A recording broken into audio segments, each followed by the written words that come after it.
powers and principalities. There's so much fire inside me. Tragedy struck when part of the largest hillside at the kosher rubbish dump collapsed. It's going to be fun to see how he goes about approaching this game.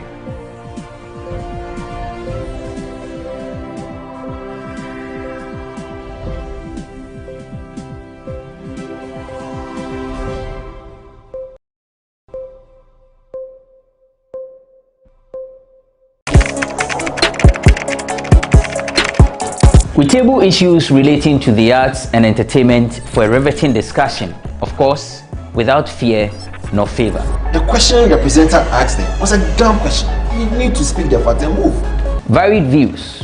We agree to disagree. So I would disagree with everything you said. I think that he's a smart guy. I think what he did. No, but I also said he's a smart guy. Yeah. I guess that I'm waiting for the what next. Yeah, I don't think that we have to wait for what next. It sometimes gets confrontational, but that's the beauty of the game. Today you're funny face. It's not my brother. I don't know him. You don't know funny face. It's not my brother. You don't know funny face. It's a package. We meet, we sit, we dialogue, we learn, we progress. My name is Benefo Huabin Abrantepa, a proud blogger, and this is my forum.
Welcome to another edition of GhanaWeb Special here on GhanaWeb TV. Today we are within the Keta enclave. We are at Kejikope, which is one of the communities in the larger Keta area, and we are here because of one thing. Just a few days ago, the residents of these areas, Kejikope, Adina, all the way, so these communities run all the way into the Ketu South district of the Volta region, and so what is happening is that they woke up to tidal waves sweeping through their residences. Their homes, properties were destroyed, running into thousands of Ghana cedis. And this is not the first time these tidal waves have swept through people's homes in these areas.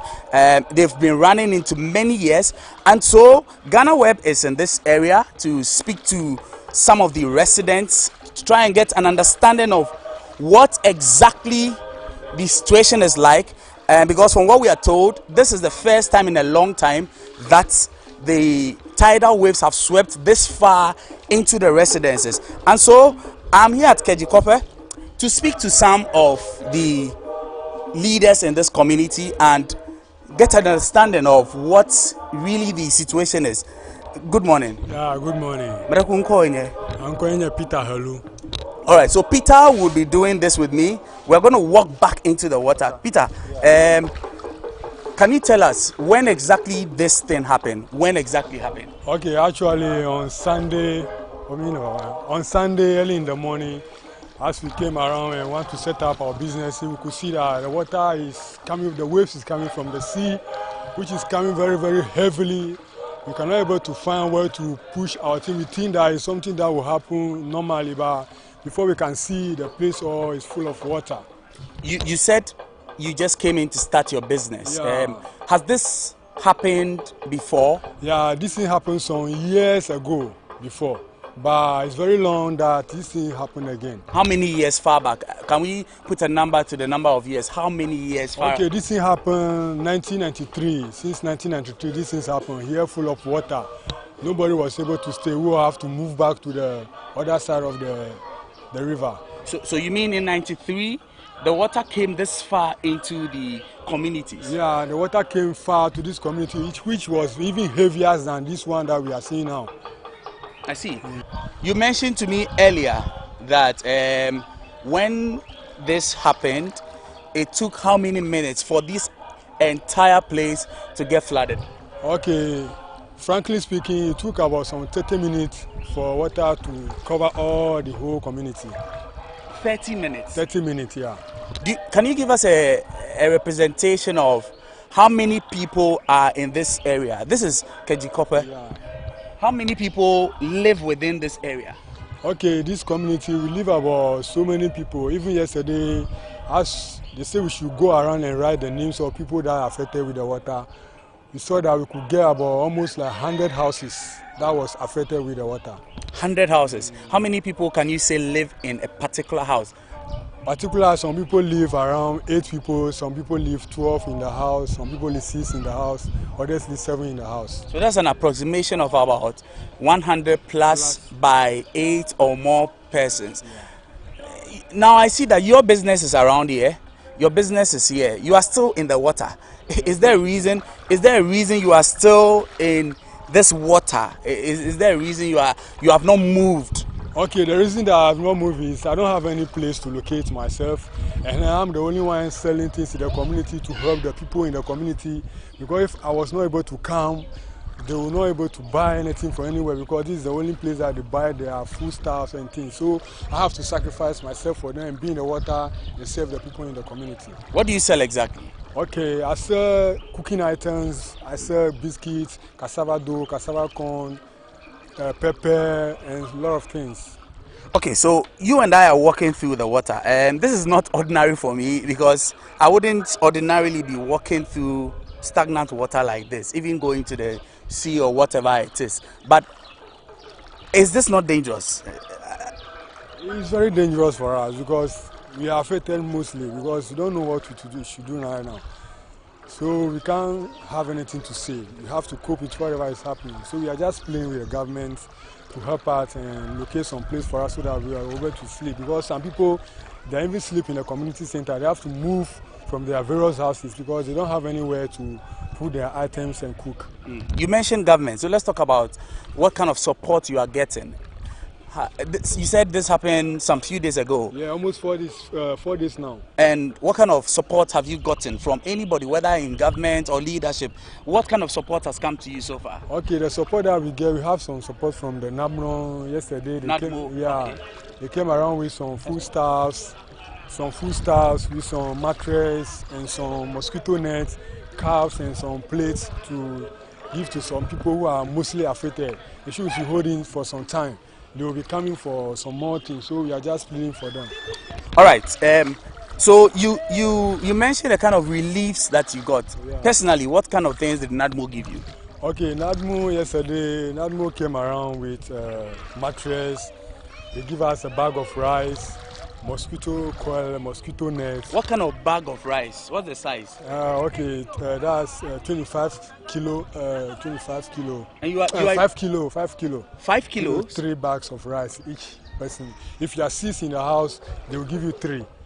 and 4 mosquito coil, a mosquito net, and other bowls that we use to fetch water. You are a family man. Yeah. You have a wife. This is my wife. So that's your wife. Okay, Yeah. This is your wife's business as well. Yeah. Let's get close to your wife's business. Are these your children? Yeah, I have 4 children. 4 children. 4? Yeah, 4. Wow. I know that this is going to be more than the conversation we are having, but in the long term, what kind of projections are you making? What is the plan? Is there any plan to even relocate from here? Because you told me that you've seen this before when you were much younger. It's happened again. It's obvious that the climate is changing. The tidal waves are not getting any friendlier with you. What is the plan for someone like you and other people who live in these communities? What is the plan? Okay, our plan is to, if the water go down, we are just planning to move or relocate ourselves to different sites. But for now, we don't have anywhere to go. So we have to stay and think about what to do next. This is still a GhanaWeb special, and this edition we are focusing on the effect that tidal waves have had on communities in the Volta region, coastal communities in the Volta region. We are at Kejikope. We just spoke with Alex. Alex's wife is here. Good afternoon, madam. Good afternoon. Please, what's your name? My name is Janet. Janet. I see this is your business. Your husband has told us about the kind of challenges that this tidal waves has had on you. For you as a mother in particular, how does it feel? You have a young child. How have you felt, or how did you feel exactly that day when the tidal wave swept all the way into this place? Tell us how that was for you. It was very difficult because we are just purchasing things here. We sell things, and because of the water, we cannot sell from that Sunday till now. So it has been a difficult time for us.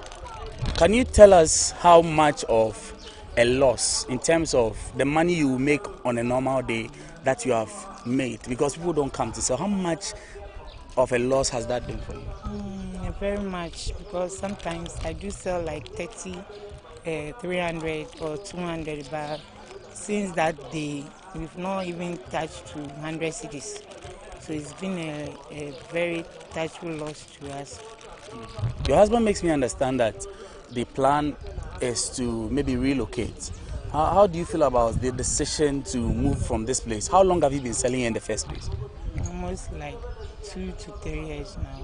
Okay, so this has been a place for you to do business for 2 to 3 years. But now, how do you feel about the plan to maybe move out of this place? We've not gotten any place yet, but it seems like the water has come once and now it has repeated itself again. So it seems like it will be a difficult thing to move to another place before getting new customers and those things. But because if something is not done about it, we have to move by force, because if it wants to come again, it can come. Okay. Is there any help that you are hoping that people in authority can give to you and the other residents in this area? What kind of help are you looking for? To prevent the water. That's the big help. So we're talking about the defense wall. So that if the water can support the water when it wants to come or those things. Okay. That one will be a big help to us. This is one of the houses that has been affected by the tidal waves. The water has receded now, and that's why I'm able to stand on this platform in front of their shop here. The water is totally receded from what they tell me. But this is the landlady or the owner of the house, or one of the people in this house, and she's going to speak to us.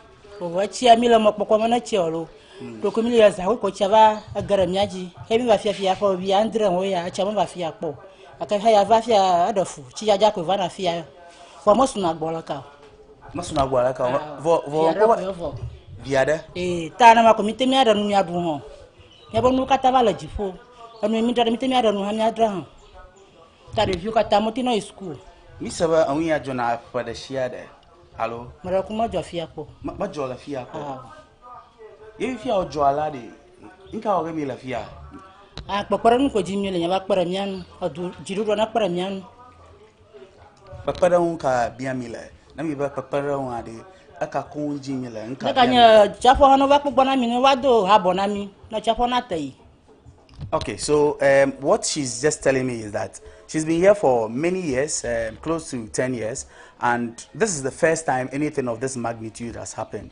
Like many people have already asked for, she's asking for support for possibly a harbor, the sea defense wall, so that this water doesn't keep coming into their home, so that they can do their business, because as she tells us, most of the things that would usually keep on the floors have now been lifted onto platforms. Nka na wana fi achia va demi defia nka na wana makuma nyina kpakpa he kpakpe koklo kpakpa he ye achia va demi ade kpakpa he na nie kalifia maku tia yo va dem kpakpa he ka tojo le chiaji ta we be nyemata awonu kpakpa he o menyi ko mo pole ko amaragbo ye amanya de wa ma ni mai ma na kpo enyi la maku 50 pieces. Vo papa hevo la jiji.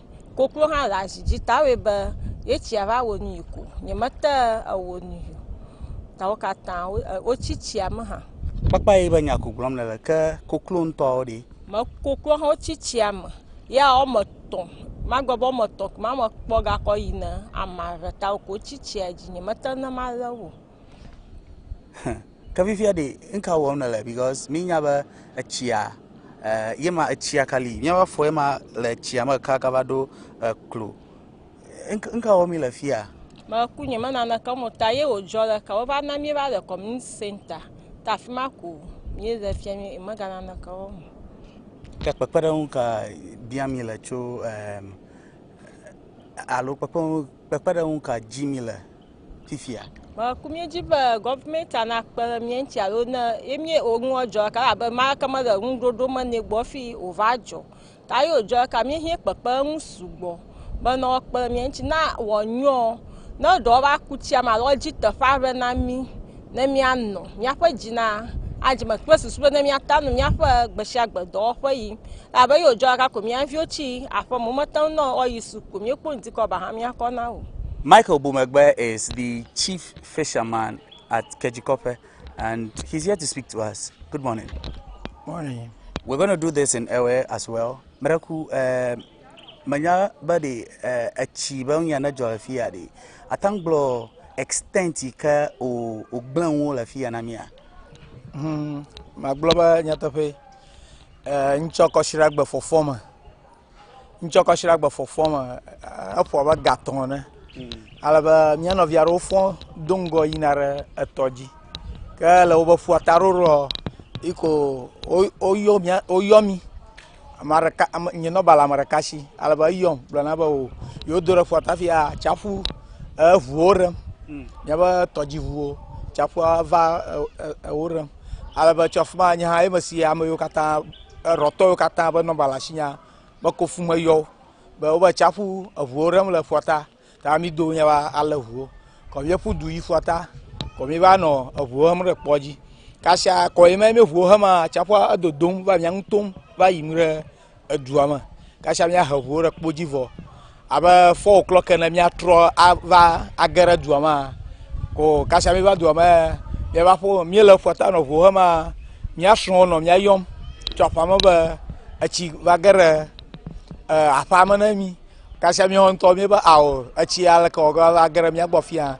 kasha mi afudu ba ropama ya ba po kata ma yokle achi ala ba mi apa ma anyangu le nyanyana mi ba ato ba doro mi ajina na motawe ba mi ba no ma shio gare ola nyigba la homa ala ba yo va na ma ko gare o kata ji ko aglon ka amaro o fa hakpo le fuata alaba avanga hakporo gere haogbo alaba enya kokla vugba fi ovare haole chiama ro ova gbetro ko awe ba le yata pama mawe ajore nyajiema ka la khama mawe ba fi ama si ama ba khoyo achi yo khoni taje ba mi katamia dogola ya ba foma ka amayo ka ova noviaro la mogodo maro fo bangojo ya fuma ka amayo ka maraka mala fuma na o fo bango community center kala miagbo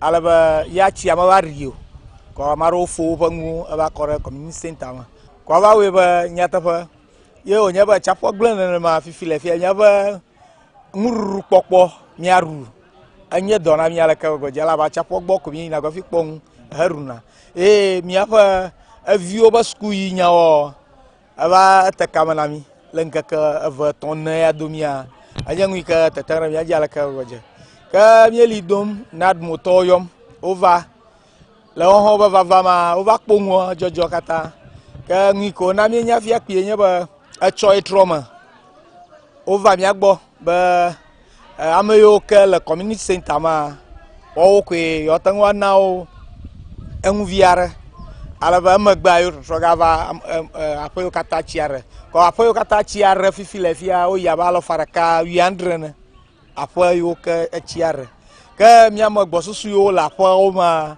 na mi ba mi afo mi kata ngu fo ayaba akpere kakle na nene amakpere kakle na nene ko awe ba lenya tapama mawenya njojo ajore mi aji fifile ka mi mokpom na jiruru na garama alaba oba awona na mi va vieto ye echiala mi agbo still meta afiara kayimo jiruru na wajita para mi o komi adaro alaba no komi daria chofma mi ho mi to akpogboju alaba mi anu mi aba do fo yin class ba mi anu mi afa nguru po alaba ngu ya ka o kove na amayo ka alla community center ma cho la nyata fa ma ngu o kona afakoraka vangu o kone lenya tapo mangma lenka karaka banguru la nyaba fo ma miruna ma madana micron.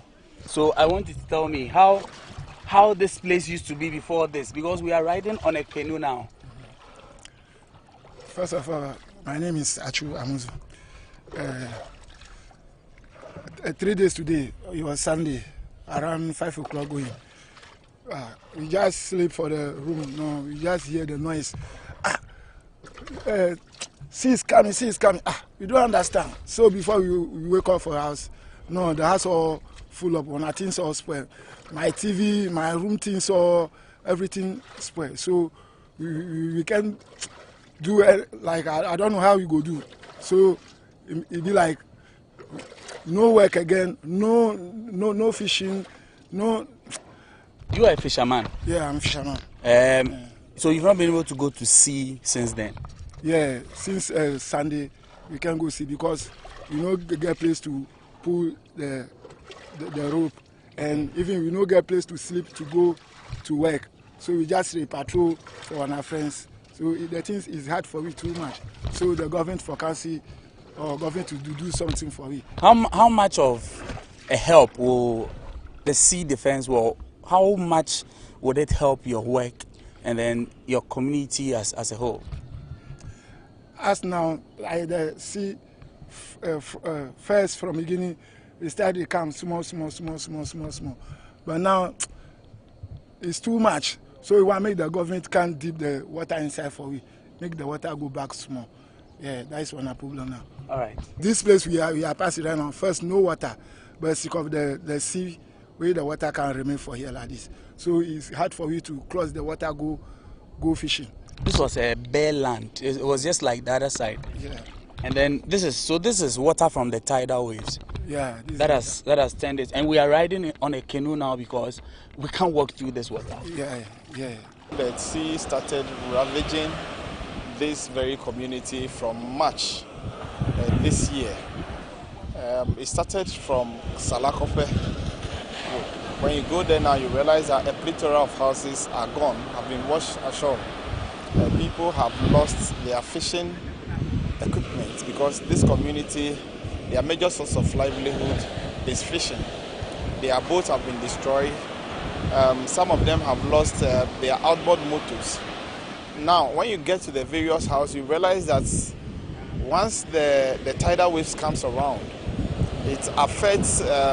It does affect the homes. It washes away their belongings, like their clothing. It sometimes has to take away their electrical gadgets, like the fridges and stuff like that. this has impacted negatively on the enrollment in the school or attendance in the school. Initially, we were having a population of about 800 plus, but as we speak today, when you go to the classroom and you put the number of students who are regular in school, they are numbering almost a little above 400. This is a sign that the tidal wave distraction in these communities has impacted on education. Worst of it, we used to have about close to 30 candidates getting prepared for the BEC examination. But as we speak today, we are only having 15 regular students in school who are ready for their examination. This is because, you see, once their families or parents have been affected, they are unable to give them money to even come to school to buy food for themselves. They will have to drop out. Those whose books, school uniforms, clothing, and other stuffs have been taken away have also dropped out of school because their parents don't have money to get them a school uniform. We want immediate intervention from the President of the Republic of Ghana. These are people that you have sworn to protect. These are people that you have sworn to be with them in times of their need. And so our passionate appeal to him is that, one, he needs to, as a matter of urgency, expedite action on the second phase of the project to cover those communities that are affected by the tidal wave. And secondly, there are some relief items that have been given to the communities affected. It is woefully inadequate. It is woefully inadequate, although they say half a loaf is better than bread, but we are looking forward to more of those things so that at least it will ameliorate the plight of the indigents going forward. The reason it seems that Keta has been hardly hit is that when you compare Salakope and Amutino to Keta, one, you realize that this area, Salakope here, there are a lot of sand here. So immediately the sea flows here, the sand absorbs it. Besides, we are torn between the sea and then the lagoon. So anytime this place gets flooded, we have to break into the main road for the sea to gush into the lagoon. There are times that we use pumping machine to pump it to the lagoon. That is how come when you come here after some few hours that the tidal wave hit this place, you feel like there's nothing happening here. Now, Keta, they don't have anywhere to pump their water to. So anytime you visit there, you feel that that place has been hardly hit. That is not so. We have also been seriously affected. Le namacho izipata enyeba chafura manya egbom yaramo ikaba nye boblodon na jiru kaka jiru ma konyama mia gbokpomu kaka yicho memra gbeba za gavema e ya va ejia mala bobo crowd e ya boblo domiela boblo ko domiela e amo eka chafuro opoma opa nno mo shokata ogle fiofio opa la vio chichingo o mezio ha o chichingo blo o togbi o pro mama aro nya mama o chichingo e opon no mo shokata ogle fio vai nyi kwenya nwa kwenya ba mia kpongruru na kuhia kata jojo cho gbaragba ke kwenya ba o va do chafo na mi chafo do du enu nya sa du na mi kokko kuhia tera gonye ba fia chafo chu afi ba ro fia ajiji tamyo manya miawe gogo chafo nto ba van eta jiruru mamu ntonto odo ha chafo e ma gbona va gbo ta no glo ba mia to tere chafo ngom tere chafo jiruru nto amate gbona chafo kpoga ava do more gbo ta chafo ro tetan va tangi kwenya nruru ako nyara kuku na nyama du plola bubu toko bo tro kore mia gbo kle mia nola ko ikunye bo do chafo na mi kunu nya sa do chafo ya ko ke mia ba afifafa ko mi fafa ngbu na mo nyung mia gbenong ro bubu mgbegbo gbe shagbe jingra ka fa megbo ojo pleng ma o nyo ha mia ko te pare ada taru go fi na nya be mai ro khola va yo nyo mia yi na nya ba agbe mi va le Ghana mi va no mi ko viriare na mo nyo va se ko jino ga mia la ka khamana va una mi ta mi nya ba va se ro glango meng na ba nya jila ro maru na mo le shu maru nya dono de viaro o nya ba dia va su ku ka ka chafo mo na na ba o mate su kwa demu ta mi re kuku na jiruru ta nyi kwoko na worororo kata ko nya ba wa do chafo This is still GhanaWeb special on GhanaWeb TV with me, Eche Atisu. We are here at Amutinu. It's in the Ketu South district of the Volta region. It's one of the communities that has been affected by the tidal waves. We are here in one of the primary schools in the area to speak to the headmaster. Good afternoon, sir. Fine afternoon. Please tell us your name. My name is William Kofi Afarito. Okay, so what's the name of your school? The name of my school is Amutinu MA Basic School. All right. And you have students or you have pupils who come from which kind of communities? Are they only from the Amutinu community? No. Majority of them come from Amutinu, but the rest come from Salakofe and then Adina. All right. Now let's come to the substantive issue. The issue of tidal waves. Has this affected your school in any way? I want us to take a walk whilst you show us that. Has this affected your school in any way? Let's take a walk while we do that. Okay. When I was posted to this school, it's barely 2 years now. Okay. When I came here, the sea was far away from the school. Okay. But less than a year now, the sea is almost nearer to the school building. So without the help of the government, less than a year, this school will no more be here. As I see it now, the beach is just some 200 or 300 meters away from your school block. You say this was not the situation. I can see the markings right on the floor. You say this could affect you, but how much of an effort have you made? You say you've been here for 2 years. How much of an effort have you made in trying to ensure that this help comes to you as easy as or as soon as possible? Oh, anyway, one thing I can say is that the assemblyman is a staff member of the school. Okay. So anytime they come, they see the assemblyman. So if we can say something about that, unless you see the assemblyman. But all the time, people have been coming to promises. The FM stations have been coming. But so far, I can't say anything that this is the promise we are giving, unless we see the assemblyman. You're an educationist. In the meantime, what kind of challenge, or even with what we've experienced so far, are your students worried in any way? What kind of fears do they show to you? All that are you aware of? Oh, as for me, the way the students talk, I don't see that. I've not seen that they are worried, but it is the parents who are worried. But the students themselves, they don't worry. They don't care about it. But the parents, they are worried. What kind of things do the parents tell you? Oh, what they say is that sometimes the sea will enter their rooms. They may not be able to sleep with a lot of things. Because of that, it is even affecting their economic activities. All right. So this is still GhanaWeb special. We are placing our focus on the effects of the tidal waves that have ravaged communities along the coastal lines of the Volta region, specifically the Ketu South into Keta areas. And so we are still speaking to a number of stakeholders in this area. As you can see, we are just at the beach line right now, just behind this Amutinu MA school, and you can see the line here. The headmaster tells me this is how far the water went, or the water came the last time, and if nothing is done about this, it could just escalate. You wanted to say something? Yes.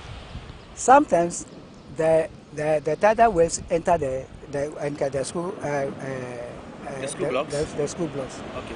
So sometimes, in fact, if you come and see the situation here, you will not like it. So it is only these 3 days it has gone back a bit. But very soon it will come back again.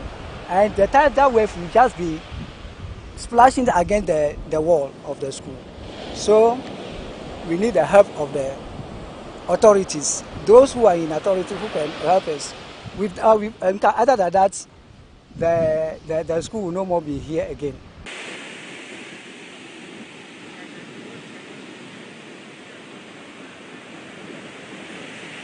As far as I'm concerned, We have 149 homes affected and 1,027 individuals that are being affected.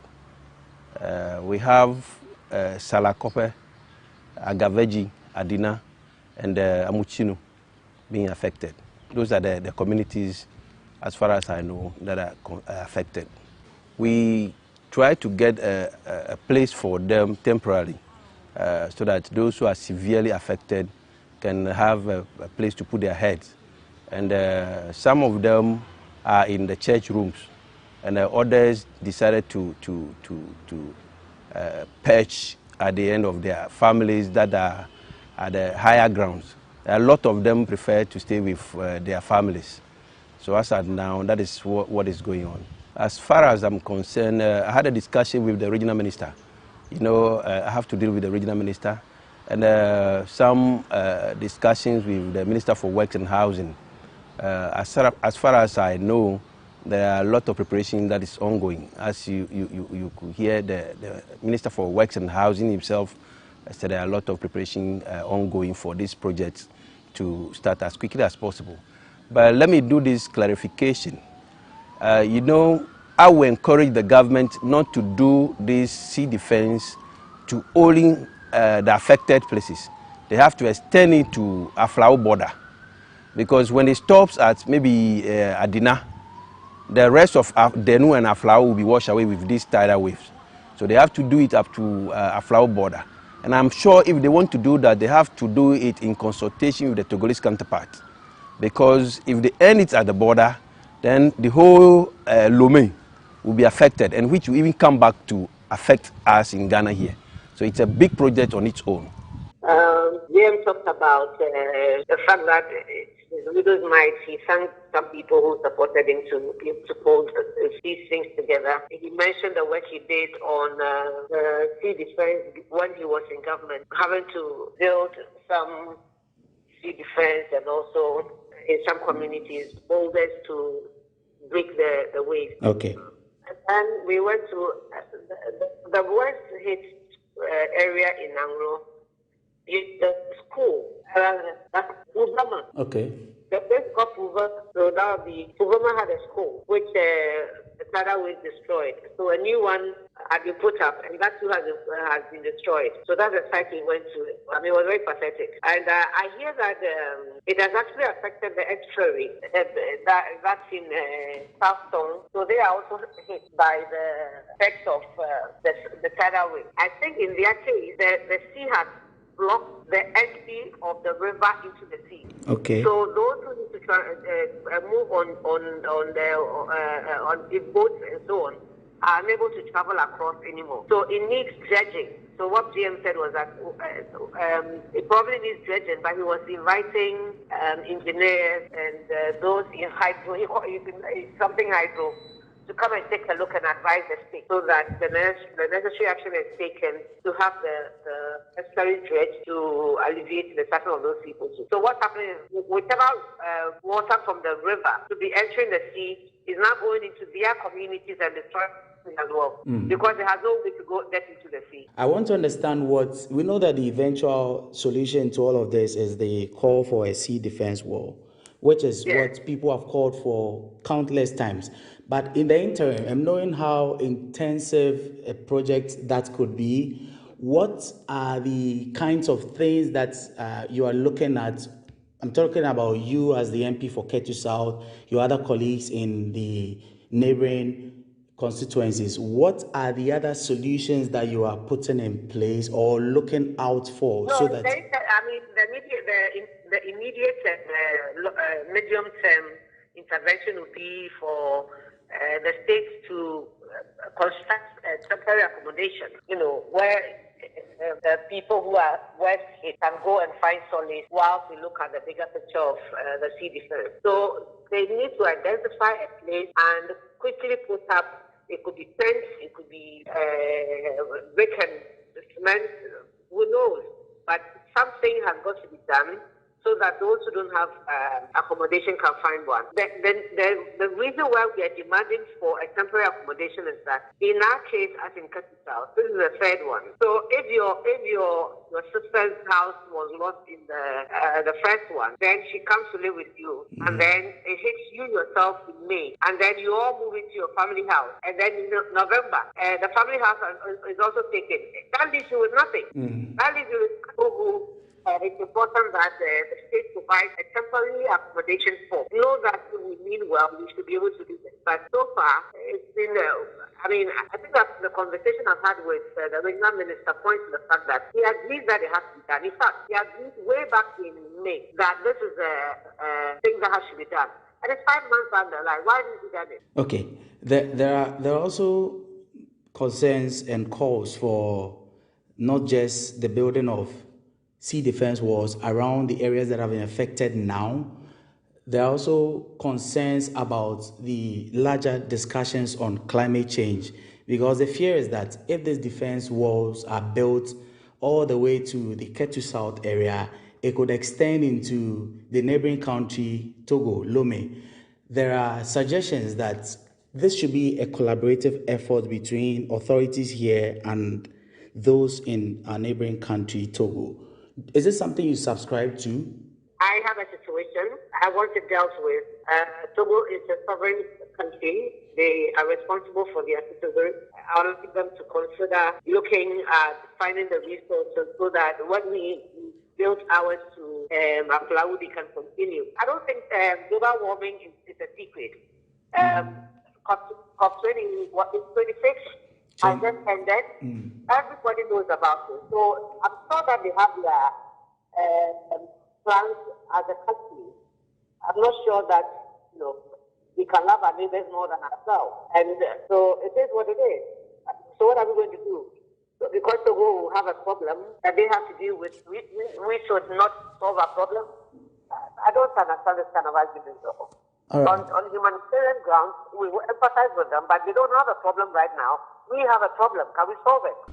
All along all the conversations we've been having about the tidal waves that have ravaged communities in the Volta region, the southern parts of the Volta region, the Anglo-Sai is specific, all these have had to do with the climate change. And so we're here in, also within the Volta region, it's just around, this is Meet Me There, one of the most popular restaurants, sleeping areas that a lot of people come to while away their time and all of that.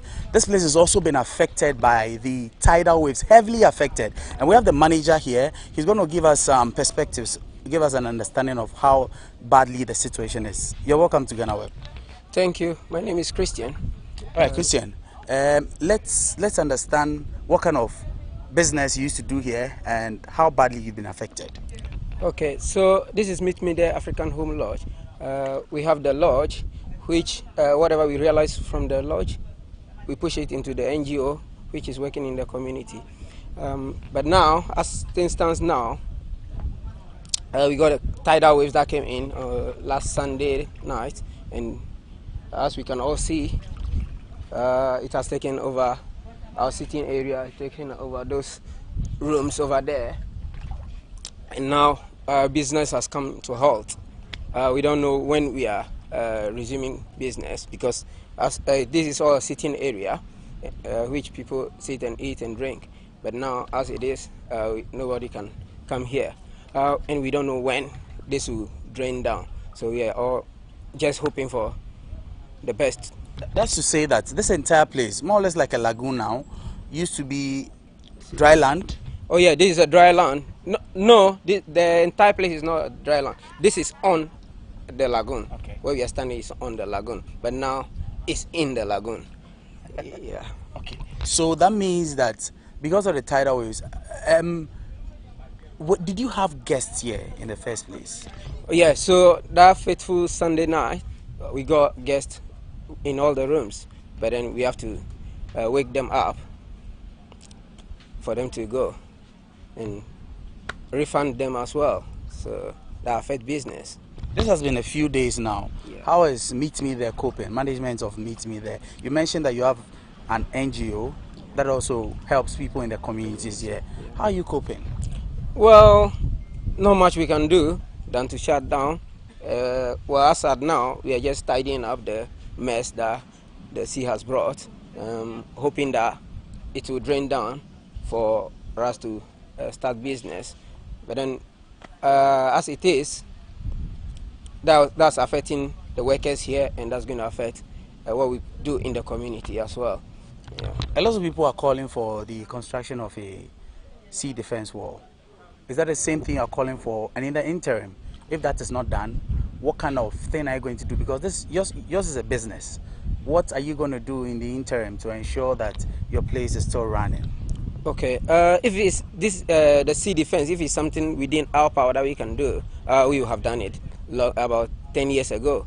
Because I've been in all the offices with my letters that I know they can do something about the sea defense, but it never yield anything. What's the feedback you get? Well, it will be done, but then when they start doing it, they end on the way at Aklotoko, and that's it. We have a monitoring camera from University of Cape Coast along the shore, and they came after one of their report. It's like, well, within the next 10-12 years to come, if nothing is done, this whole coast will be gone. Yeah, so we are just living in limbo here. Yeah. All right. We're sorry about how badly you're affected. We hope that this is taken care of soon enough so that your business can also get back on track. From the Ketu South District to Keta, all the way to Angola, you've seen the devastation that the tidal waves have caused to many people, businesses, and properties along this way. And this has been a GhanaWeb special for GhanaWeb TV. Like many have asked for, the sea defense wall should be built for people around these coastal communities so that the recurrent damages that these tidal waves cause will be a thing of the past.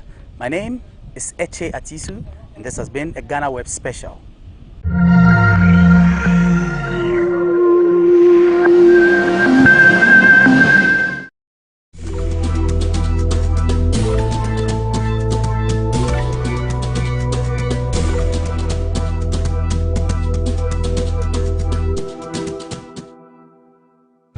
It gives me great privilege to congratulate GhanaWeb on your 22nd anniversary. You have been a trailblazer in providing accurate and timely news, and we salute you on all your achievements and accomplishments. We wish you another 22 years of top-notch professional journalism. So congratulations once again, and keep up the good job.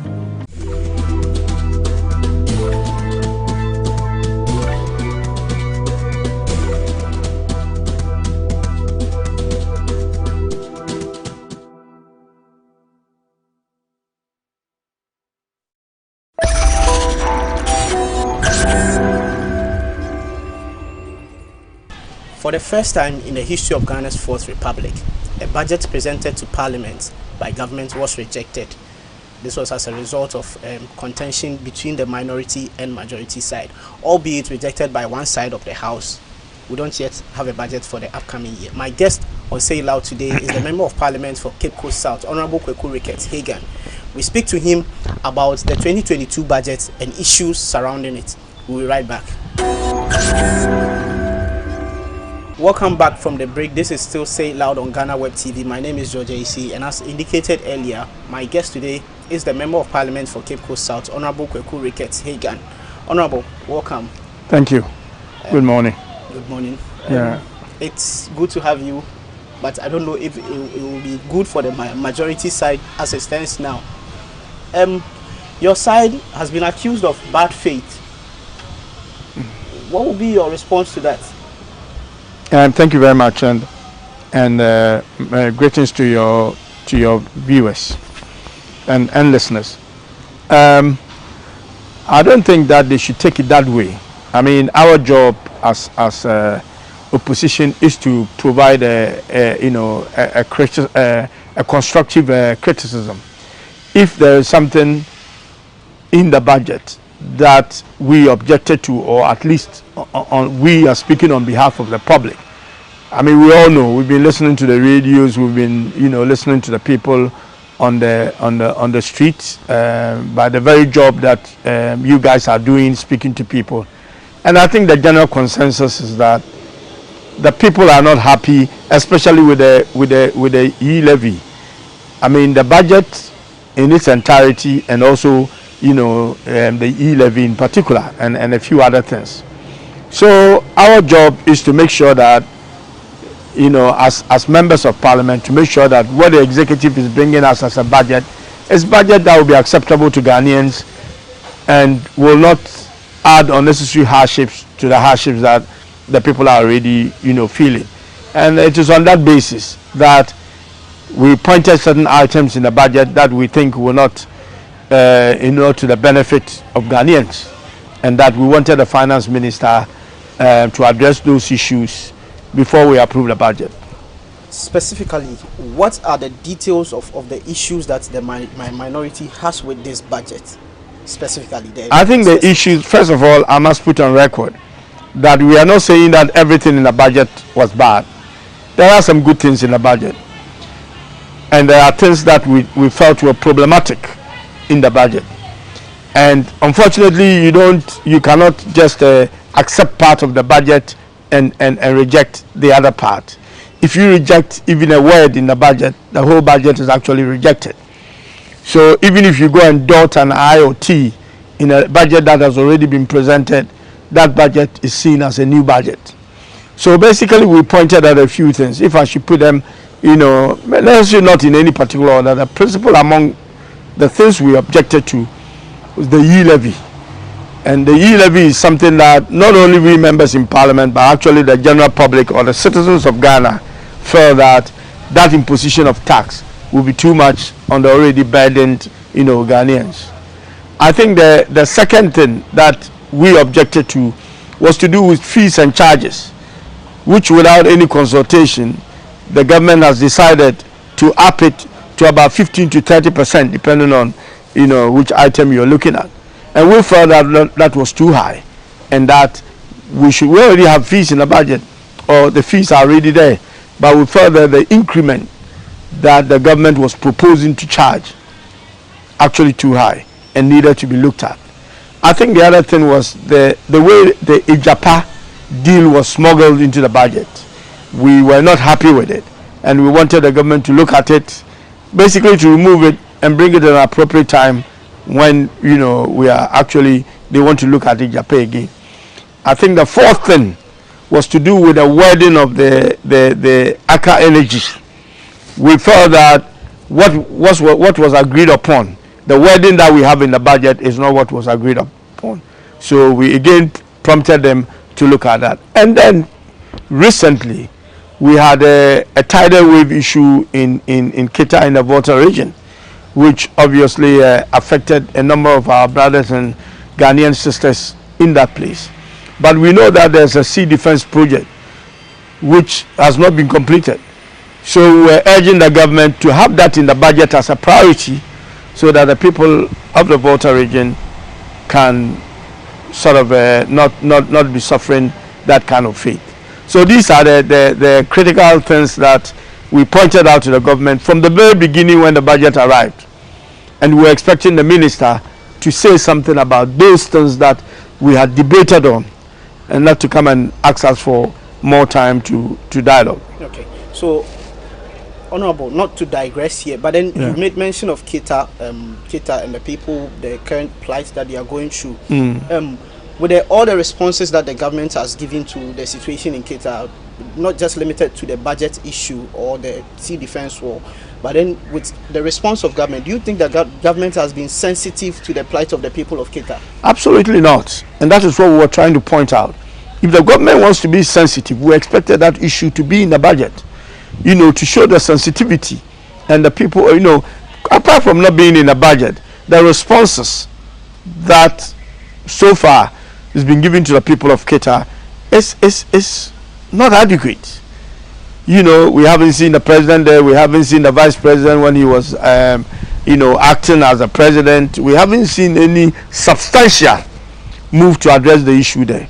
But the most important is not about the aftermath, but we wanted the government to address the causes of this wave, tidal wave, which is to do with state defense. You have eloquently adduced your position as a minority, but then there's been complaints from the side of the majority that you are not doing this in the interest of Ghana, and as a matter of fact, it is just a matter of the NDC preparing the minds of Ghanaians to win 2024.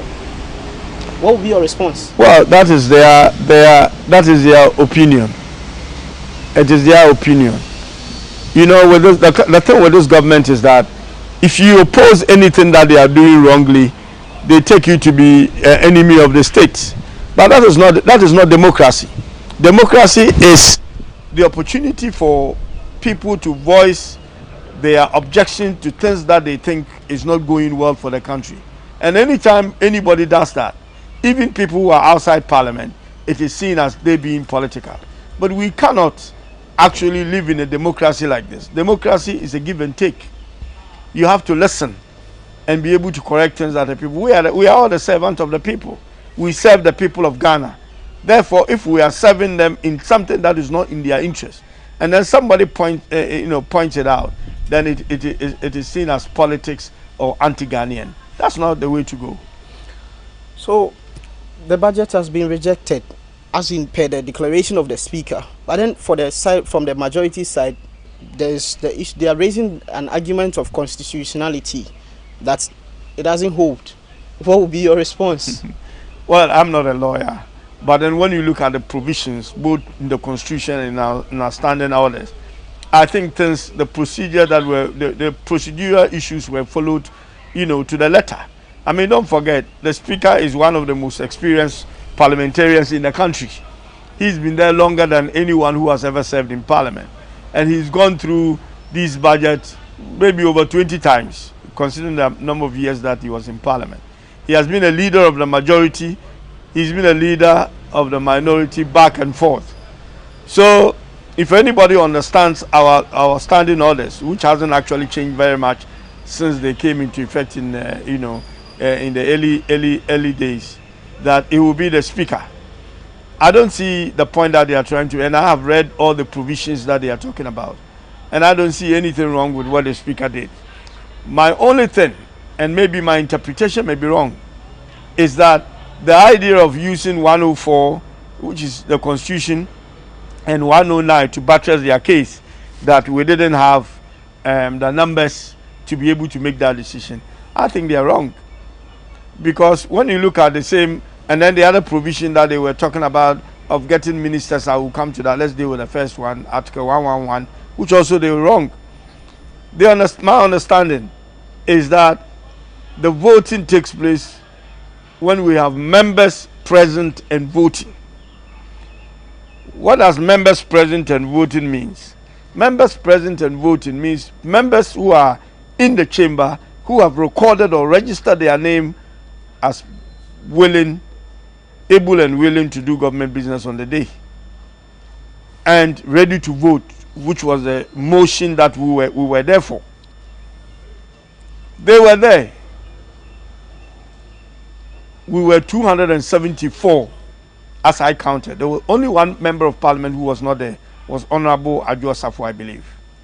Okay, so 274 recorded their names in the parliamentary register that they are in parliament and ready to do the government business of voting the motion. That's why we were there.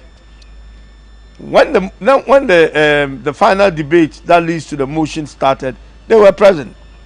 Minority speaker spoke, majority spoke, the finance minister spoke. Even though normally they change the order they do it, is not how we did it.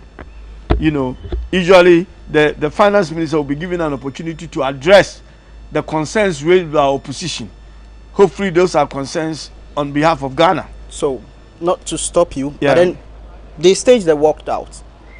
Consequently, you decided to go ahead, one-sided, reject the budget. They are saying that it is wrong and that you didn't have the required number in the Constitution. Yes, you have explained that. But are you trying to mean that consequentially they are walking out had no effect as per the provisions of 104. That's exactly what I'm telling you. That members present and voting should constitute half. Members present and voting when we started were 274 out of 275. Now, if I'm sitting in there ready to vote, and I get up and go to use the washroom, and when I come, they have finished the voting, would I say that is unconstitutional because half of us were in the washroom? Because when the process started, and don't forget that you can absent yourself from voting. Would I say that I didn't vote, therefore we were not? If half of the people were there, they didn't walk out, they could have chosen not to walk out but sit there and not vote. If they had sat down and not voted, it will be seen as being present and voting. So the moment the process starts, and don't forget that they actually voted in the first motion. The motions, we had only one motion for the day, which is the approval of the budget. The finance minister came in and he, in his statement, asked for a prayer, which is basically time to be able to, go and address issues as he claimed.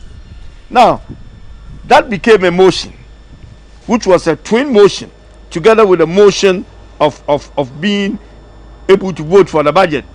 Now, if the first motion, depending on how it goes, may influence whether the second motion will come in or not. They are mutually exclusive. They are not separated.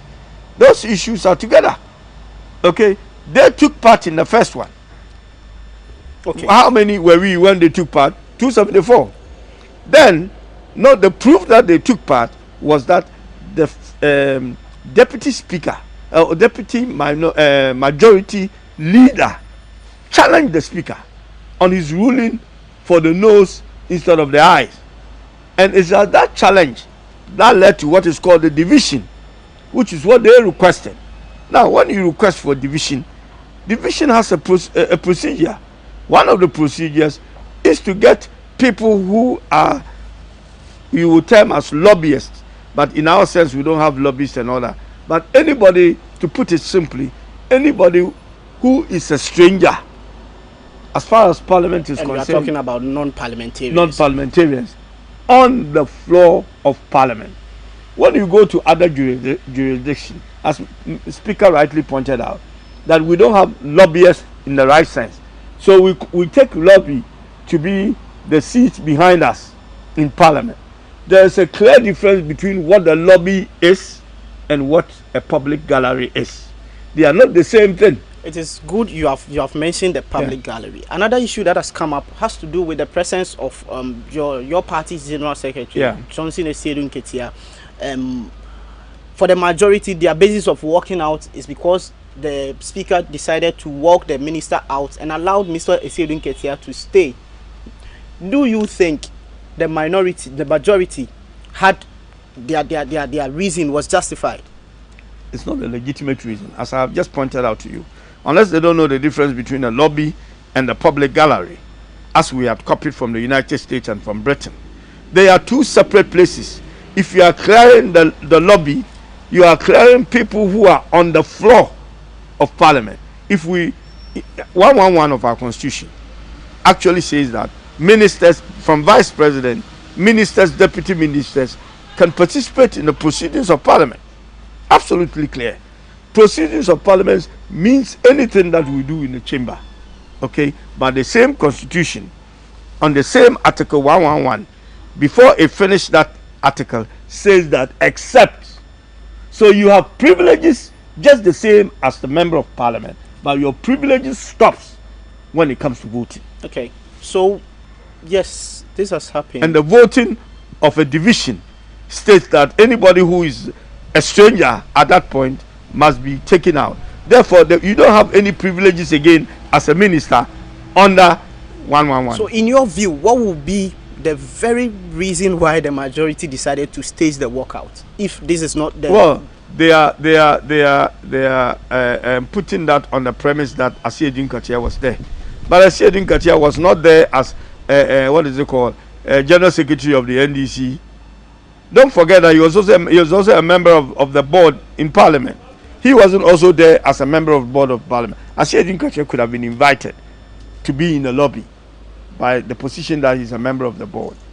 They didn't do that, or he didn't do that.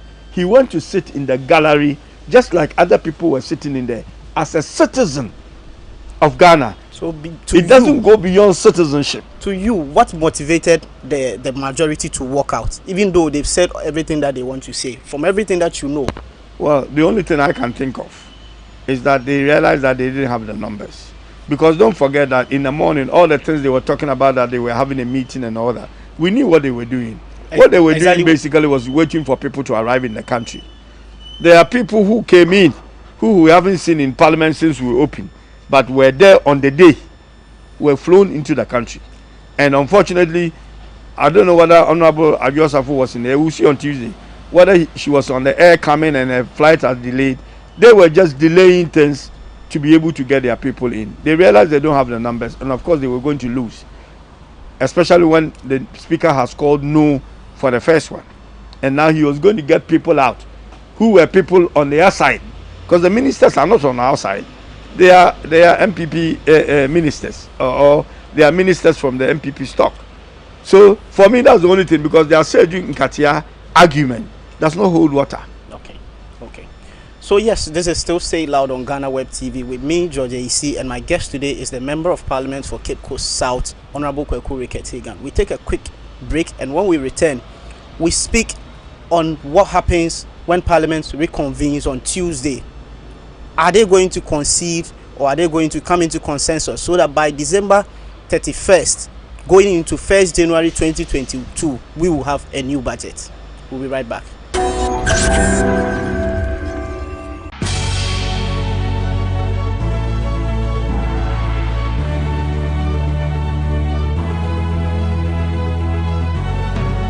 From the dawn of time, people have engaged in several businesses. With the onset of technology and innovation, life has relatively been made easier. By using debit or credit cards, mobile banking. Thank you. And your favorite, mobile money? tech has indeed married business.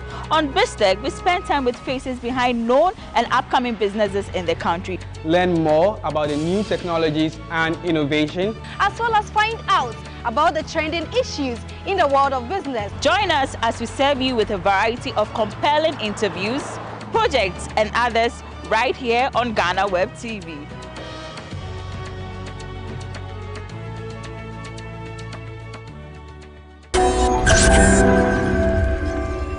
Welcome back from the break. My name is George AC, and this is still Say Loud on GhanaWeb TV. As you know, my guest today is the Member of Parliament for Cape Coast South, Honorable Kweku Rickett-Hagan, and we are talking about the 2022 budget. Honorable, Tuesday Parliament reconvenes. What is the expectations of the minority going into the meeting on Tuesday? Yeah, Judge, with your permission, I want to point a certain things out that will lead to what may or may not happen on Tuesday. One of them is there had been this allegation that the Speaker called the Marshal to work the Finance Minister house. That is incorrect information. We were all in the house. What the Speaker, and it wasn't only the Finance Minister who was the Minister who is not a Member of Parliament present. There were other ministers, at least I spotted the Transport Minister and a couple of others. So when the Speaker gave that directive, the Finance Minister, to be fair to him, had already woken up or gotten up from his seat, and he was walking, to go out. But there were other ministers who were still sitting down, they were reluctant to basically go out. So I'm sure the Speaker spotted them, and the Speaker said that he could use the Marshal to walk people out, trying to say that if people don't want to go willingly, they will be forced out of the chamber. He didn't say that Marshal get the Finance Minister and take him out. We have the hands out there. There's a recording of what took place. People could go and listen and see whether at any point the Speaker actually asked the Marshal to take the Finance Minister out. That never happened. But there were ministers who were sitting there that were reluctant to go out. Again, the ruling is that the budget has been rejected. The Finance Minister asked for time which became a motion, to at least you would have expected that since they have challenged the motion, they would have been there to make sure whether the time that they were looking for the finance minister happened. But they decided to walk out. The ruling has been made by the Speaker of Parliament per what we said, that we had rejected the budget, which he had quietly through the voice message and all that, voice vote and all that. I expect my brothers and sisters on the other side to come in a much sober way than they did on Friday. And remember, you think they didn't come with the right attitude? They didn't at all, and their behavior in Parliament was quite shameful. Behavior of a couple of the members, especially, who were beating tables and putting on the mic and speaking to the speaker. I mean, these are members of Parliament, honorable members. They know how business is conducted in the Parliament, and their behavior on that day was, to say the least, not honorable at all. So I hope that after tempers have come down, the budget is being rejected. If the finance minister really wanted to address or wants to address some issues we have raised in the budget, he has a perfect opportunity. But here is the case. Your people voted against his motion to engage you. On what basis would you want the minister to do something about the budget and then not give him audience? Well, the minister, first of all, should have engaged us when they started putting the budget together. Because there are issues that were going to go into the budget that required some kind of consensus and discussion. And Parliament was taken out of this. The first time we saw these things, we heard rumors. The first time we saw it is when it actually appeared in the budget, as we had suspected. So we had an opportunity to have debate on the budget, which the minister did not show up. Normally, I've been a deputy minister of finance before, so I've been on the other end where we have presented, a few budgets to Parliament. What we agree is that the finance minister, whose budget, on behalf of the president, is being approved, needs to be there to listen to the debate and take some notes as to the concerns raised and see what he can do about it. In the absence of the finance minister, maybe because he's been called to cabinet or whatever, one of his deputies, and he's got more than one, should sit in. So, in my time, myself and Honorable Atufosin were both members of Parliament, so it was easy for us to take his intent. But if your minister is not there and your deputy is there, the understanding is that maybe the deputy is taking the notes. He wasn't there until the final day. And I equate that to a marriage. When you are having a marriage ceremony, usually there is a famous saying when the couple are standing there about to be married, where the pastor will ask, or the priest will ask, if there is anyone who has something against this marriage, must speak out or forever hold their peace. So if there's someone in the public who is probably married to the man or married to the woman or had something that makes it impossible for them to marry, that person will speak up. But when such a question is put and one of the couple, let's say the husband, puts up his hand that he has something to say, you would think that is not the place for the husband. And the husband says, oh, I'm sorry, I have another wife, so I want my wife to know that I'm marrying her as a second wife. That is not the place to say that. So the time the finance minister was asking for us to give him time, that was like being in the altar and saying to the wife. So by your analogy, you were ambushed, or he was attempting to ambush the minority? Absolutely. Absolutely. Because the issues that we have raised, when minority leader puts it together, he mentioned the issues which we've been talking about. It was not different. He didn't say anything new. Maybe the only thing new was the Qatar issue, which is something that happened during the budget process. The e-levies and all that, we have spoken about it long before. He never consulted us. He went ahead that he thought, what these guys have refused to understand or appreciate is that the Parliament as we know it has changed, and that there has to be a paradigm shift in the way we think, and that now this is more what you call the hung Parliament, 137, 137, we have an independent who makes them a majority. Otherwise, they are not a majority party. They are a majority group, as the speaker describes them. And they have to understand that with that kind of numbers, business cannot be as usual. Gone are the days when you have 169 and 106. Even if your 30 of your people don't show up, you will still carry the day. But now, even one member absent, like Ajo Safo was quite problematic for them. And they need to see that this is probably the best, I say, that this is probably the best parliament for Ghana, in the sense that parliament will not become a rubber stamp again, and that we will have an opportunity to execute our duty as the people who provide oversight and put the executive. Do you think the parliament has so far lived up to that expectation? Absolutely. Absolutely. It has worked both ways, where we have been able to elect a speaker, where we have lost out on ministers' approval, where we have now rejected a budget. So it's been up and down. It's not been one way where one party has gotten its way throughout. So that is the kind of parliament, even though we were accused in the ministerial thing. But then I will say that since I didn't know anybody who did something wrong, or as they were claiming, collected money or whatever, I will say that this is the kind of parliament you will get for the next 3 years. Okay, so Tuesday is coming, and you are saying that they should change their approach. In what terms are you asking for the majority and the minister to approach your side? Whatever consultation he wanted to have at that 11th hour when we were about to approve the budget, now he has ample time to do that consultation. Whatever he was going to change in the budget, because he can't just have a consultation with us and we'll go and approve the budget per his consultation. They were definitely going to change something, unless of course they tell us they're not going to change anything. Then we are right in even rejecting the budget. Whatever he was going to change, he should suggest that to us, and then let's have an agreement on it and present a new budget as soon as possible. As you were saying, we need to have a budget by the 31st of December. Otherwise, we can't spend on the 1st of January. So we have time. If we have to work through the Christmas period, it's happened elsewhere in the US and other places, where when there are budget dispute. And your side, you don't mind? No, I wouldn't mind. I will cancel. I had holiday plan.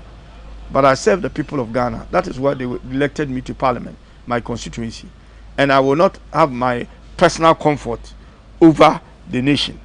So if we are to work during the Christmas period, even Christmas Day, I'll be in parliament to work for Ghana. You know, Ghana first. It's not about what we want to score. For me, I don't see this as a political score, as they claim we are doing politics with it. I don't see it as a political score that NDC has won by rejecting the budget. Rejecting the budget and NDC winning does not do anything for my grandmother in the village. Doesn't do anything for people who are looking for jobs. It doesn't do anything for the hardships that people are feeling.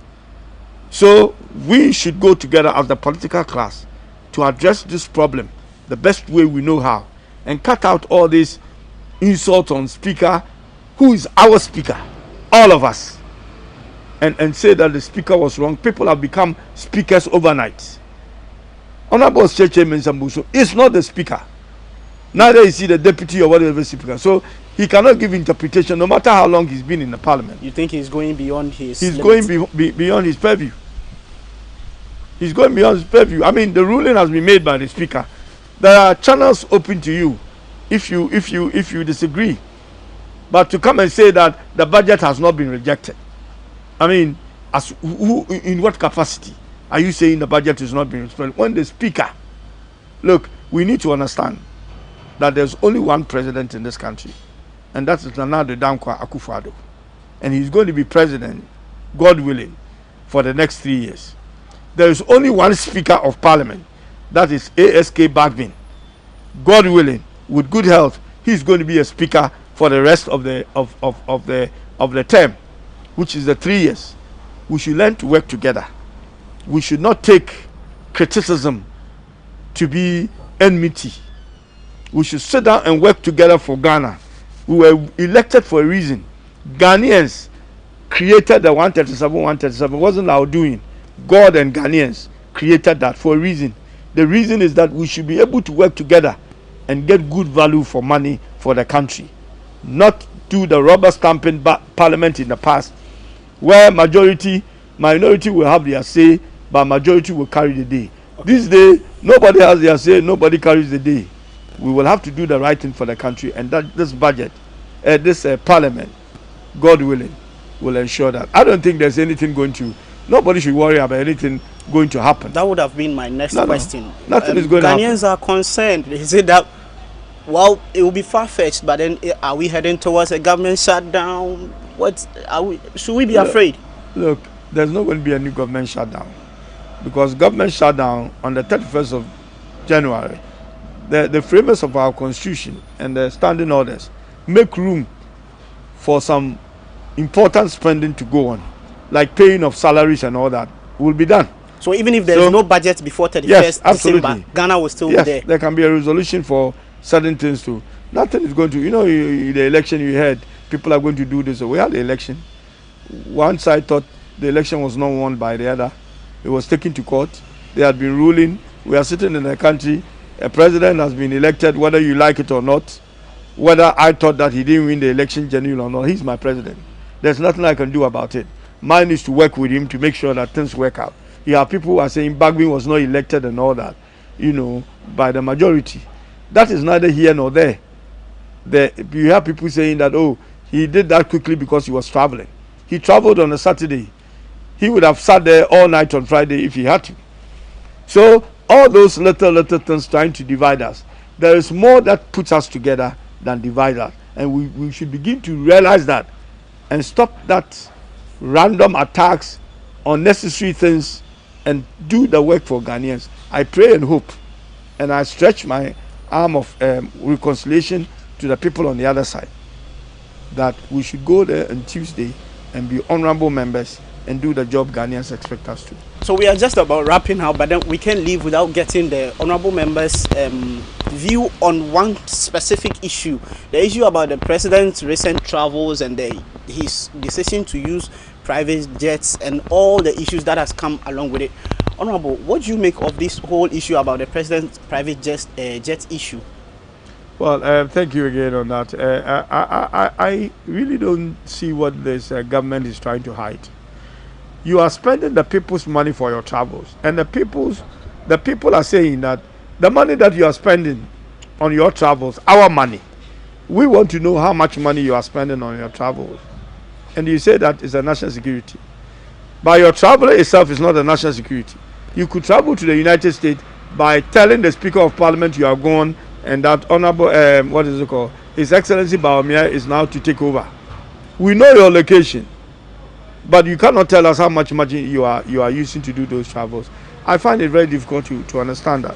When you go to other jurisdictions, such information are public information and they are available. The money you spent has no security threat than your traveling. So I don't see how the money becomes a national security, but where you are going is not a national security. So basically, we had called the Minister of Finance to, when I was at the Ministry of Finance, when a president is traveling, and obviously president goes with staffers and maybe other ministers and all that, their finances for the traveling is worked out by the Ministry of Finance. Obviously, if a particular minister is traveling, it will be worked out by the ministry, but the money will be taken from the Ministry of Finance, because that will be part of their budget. Government machinery, those monies for traveling and stuff are factored in, and the Ministry of Finance look for the money for them. So if a finance minister should have that information as to the cost of the minister of the president travel, for him to come and say that he has no answers but is the Minister for National Security. Where does the Minister for National Security get the money from? They get it from the Ministry of Finance. So the Ministry of Finance should know how much. Okay, now the minister too says he doesn't have that information, or it's a national security. The national security component of his answer is what I don't understand. If the president travel itself is not a security threat, therefore not a national security, how can the money spent be a national security? I mean, if the president is traveling and somebody wants to harm, they are not going to harm the money he's traveling with. It's his person. So for you, what is the government hiding? Well, the government is hiding the overspending in that area as well. For their luxurious living, the renting of jet for thousands of dollars in an hour in the air, for providing a bathing facilities, which they found it important. I mean, if there's a bathing facility in a plane, there's nothing wrong with it. But to come and insist that the president needs a particular bath room or something in the plane, that is why, as a justification for going to that plane, it's a complete nonsense. And I want them to come again and tell us exactly what the taxpayers' money is being used for. If you're going to stay, if I travel on a government, money, and you want to ask me that, Honorable, when you went, the hotel you stayed in, how much did it cost? As a citizen of Ghana, I should be able to tell you. If you are staying in the hotels at an astronomical prices or rates, and that's why you don't want to tell the people. Because a country like Ghana, you cannot go and stay in a hotel, as we recently saw, for $8,000 a night or something in the United States. I mean, it's basically an abuse of power and the waste of taxpayers' money. When people are here suffering, when you are taxing people, that the country is so tight that the little momo somebody is doing, they should be taxed. And you are renting plane at that cost, going to stay in a hotel with a lot of people with you. That's an abuse of power. And the earlier they come and answer that question, I think it's also one of the things we requested for as part of the things we need to approve the budget. But for me, that should not hold the budget from being approved. But we need those answers. It's been pleasant having the Honourable Member of Parliament for Cape Coast South, Honourable Ricketts Hagan. Honourable, thanks for joining us. He's a former Deputy Finance Minister, so issues that has to do with budget is his stay. And he says that the minority is ready, available and able, and is extending a hand to the majority. They should just engage them, and Ghana, hopefully by 31st December and by January 2022, will have a budget to work with. Thanks for joining me. My name, as always, is George AEC, and this is Say It Loud on GhanaWeb TV.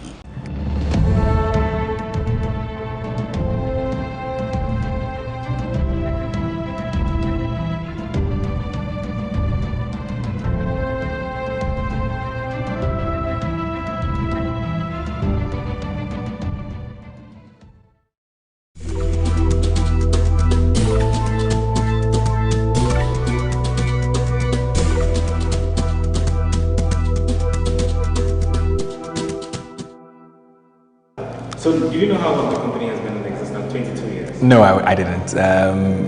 It's when you reached out to us and mentioned that you're 22 years, and I think that's shocking. I've followed, GhanaWeb for quite a while, more than a decade, but I wouldn't have pegged you guys for having been in existence for more than 2 decades, and I think that's really positive for you guys. You've served the nation really well with the kind of contents that you've delivered to your readers over the past years, and I think that it's been a pleasure, having worked with you. For me at Soccerbet, and for every other reader out there, I'm sure they'll be really pleased to know that you've been in existence for 22 years. We want to, from here at Soccerbet, what we want to say to you at GhanaWeb, to your management, to your staff, is congratulations for this particular feat. It's been an amazing journey, I'm sure, and I want to wish you all the best going forward for the years to come. Everything that you do, may it work well for you. May you go beyond your boundaries and continue to serve the entire populace.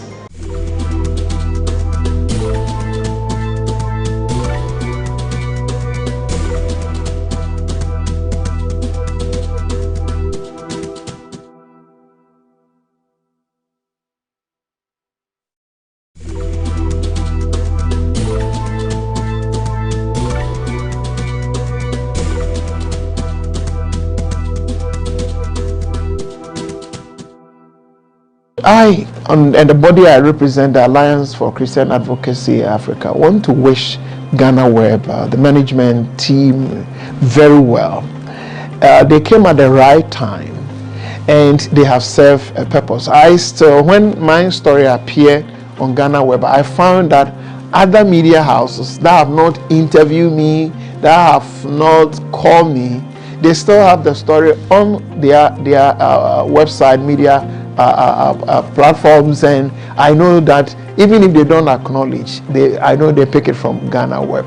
So they have served the media needs, or they've made significant contribution to media needs in Ghana. We wish them a very good future, but we pray that they will also, need be, find a way of reducing the hurt that people are going through, because it seems to me people who receive some kind of abusive feel hurt. But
there's no better experience than going back to one's roots and learning all about one's history, and that's what the Nchinchin Museum is here for. It's a place full of rich African history about where we came from as a people and where we are heading to. We are visiting today to experience some of that, and we are happy you could join us. This is People and Places. My name is Wandami Hagan. After the break, we'll meet our first guest and get right into the conversation. Welcome aboard.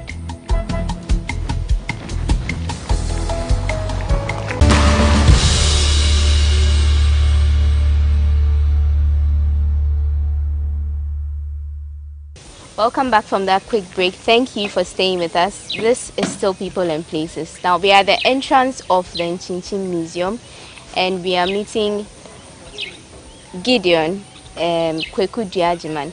He will be taking us round, so I would say he's our tour guide for today. Gideon, it's saying. Boko, Yamiadum. So how long have you been here for? Okay, I've been here for 2.5 years now. Okay. Yeah. Okay. Gideon is an artist, by the way. So, in Nchinchin Museum, no, how big is the place? Currently, we sit on 200-acre land here, but we have developed about 50 acres of the acquired land so far. So far. Yeah. Okay. So currently, we are operating on a 50-acre land. But it's still expanding. Yeah, it's a museum that is evolving. So we're still in the early stages of developing and expanding it. These are very in-your-face monuments. I don't know what they mean. Can you just take us through? Oh, okay. So we have here 3 monuments that are highlighting civilization in Africa. Okay. So the first one is the Sudano-Sahelian monument. This one? Yeah, the very first one. And we want to incorporate the art forms and architectural styles, not only in Ghana, but the whole of Africa. Okay. So this one isn't found in Ghana. This is found in the southern part of Africa, or Sudan.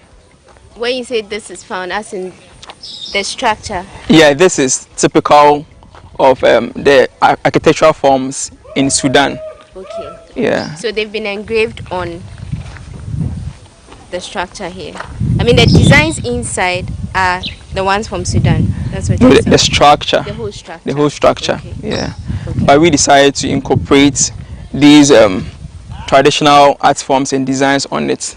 Okay. Since we are talking about our culture and our heritage here in Ghana, so we wanted to include most of the popular art forms and symbols that have meaning here in Ghana. Okay.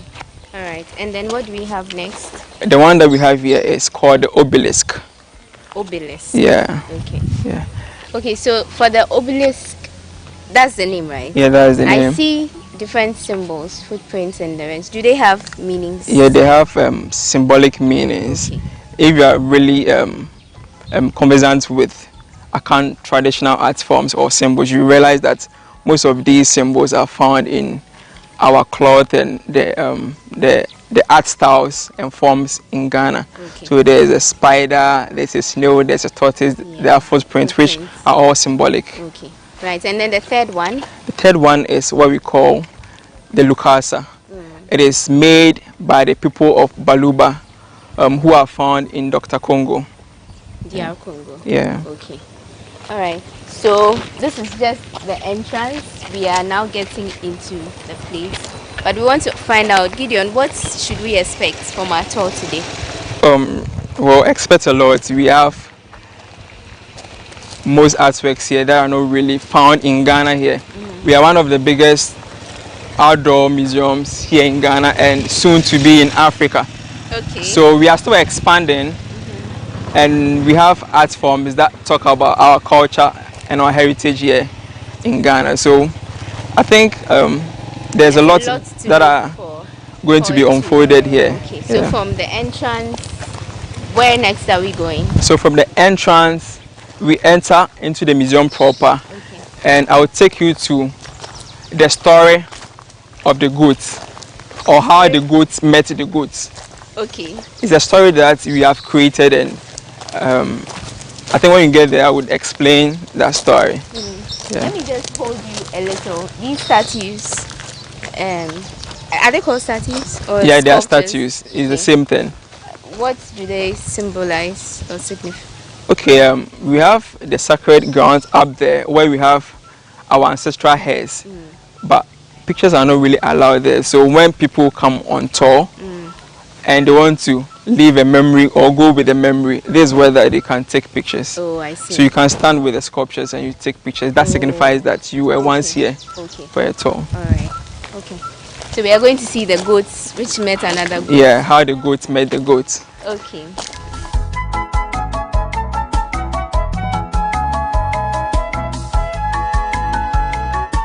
So we move to this area first.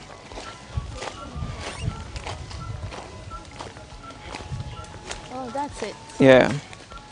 And then this one, and there's another one. Yeah.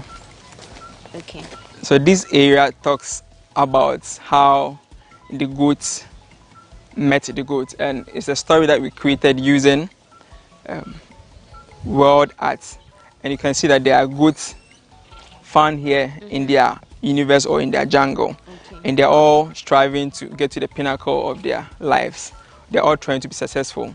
As humans, all of us are, trying to be successful in one way or the other. So these goats found themselves trying to do things that will take them to the highest pinnacle of their life. So you realize that on my left here, you would see two other goats there. One down and one. Yeah, one finds herself on the top of the roof, and in the world of the goats, the level that the goat up there has gotten to is the highest peak of the universe or their life. Okay. So it means that this goat has become successful. So you realize that there's a goat down there that has been trying several times to get to the level that goat is. But trying to be like the successful one. But she has been unsuccessful. And the goat up there is the greatest of all time, GO80. Yeah. Because she has been able to make it. Oh, okay. So you realize that there's a dialogue between the two of them. So the one down there is asking the one up there how she got there, and she was advising the one down there about how to make it to where she is. So giving her maybe tips or something. Sure. So the things in the wall are like the footprints. They are the footprint because the one on top. No, the one down there that has tried several times to climb to where she is, but so there's an advice that she gave her that I think would be told when people come here. We don't want to put everything out there. That's for you to find out. So Yeah. you just have to come to the Inchinchi Museum to find out why. I mean, what advice the successful goats gave the goat which is trying to be successful. Yeah. Okay, but why the story though? What inspired the story? What inspired the story? You know that Africans we like creating stories.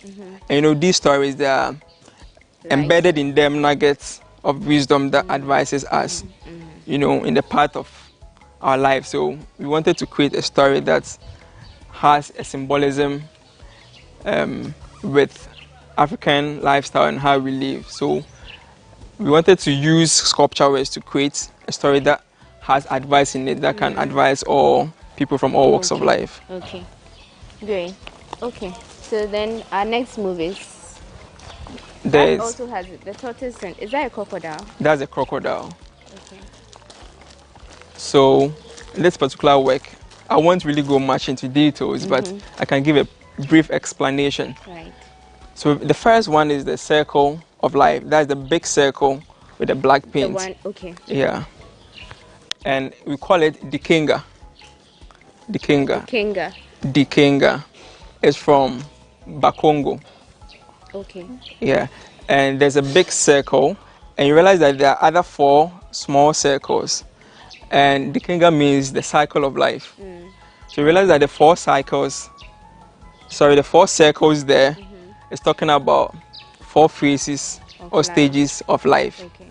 So the first one, the one on your right, talks about sunrise, which means that when you are giving birth to, or when you come on earth as a newborn baby. And the second one talks about noon,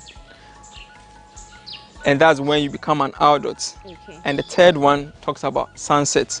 That's when you get to your old age. Your peak. Yeah.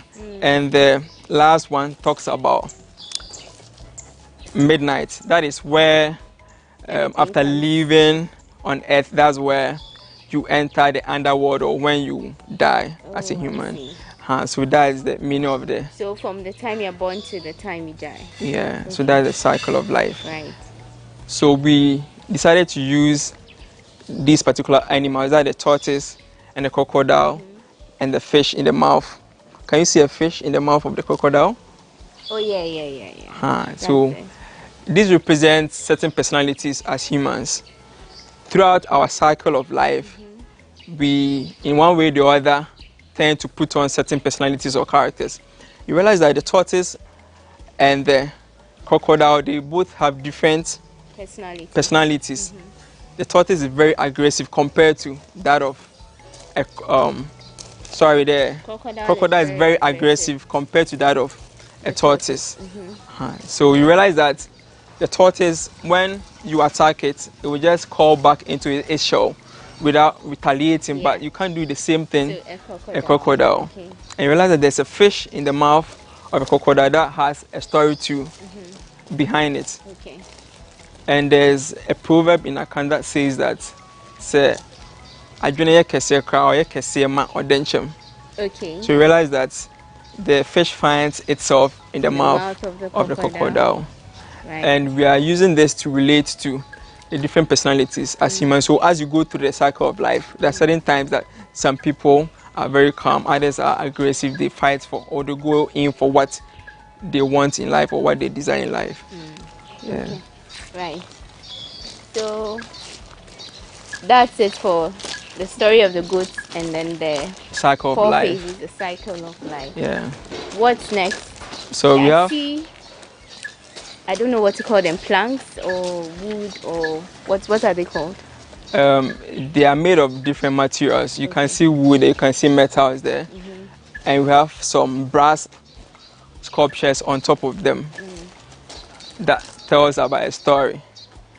So each of them have different components on top of them? Yeah, when you get close, you realize that many activities are happening.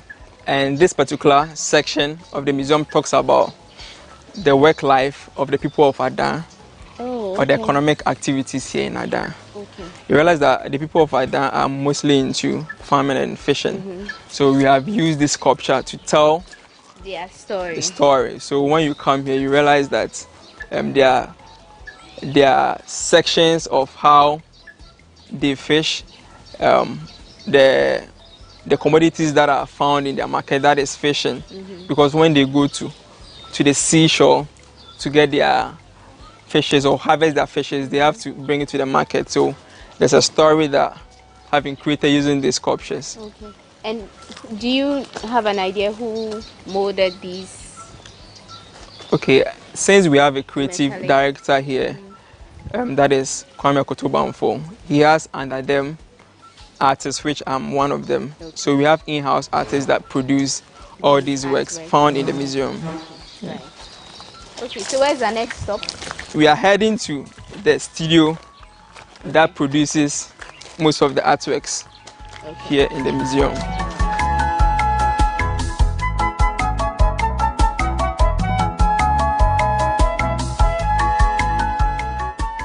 So welcome to the Ostramba studio. As I was saying earlier, studio. Okay.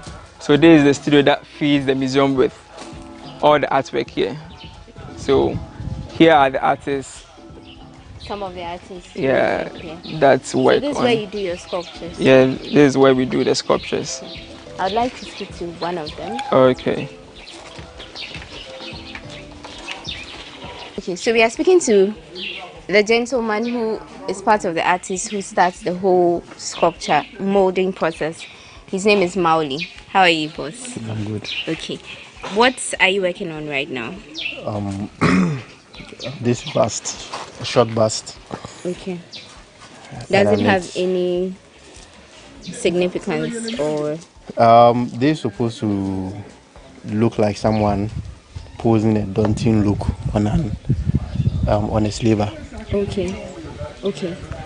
And so he's supposed to look like someone who has been captured and maltreated. And so the expression is supposed to suggest something towards that end. I see. And how long does it take you typically to do something like this? Professionally, we are supposed to take up to between 4 and 6 months. For one Yes, bust? to do something like this. Okay. That's because we want it professionally made with a lot of details. I'm not talking about the entire thing, just the molding stage. Yes, just 6 the molding. months. Yes. Wow, that's a long time. Yes, just the molding. Okay. But then because of the nature of what we are doing, and then working with Kwame, who likes to push us a lot, so you go beyond we have the to 6 months. we have to increase our speed. Okay. And so this one, for instance, was started on Monday. Wow. Yes. And you're already at this already, stage. yes. That's nice. And coupled with the fact that I don't spend a lot of time on it, and so maybe I'll just work on it 4 hours and then I'll move to something else. Okay. And how long have you been sculpting for? I've been working with clay since childhood. Okay. But you were designing pestles and mortar. Yes, I used to design. I was into cars back then, and so I used to do clay models of cars. Yes. Okay. At and which then age?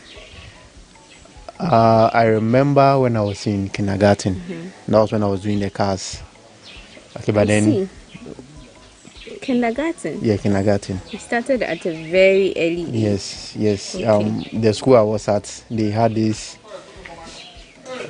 imported clay, colored clays, and so they made it fun. Okay. Okay. So when you are sculpting something like this, do you have something you look on, or it's just from your mind? When we are working on pieces like these, it's 3 ways. Okay. Either we have a model, and then if the model is unable to sit up with us, we just take images of the model. And so we start with the model, but then we end with the images of the model. Oh, okay. That's the other way. And then the third one is just using images. Oh, I see. And then sometimes this is a generic piece.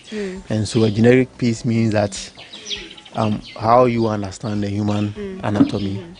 And then the looking at people, I'm interacting with a lot of people, the number of faces that you've been able to record of head. And so when you sit behind to work on pieces like this, how you're able to recollect some of these informations. That's what we put on display. And so this is a generic piece. It's partly from memory and then partly from reference. What has your experience here at the Nchinchi Museum been like? It's interesting. and it's fun. Naturally, I like environments like this, and so coming here and then working under these environments, it's stressful, but then it's enjoyable. Yes. Okay. Even the pieces you get to work on, I mean, having to sculpt people in pain and all of that, what's the experience like? Does it give you any naturally unique yes naturally when I'm working on pieces like this, I'm rather immersed in the process, and so I don't get to, the feeling I have with the piece is rather the transference of whatever I'm feeling in there. Exactly, and so that's what happens within the process, but then the actual feeling of the whole piece comes to life when I'm done with it, and then it's already in the space. And so that's when I'm able to have some connections with it. But then in the process, the only connection I feel is what I transfer. I'm sure you've designed hundreds of pieces since you were a child, since you started at, kindergarten. So since you came here in Chinchim, how many moldings or how many sculptures would you say you've done so far? That's an interesting one. An estimate. Maybe it's a lot, but 20, 30, 50. The nature of what we do over here, one, it doesn't allow us to keep record of how many pieces an individual person is doing, because a lot of the times we are interchanging responsibilities, and so sometimes, for instance, yesterday I just spent 2 hours on it, and then Kwame took over. So when it happens that way, it's more of a collaborative thing than an individual piece. All right, thank you, Molly, for speaking with us, and all the best in finishing up your piece. So we are moving to the next person, to the next stage of sculpting, and we'll be speaking to Williams. How long have you been here for? Oh, I came here August, and then I'm here to do my attachments, and then it was supposed to last for 2 months, but after the attachment, I was supposed to go actually, but I decided to stay around and then learn some more. Where did you come from? I'm from Accra, Kaswa. I mean, which institution? Takoradi University. Oh, okay. So you came here for like training or practicals or internship? It's actually internship, which will last for 2 months, from August, and it's August, September, yeah. I see. So what have you been doing since you got here?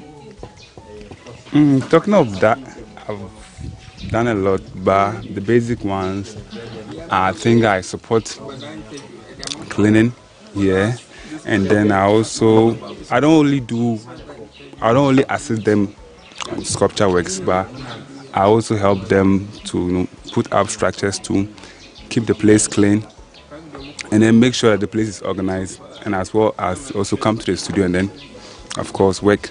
Okay, so what are you working on? I'm working on a piece that I'm supposed to cast, and then after they are done with the head, they'll bring it to me, and then I'll cast it. I'll take the mold actually, sorry. Okay. And then I'll use, what I use is the silicone, right? I think you're going a bit fast. Okay. So what does the process entail? You start by molding the clay. And then after molding, right? Let's say it's a head that you are doing. So after molding the head, which is actually there, it will be brought here for me to use silicone. Okay. Right, to pick the mold. Okay. Of it. So I'm going to use to cover the face. That means the front and the back will be covered with the silicone. Okay. After that, I will send it there for them to also use cement or POP, right, to also cover it, so that to cover the silicone. To cover the silicone on the clay. Yeah.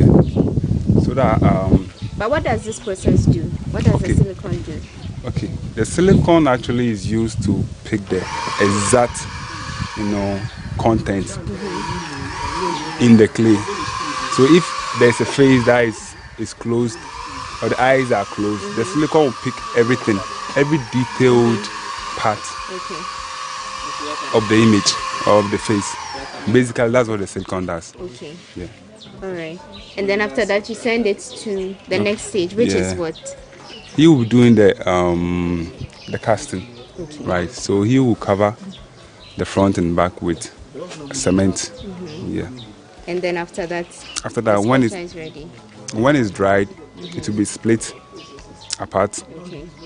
And then inside it, we are going to either pour cement, which we pour it inside the silicone. Okay. So we'll let it dry, and then we'll pick it out, because this surface is flexible, right? So when we pick it out, then we are going to do the same to the back too. So we are going to join them. The cement from both ends. Join them. And that's what he does. Yeah, that's what he does, the joining and the cement work. Okay. Yeah. Okay. All right. And how has your experience here been like since you started working? It has been educative. I learned more. And it's not only about sculpture. We'll be taught history, in terms of black history. Yeah. And then basically you learn more. It's not only about sculpture that I learned here. I learned more about time management too. And I think it's very important as an artist to know how to manage your time. So there are basic things that I was able to learn. And I was taught some of the things that when I go to school, I wouldn't be taught. How challenging is it here? Well, basically, I will start from the experience, because you haven't had such exposure. So, first of all, it's a challenge to you. So, are you going to be open up to the task and do it, or you are just going to give up? Which I chose not to. Though I'm done with my attachment, I decided to stay to get more knowledge. That's my decision. So, you have to accept every challenge that comes. Yeah. All right. Thank you for speaking welcome. to us. And we are still exploring the sculpting process. We are at the last stage, and we have me. He is the one who completes the whole process. How are you? I'm fine. Okay. How long have you been doing this? Quite 11 years this. 11 years? Yeah. Started working with Mr. Kwame Akutubanfo. I started training with him, so... Oh, I see. Okay. And what does this... let me ask, how is this stage called, or what is it called? This stage is called detailing. It's a finishing process, that's the casting and the detailing of its parts. Okay. Okay.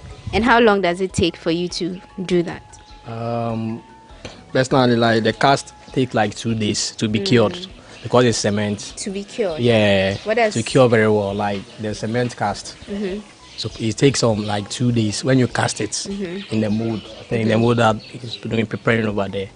So it will take like 2 days for you to be well cured before you can take it off and join it. To get to this stage before you come with the finishing processes. Or so at least it can even take like 3 days or 4 days to finish everything up. Okay.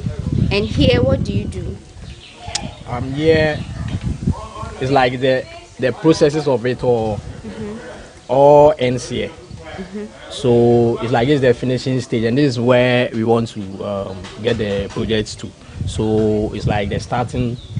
This is the kind of material that we need to finish the particular piece. So which materials do you use? We use cement. We use white glue to do all the finishing touches. So you mix? Yeah, it's a mixture of cement and it's a mixture of white glue, like something like this. All forms of different shades, like we have different techniques. So it depends on the kind of model. Like if I see the kind of model, I know what hairstyle or any detailing that I'll give. So all depends on the material. So something like this, I'll have to bring in white glue to do the finishing. of it. Okay. Some too, I can just use only just cement to finish it. And I see a woman opening her mouth. Yeah. Am I right? Yeah. Okay, what It's is it supposed to signify? It's not like it's a pain. She's in pain, and yeah. agony. Okay. Right. All right. So thank you for You're speaking to welcome. us. That is the last stage of sculpting. It's getting interesting, but there's still a lot more to explore. Right about now, though, we want to have a little conversation with the owner of the place, Kwame Akoto Banfo, after which we'll continue with our tour. Don't go away. We'll be right back.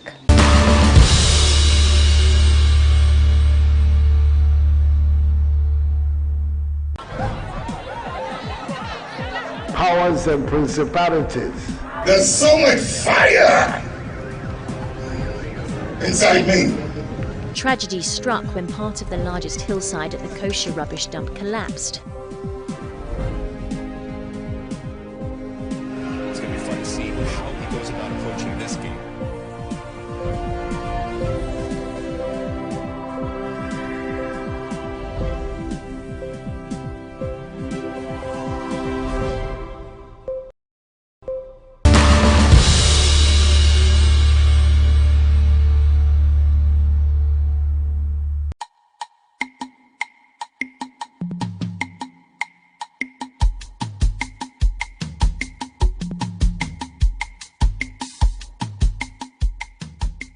Jinchim is an Edinkra symbol of the same name, and it signifies our journey as an African people.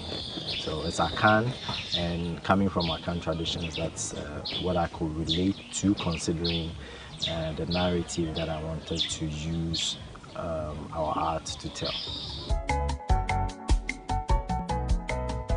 Well, I did set out to give a much more panoramic view or panoramic narrative of our African heritage, and in Chinchim just does it. It's about twists and turns, it's about adaptability, and it's about evolution across time, and that is for me the best symbol to signify what this installation, my installation, and what this museum represents. It's about 11 years now, but we've only been here in this space for 4.5 years. The concept itself was conceived somewhere around 2006, after my first degree at KN University. But I only started creating the first sculptures for it 11 years ago. It came as an idea. For every creative, you have an idea, and then you learn how to refine it over the years. So for example, I was more of a creative then, and I had very little experience in museum organization or even running my own studio. But I had to start something. So part of it has been a learning process. I had to take a few courses, or maybe work with a few institutions to gain more experience to be able to run this on my own. Bachelor of Fine Arts and then Master of Fine Arts from the same institution. Both my undergraduate graduation projects and then my master's research was into multidisciplinary eclecticism. Okay. So basically, as an artist, I do everything. From animation to stone carving to writing to sculpting and painting, whatever and then creative directing. Whatever the media I'm able to, I try to choose the best medium of expression. But over the years, there's this part of sculpture that I feel appeals to the African story and then the African people, and to making the art and then the history and the narrative very accessible. And that's how come I use sculptures more. What our purpose has been and how it has evolved over the years. So what has made up our life and our purpose as a people? African enslavement, as we feel it now, the Middle Passage, transatlantic slave trade, the Arabic slave trades, are relatively much more smaller, but it is one of the most impactful, especially in the negative sense, and the ones closest to our time. It is one of the major phenomena that is affecting our life now as Africans. Now as being considered people with black skin, and certain people choosing to see themselves as better off than Africans. It's been difficult, but it's certainly getting better. It's been difficult because various sections of this project have been attempted by various people in Ghana and all over the world, but the way in which we are putting it together is a bit unique, and thus at the beginning it made it difficult for people to really understand what exactly that we were doing. People thought it was all about African enslavement, which it is not. And secondly, to some of the subject matter which I decide to stress on or emphasize have automatically made it difficult for some people to feel comfortable sponsoring what we are doing. So in that sense, it becomes difficult and challenging. But we've also had, whilst we haven't always had financial support, we've also had non-financial support and encouragement from various people and institutions. I work with people who are genuinely interested in having us tell our story without trying to be the deciders of how the narrative should go. I work with people who are used to the very idea of academic dialogues and having black people tell their own stories. And in the spirit of academia and research, it's about human relationship and who is nice to you and who is not. So usually I won't go in with the idea that this person is a descendant of a slave master, as long as we are treating each other as normal human beings. So usually it hasn't been most of what will be considered negative has been a bit more remote, because I've been lucky to mostly work with academics who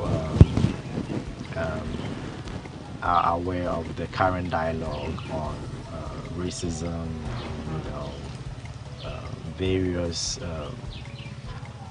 various tropes surrounding African narratives and the telling of African narratives. Number one is a very spiritual journey. Number two is very nuanced.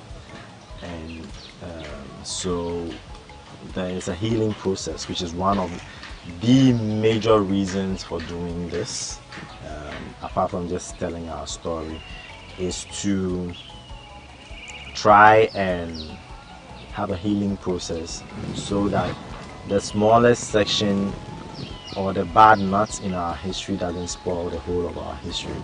And so one of the key moments is realizing that different people are in different stages of healing and freeing themselves from the legacies of African enslavement.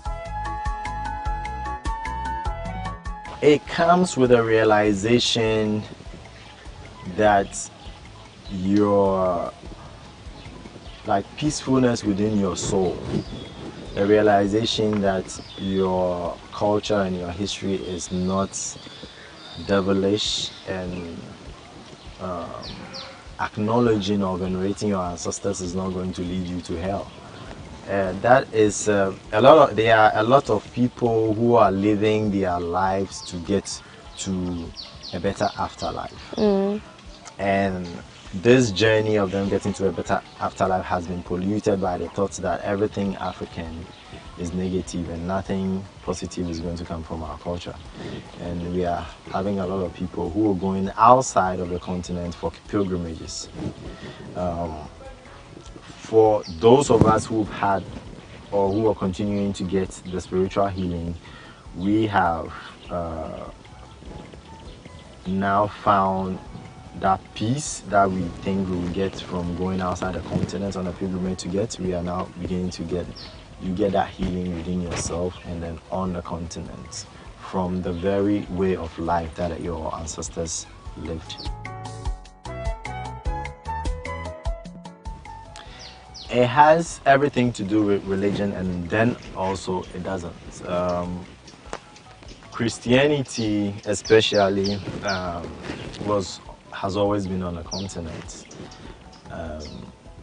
Only if you're looking at the Ethiopian Orthodox Church, only the kind that was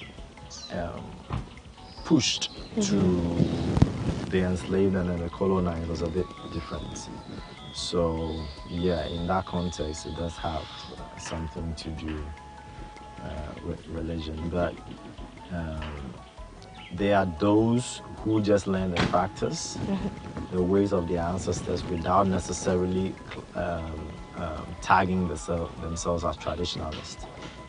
I'm speaking from the experience of Ghanaians who really mostly have three religions. So we have two Abrahamic religions and then a traditional religion. So we Islam, Christianity, and then our own traditional religion. Yeah. And then again, it also has everything to do with religion when you realize that most of the people who were able to free themselves from enslavement and colonization first had to decolonize their minds and their religions. So if you're looking at the Haitian Revolution, it was deeply connected to the religion. So like people who didn't believe that the colonial masters or their enslavers were the epitome of holiness. So there's a section dedicated to the enslaved, and by the time you go around, you realize that there are other sections dedicated to healing and the rest of our journey, and then dedicated to the self. For example, when you start interacting with the mirrors that we have at the end of the installation, you realize it's pointing to your relationship within history, your place within history, and how you matter, and you are a key element in the Nchinchim journey.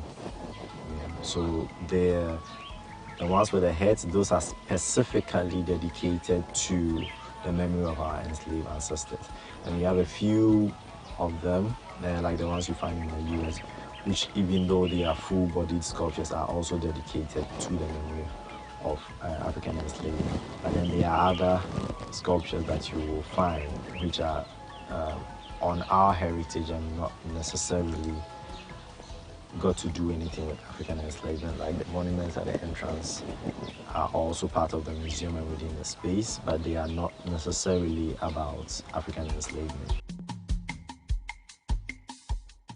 Ghanaian African heritage, using Ghanaian African heritage because we are tracing a history that goes beyond when country boundaries or artificial boundaries were created for us. So we were tracing migrations and people and philosophical concepts, which precedes the ideas of countries and Anglophones and Francophones and, regrouping ourselves according to the language of colonial masters. Well, the first revelation, which is the largest, I may not be able to give a second one, is the fact that you don't know it all and then you can't do it all. And there's always somebody who knows more about some of these things or these phenomena and then the history and the heritage than you. So that is I think that's the biggest. I'll probably rub the two into one, and that is why we invite other scholars to contribute and then to guide where this is going. And then we also invite historians from various traditional homes to also contribute. I always say that it's not my story, it is our story. And so being inclusive to all kinds of Africans, whether they've been to formal school, formal Western style school, or they've been trained traditionally, we have created a system that welcomes all kinds of creatives and people who want to express. So one typical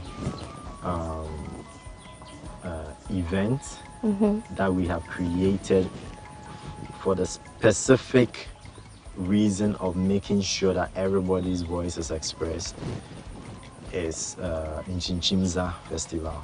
Okay. So it's a creative communal labor, and we've had people from as far as New Mexico to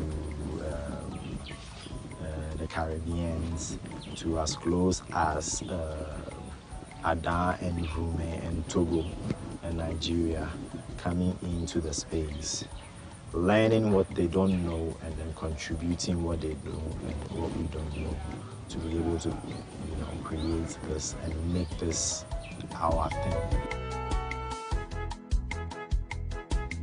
My favorite collaborator is Efosela Eje. Okay. Or should I say Dr. Efosela Eje.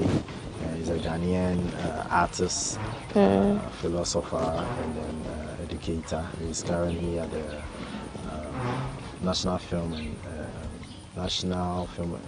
Television Institute, NAFTI. He's also an independent researcher. I've also had a lot of both training and exchange of knowledge from Dr. Obadele Kamon, currently with African Studies, my good friend Michael Morand from the Bianiki Library for Rare Manuscripts, Yale University. Yeah, and then I've had Mary Yabua. Mary Yabua is currently at Wheaton, Chicago. And she also helps with all sorts of organizations and all sorts of things, whilst doing her own personal journey on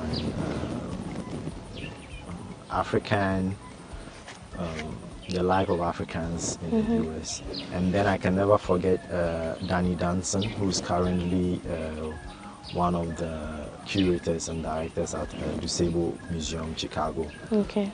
Who I've also worked with ever since we met in 2016, 2017, when he was a Fulbright scholar. And we organized a really huge exhibition at the Cape Coast Castle. Okay. So there are various scholars, various not only talented but masters of their field who are contributing to this. And the people I've mentioned, we are black people and then white people as well. Yes, I have. I definitely have a better understanding of how neocolonialism worked and is still working.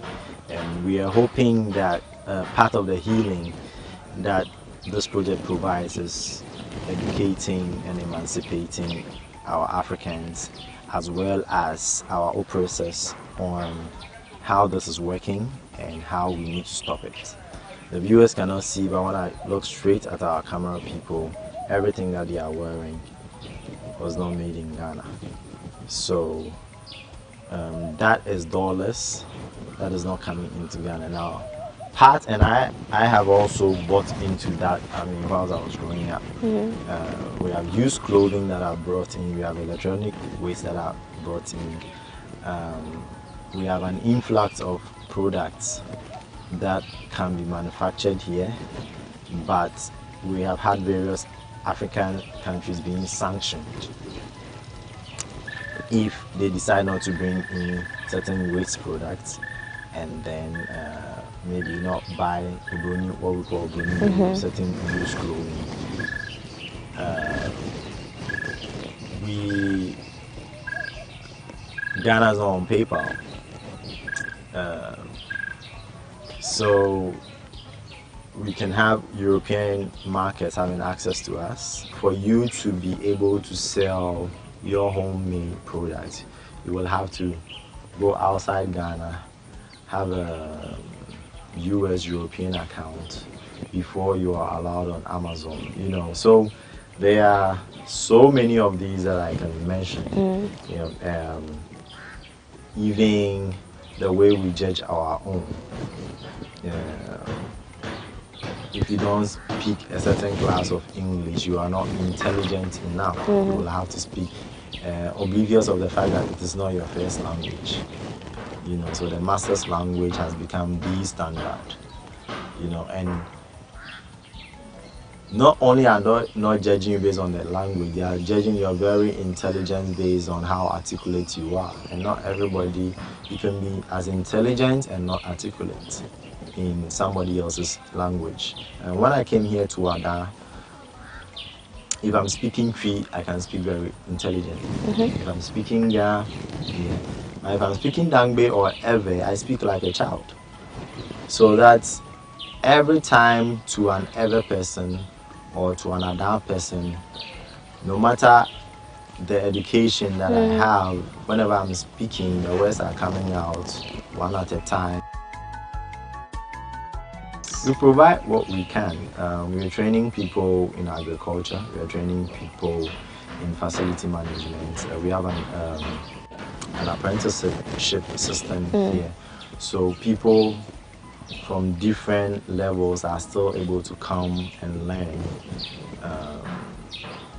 While they've not been to the university, so we're teaching certain subjects in local languages. As you go through the back, you see different girls learning hospitality and catering. We do pottery and fish farming. So other practical skills aside of the arts that they will find useful as everyday Ghanaians who don't have access to elite artistic or creative spaces. They will still have something to do with their daily life. Internship is all over the world, but that is not the impact for me. The impact is when it changes the livelihood of an African and when it's able to keep pressure on racial injustice. I see it at the end of the tunnel. I see it's a journey. A lot of the students we've had here and tourists, because we've had people who come for educational tours and for pilgrimages, we've been able to reach people spiritually. We've had various pilgrimages that is done here. Pilgrimages that previously would have been done outside of the continent are being made here to pay homage to our ancestral enslaved ancestral site. Our work is to change the mindset of the African and let him or her feel the impact of the mindset that has been changed. So our work is to educate. We had our youth outreach program before we came here. We've been as far as the Volta region. We've been to Ada, we've been to certain schools in Ghana.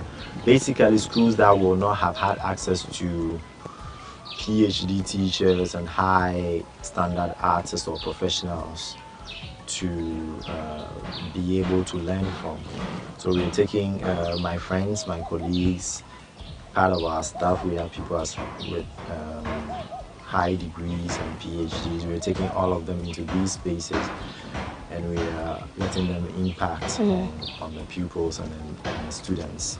That was before we had our space, so we were touring around, going to various schools. And now that we have our space, pre-pandemic, we had buses of schools coming here. And then even outside Ghana, we had people, me working as a study abroad professor for certain institutions outside Ghana. Yeah. So we are in a dialogue with certain people at GES to be able to extend the reach so that a lot of people benefit from what we have to teach and tell. Well, I have a few sculptures coming bound for the US again next year.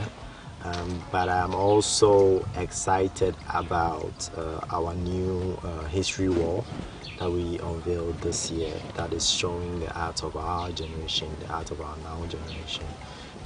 You will see we just started to cover the protest in Nigeria and then the protest in the US as well. Considering that it's a 100-meter wall and 15 feet high, it's still relatively small, but we are excited that we are connecting the history of now to the past, and people will now see, as I've tried to explain to you, the impact of the past on the present. It would take you to share what you want to be healed about. One of the things that I talk about when it comes to healing is for the ill, him or his or his, himself or herself, to be part of the healing process. Okay. And as you come, we dialogue with you, and then we find out what you need healing in, and we help you to embark on that journey, whether it's healing physically or spiritually. And as you said, spiritually, and what exactly in spirit would you want to heal from? We'll do all the best that we can to help you embark on that. We are a syncretic society, so we have Muslims, and we have Christians, and we have traditionalists. So depending on what appeals to you, as long as it has got to do with your African heritage, and to point you in the correct path, as best to our knowledge as we know, then we can help you on that journey.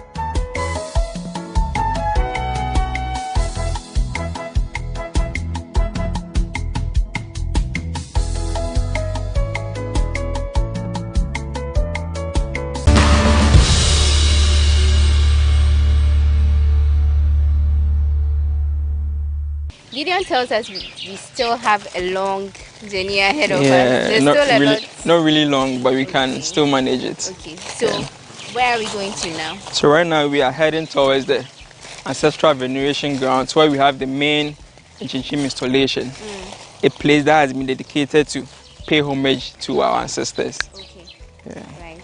And that's the main installation here? In the museum. So then let's get to it.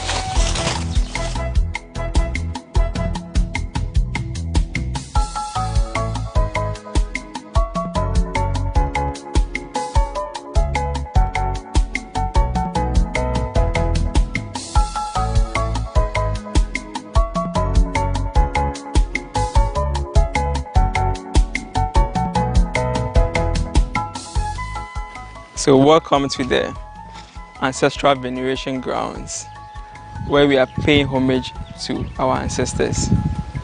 So this is what we call the Nchinchim installation. And what do we have here? Those are a lot of human sculpted heads all over the place. Yeah. And then there are the clay items. What are they too? These are fired clay. We call it clay or terracotta. That's the art term for it, terracotta. Okay. That's the traditional ones, and we have the modern ones made of cement. So these are also sculptures? Yeah. But smaller ones, and they are in clay, fired clay, called terracotta. I see. So these ones are left like that, no cement is added? No. But you sculpt them too? Like yeah, we sculpt them. And this is the traditional way of making heads in the Akan tradition. Yeah. And some of them are black. Is there any reason? No, we fire them in a kiln, or we bake them so they become black. Yeah, some of them got that color. Okay, so these heads, what do they represent? So these are what we call insudie or insiswo. In the Akan, yeah. And in the Akan tradition, when someone dies, they will make one of these insudie and put it on the grave of the person. And currently, when you go to our various cemeteries, we have the modern ones that are made of cement or sprayed. So many years ago, in the Akan setting, this is what they will use to pay the last respect or pay homage to a dead person. So this is the traditional form here. and on our left we have that of the cement one. So it's the same thing, just the cemented form. Yeah, the same thing. So these bigger ones are also called insudie. Oh, no, these are made, yeah, it's insudie, but we are using modern materials to talk about the same thing. And that's what inspired my boss to create these heads. Okay. So these are the smaller ones inspired him to create the bigger ones. And you know, we use modern materials and modern techniques of making sculpture to produce this one. But basically, this is what inspired him to create these sculptures. Oh, okay. So I see different faces with different expressions. Some, this one for instance, has a blindfold. Yeah. Like, what do they represent? Why do they have these expressions on their faces? So this particular area of the museum is dedicated to pay homage to our ancestors that were involved in the transatlantic slave trade. Our ancestors who were enslaved and taken from the shores of Africa. Okay. So these heads are to pay homage to our ancestors. So these particular ones found in the water is dedicated to those of our ancestors who were drowned in the ocean when they were being transported out of Africa. Those who tried to escape, or those who were thrown into the water? Some were thrown into the water, some also tried to escape the brutalities and the atrocities that they were facing in during their journey. So this particular section of the installation is dedicated to that narrative. There are children also involved, so it's adults and children. It's a mixture of things. Yeah. The water here, is it like rainwater? You actually pour water? It's a combination of the two. Okay. Yeah. So it's always in water? Yeah. Okay. And then this side, I see something like a graveyard. Yeah. So here is the Chichim installation, as I said earlier. And we have about 1,005 heads over here. This part? Yeah. 1,005 heads over here. And the clay ones that are the insudie also close to 1,000. Wow. Yeah. Okay. So these are the faces of our ancestors who found themselves in the transatlantic slave trade. Okay. They are imitated faces, right? Yeah. Like from Kwame's own idea. Yeah. So these are role models or human beings that were modeled in our studio. And Kwame believes that perchance one of our ancestors or great-great-grandfathers or grandmothers were parts of the enslaved. So when you come to our studio and we model you, we believe that you are representing one of your ancestors. Oh, okay. Yeah, so these are real faces that have passed through our studio or our museum and we've sculpted them. I see. Since when? This project started about 10 years ago. So he has been evolving. 10 years, he's been able to create different faces from all walks of life. But is it that these people make the expressions, or he just looks at their faces and models different expressions in their faces? Because of the narrative that we are talking about, that is the pain and the brutalities that our ancestors went through, they had to go with this particular expression. You realize that all the expression on these faces are that of a sad face, those who are in pain. So aside tourists coming here to learn about history and all about the slave trade and everything, what else is this place used for? What else happens here? So this place has been dedicated to pay respect to our ancestors. I know we know their story although, but it's not really taught in most of the histories that we find around the world. So this place is to add to the history of what happened so many years ago. To realize that the first ship that left the borders or shores of Ghana took place about 400 years ago. So that's why we have these 4 poles over here that signifies 400 years that slavery started here. Yeah, that is early. These 4 poles. Yeah, that's what has been documented. But even before that, the Portuguese came here during the early 1500s. So we have another pole here that makes it 500 years. Oh, okay. So the 400 years is what has been documented, but before that it was happening. Yeah. So this place is dedicated to pay respect to our ancestors, as I said earlier on.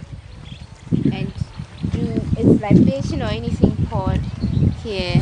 Well, in the African belief, anytime that we want to honor our ancestors, libation is poured.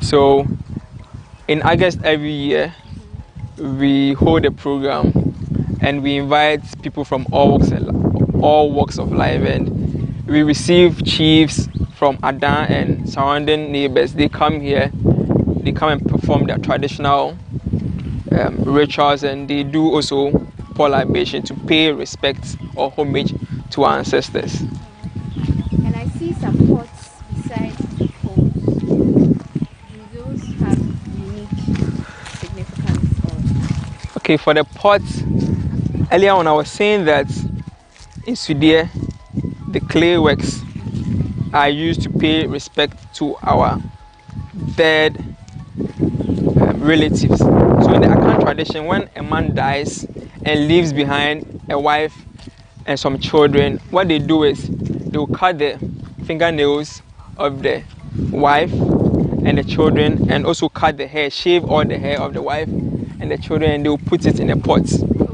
and put it on the graveyard of the man. And currently what we have is the flowers that we put on tombs.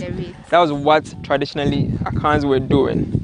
So this is to signify that part of the history. Because the last bit is the, I don't know what to call them, the stands in front there. These ones? In front of the big baobab.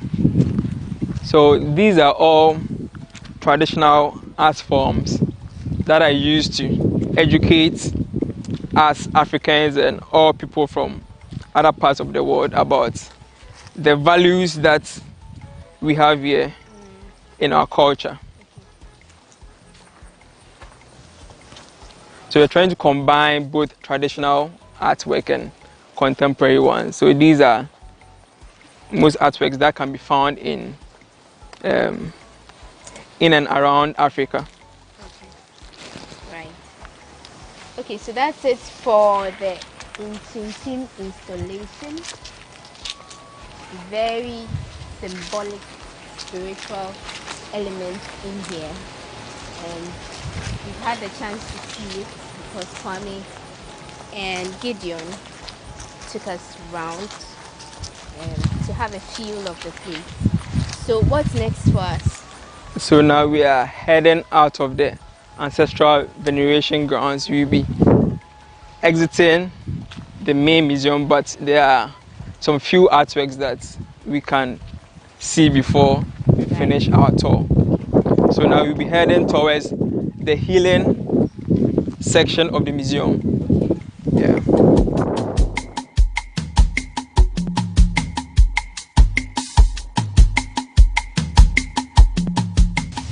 So we are getting to the end of our tour. Yeah. But I see some symbols around here. Okay. What does this section? So this section talks about rebirth or healing. And as you know, Africans right from beginning of history, we have suffered a lot of things, right from slavery to colonization, and even up to now we're still fighting many battles. So this section of the museum, it's talking about rebirth, healing from what has taken place over the years. So we have some fertility artworks here that we call Akuaba. Okay. And you know what Akuaba means. In the Akan tradition, Akuaba is used when someone wants to conceive. Yeah, so this fertility yeah. So we are heading towards the exit of the Inchinchim Museum. Yeah.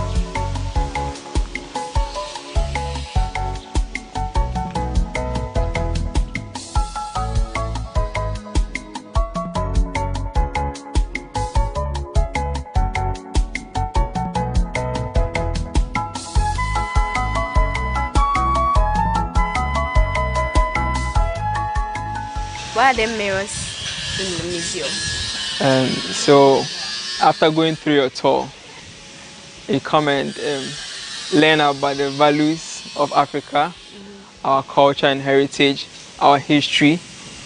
After getting this knowledge, we believe that now you have fair knowledge about where we've come from as Africans and where we are as Africans and where we are heading towards. So it's for reflection. Reflections. Oh, okay. Yeah.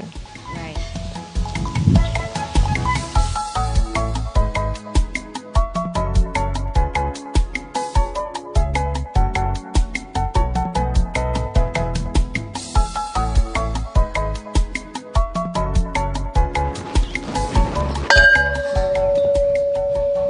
This is how we end our tour today. It's been a very, very enlightening experience, and we did this with Gideon. Gideon, thank you so much for taking us around the place. Earlier we spoke to the brain behind this facility. It's very monumental. You need to experience this place for yourself. Come here, learn all about the African heritage, where we came from, colonialism, the rebirth, and just reflect on where we've come from and where we are now as a people. This is People and Places. Thanks for your company.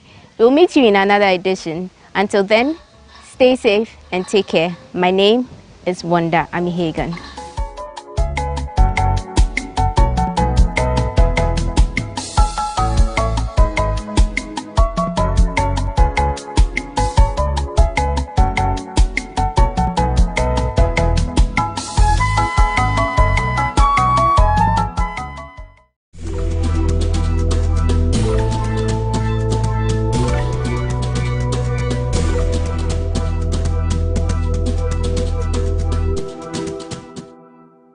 On behalf of the Chartered Institute of Marketing in Ghana, I would want to congratulate GhanaWeb on your 22 solid years of existence. I know it's not easy for any organization to be 22 years and still counting, with the kind of reputation that you've enjoyed, even though there have been some flaws. I guess you've done very well.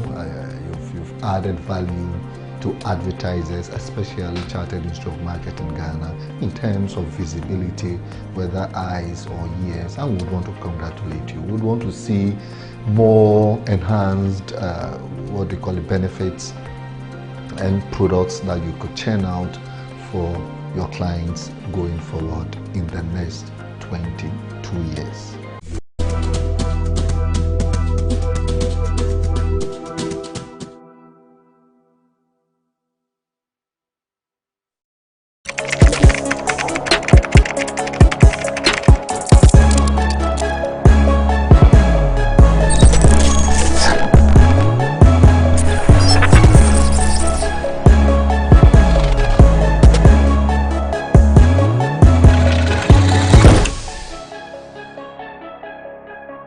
He's earned a second Grammy nomination for himself and his nation, Ghana. Indeed, it will not be far-fetched to say that Rocky Dawuni rocks. The music icon's success has ignited excitement in the Ghanaian showbiz industry amid heightened expectation of winning the trophy. We are seated for a riveting conversation on Rocky Dawuni's Grammy Awards nomination.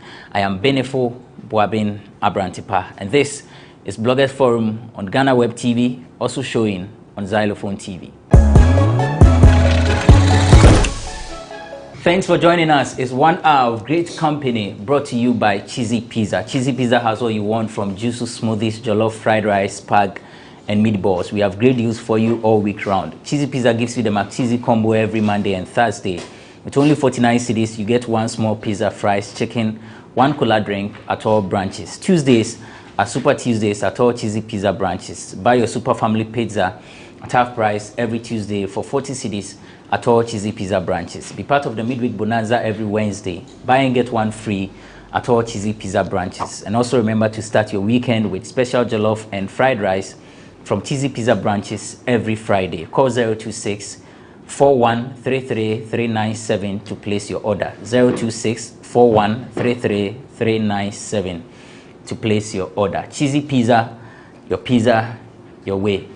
Joining me on this episode of Bloggers Forum, Nene B is a columnist, he's an author, lawyer in the making. I don't know whether I said law dream no or they are too China, but Nene, thanks for joining us. So it's still I have a law degree. But I say law dream. You can have a degree, but will not want to practice it. Like continue and practice. I've actually not decided how I want to practice it yet. Okay. Yeah, you can have a degree. You can have a degree and still sell buffets. Exactly. Yeah, actually, I do have a retail business, and that's what I do majorly. Yeah. Or sometimes I say, Nani already do. Nani already is the director at OnePlayAfrica.com. He is an artist manager, event organizer. He says he doesn't want me to say he's everything showbiz, but you know, Mr. Misbel attend concert or no, and a Guru that makes the hit songs Nina La Paz Toyota karaoke. Ne home crony benina on fans by me, a man fans. Nana, ask him why does it look like Chasamwadi? Nana, you are fine. Namian do moko me pe set papa. Me da se. Papa. Ba me obeto mi no aka ho. Me she bi say me metima to bi ama. Nti ya to mi no ka ho. Enye ba. Mamu na ho na ma. Ne nkofo ne ton. But you see why do you look like Chasamwa? I know you're very close to him. Not close. I didn't work with Charles. Okay. You know, is that why you look like him? According to Nene, me, I have not observed that. You know, I'm a creative guy. I think I'm one of the best in the world when it comes to creativity. So if I have a client or an artist whose image I'm selling, and I have to sell it the best way I can, I have to represent the image. When George Anda was spraying his hair yellow, and was the MTN CMO, nobody said anything wrong with it, you know. So there's something wrong. I'm just saying that it's an easier way to, you know, to push the agenda. But I just want to give shout out to Guy Things for giving me something to wear to come on your show. He watched last week's episode of Bloggers Forum on Xylophone. Okay. And he said, "Oh, Nana, mama be national, But aside that, I have some questions I want to ask. It's very important to me. Last week, I figured that the last time Nana was on the show, there was a girl called Tina. Okay. And Tina, your girl? No, not Tina. Tina who works at GhanaWeb. Okay. My work colleague. Your work colleague. But it looks like today, whilst we're filming this episode, Nene brought in a different Tina. You see, this is the reason why a lot of girls say men of today cannot be trusted. Okay. Because as a matter of fact, somebody who has a law degree and sells viewers, forget I'm here. Somebody who has land, Manson 20. Okay, law, I can forget number Tina territory. Say Tina me who say yes. Tina qua assignment. Tina qua assignment. Okay. What am I saying? Say about Nene was here, but he bought some lady. What has that got to do with anything? Tina and I, we work together. Sometimes you brought chocolate and you wrote on it Tina's chocolate. I think that is a new brand, Tina's chocolate. I don't have anything to say. You see, when you respond to statements which are factually wrong, you identify that statement to make people believe that that statement is, you know, have some merit. Lawyer call. The only thing said here, factually wrong. The fact that Tina is not here. And that is factual. But Amma Bruni is here. She's actually on standby with the tidbits, we call it in Komoho. Mafa to me who says na what you be and come across to showbiz industry mu nia wanti asiye nia fa wasuma we hu komo no mebeba na ma cheche mu nyina na watwin so ama broni masanso atwimiti we de mama ye nche kra mama ye ntwan ye hu na ne ye konyina ye mfa mbeso say ye di kang de na me de asempa na nam unim se krom hade de bia ye kase o ye pese ye artist ye nwumtofo wo ko international awards yan ka ye zo se sefata koso numpani na ye twaguma mo na ye da sorry ya ye Ghanaian reggae artist ye Rocky Dawuni se see de wenya ne second Grammy nomination I mo beka 2016 and onya first one na we de is in the category of best global music album na ye ni album de betu dwa nche ye cry ye Voice of Boombon volume 1 and as say de when wenya Grammy nomination. Na asemi de yes, they never share Ghana for never share. And now for social media, baby, as a man for can say Rocky, congratulations. Now, that category a woman on a year Angelina Kujo, any Westkid, and Kaibiaka, and a contender for a category. Yeah, that's also a year Grammy nomination, come on, so a year dancer musician, Stonebwoy, and a jazz nomination, able to do so. Someone wouldn't say, "Yen Kofu be a semi or partner or one album." So yes, Sean Paul, Etana, and Jesse Royale. So see the when your nomination be. Now one casa some one calculation. Say Tomunas and Kofu be a saying, "Womu bakumpo a winning category na." And a one casa say when it here. Yen kwa any me the Grammy semi ko good ya. And a fiado, I actress a fiado. Chima Ghana has a mususu say send a yao in hoka crown says skin kakra and nastra hoka crown fuka kawa ni me fiado than you never bet him. Kwa focus o se ne oti de ne kuna odi kunu se kuna obi be fa ne se me ba be je wo list be kwa koye ho ade de ne sister o nhie bi da no se de bi wa wodi wani to fema e fi ado na esu o se me ana mu se fully covered ene ne yi wa hye won ti besi na hu skin ba akokra won nyina wo hwa wo gina e ya so de me ne hiri baba wo bom ase yakopon ma won kunu nti ono de on ti ase o se mo ka se we yi ne hu se wa cover ne hu o se ne nyina no ne reason nti a obarima betumi akase obeso ware e fi odo ya no sanso de achem se de ohwehwe odo e fi odo ohwehwe odo o se odo kan ankasa na se de opew o se na ya manfo anse merima no woni ni die gori of le se bi gori keke no pesa o se de bi se de so wo hoisa an actress a influencer te so obone braid fi odo so ohwehwe obarima obedo no obeso ni mu so obia pa ayo se ya twa so dia unim se Twitter journalist Albert Bessie o se agenda nkwa na ekoso ye o ha na video bi beto dwa ye wo se ya talk Jackie and Akufija Mamuko Afriman in Nigeria will copy home for a Afrima Awards. Na video be na who say a Jackie Afam a Kufija Ma. Family say a family muye denga kasa always say Uchiani ade. Na Ninchangwane a ya talk on Sujinaho. Yes, I say I talk person concern uncle or fam Jackie. Why it is what a Kufija man Kawamani be. Never want to Jackie Afan in China. Nama who say, oh, I don't want no one to call. Now, because America for life, Munina Muya American rappers, Muse Kumaswana Mufi. Now, some you better than Uncle for throw your talk near Adina a year Kufija Mabechim, was a Ghana for Aqua Mupa said, be a Mukadinko footy, Mukaka footy boom. And yes, Annette, I didn't cry a Jackie or Betuong or Decani a year, your talk a Cassanti video in Chenho baby. Now, man, for trying what the agenda. Now, a Jackie bet the mamma who's on a year talking to Quabia, yeah, out to be some more album and say, I'm more launchy. Now, say, and no share a year talk Nija, or no so family, you are talking and hack to say they are seminina, yeah, they are quaku. Yeah, baby, I am a kind of what's as rapper, or no didn't seem be a betuja, or chema, or no sort of way. So I feel query, yeah, no, foul biase or befani send a year on what it beam. Now, some of the betuja and man for say, eh, yeah.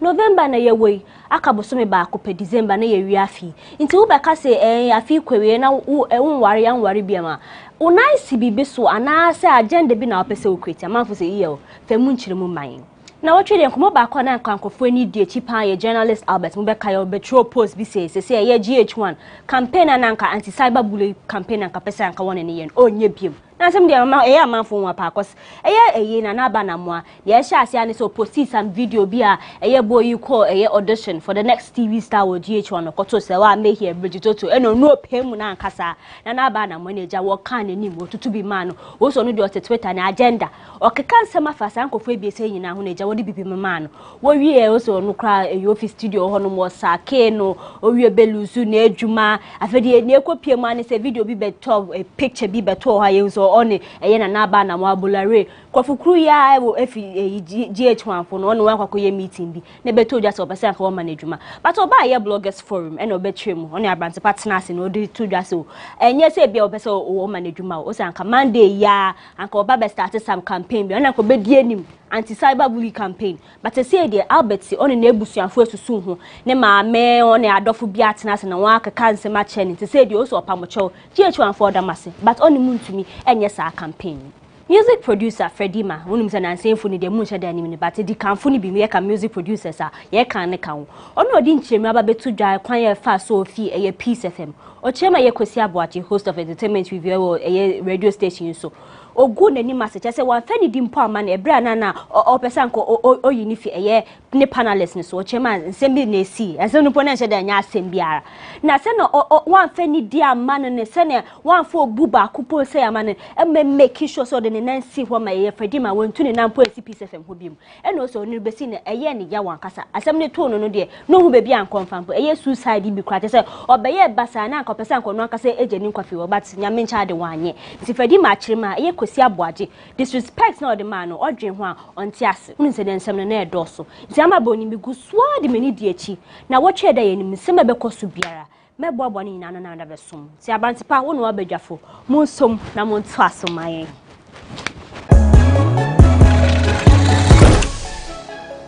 Thanks, Amon, for the tidbits. For more of these stories, visit our website www.GhanaWeb.com. Let me begin with Nenebi. I say Olonchi and Yema. Nene, I mean, you know what? There's one thing about Nene. When we have the tidbits, it's easy to predict the ones that he will talk about. Let's see if he will not talk about Efiodo. Nene, I will not talk about Efiodo. Are you sure? Are you sure? See, there is something I used to have this thing I used to record for my social media, right? And anytime I was introducing myself, like this guy doesn't like to say, oh, he does everything so showbiz.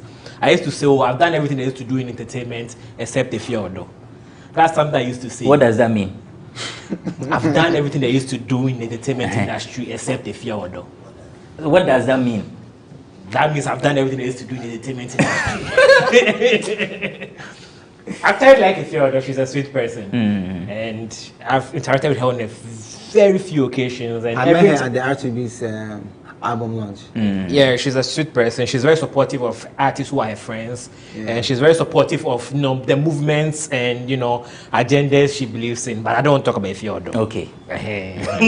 But he just spent some 1 minute on Efiodo.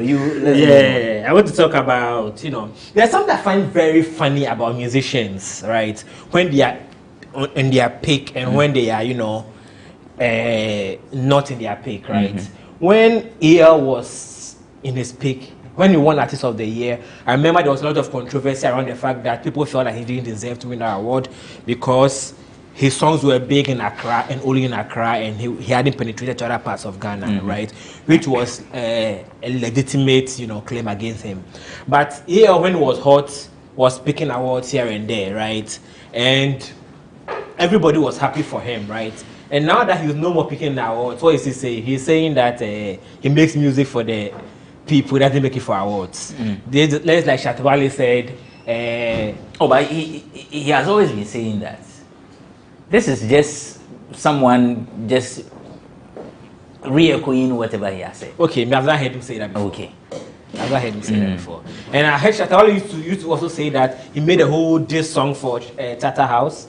Me no need your award, blah blah blah. And then the following year he won Artist of the Year, and of course that year he didn't attend because that would not look good. But he was excited about winning the award. And then when he had issue with Chatter House again, he said he was selling the award for 2 Ghana again. But anyway, I don't know why people don't seem to understand that being an artist, right? Awards are part of how you see whether people like you or not. People is a way of awards don't show whether the audience like you or not actually, or they show whether the industry respects you or not. That's why when you win the award, the way the industry looks at you is different from the way and even the way the audience look at you when you win an award, it's kind of different. I've heard artists who are, you talk about that later, but I've heard artists say that even getting nomination for certain awards changes how they even charge. You understand? True. So I don't really like when artists, criticize the concept of, awarding, because I think that awarding is very good for an artist's image. Initially, I'd planned to talk about Efiodo, but people made me talk about something else. So let's move on. Nana, I mean, what kind of Efiodo we have now? I see so many marriage. EL says, if I don't marry this year, I'll marry this. If I don't marry, he will not marry again. He will marry again. Yeah. Come says he'll marry again. I said, marry, Landos. Kind of what power you? Ghana for you don't do. And maybe Saturday we can be a boss. But I initially wanted to address a farming agent comment about Easy. Yeah. And also he talking about how the Ghanaian culture is tilted towards welcoming foreigners aside just music. But something that I just saw in the list I didn't see earlier was Honorable Deputy Minister for the Creative Arts, Makukuru Mante, saying that the president sees the arts industry as a big deal. You know, so I just want to shed some light on it. You know, I feel that we get it wrong when we think presidents who come in and out of the country, they have less respect for the arts. I think Ghanaians get it wrong big time, because the Ghanaian mind is trained, or probably is told, that music is the only creative arts thing that's happening, music and film. Yeah. So if you're in the tourism sector, they don't add you to the creative arts thing. If you're in the artisan business, they don't add you to it. What am I saying? Yeah. So because musicians are having one hell of a trouble, you know, trying to find their feet in the creative arts sector, everybody assumes that, oh, the government does not like the creative arts. So I'm happy to hear the Honorable Deputy Minister say the president sees our industry as a big deal. And I agree, because if you look at what GTA has done over the years, you know, even film, because we were pushing for them to do a commercial on CNN and these big media platforms. Because if you look at CNN, you see Visit Dubai, Visit Qatar. They do all these amazing commercials to portray their country as the go-to destination for tourists, you know. And so once they went into that, we had a different change of perception. Perception became better for the country. I think it's high time the music industry and the film industry also understand that they're also part of the tourism thing. Because you see, music is the biggest form of tourism, right? Yeah. Music is the biggest. Yeah. Music and film. They are the biggest form of tourism, because music tend to generate more tourism than film. You know when? Yeah. Because music is easily accessible. You know when Sarkodie went on the BET platform and he said that if you want to visit Ghana this December, if you want to visit Africa, choose Ghana, right? And then when he came back, he was giving a hero's welcome.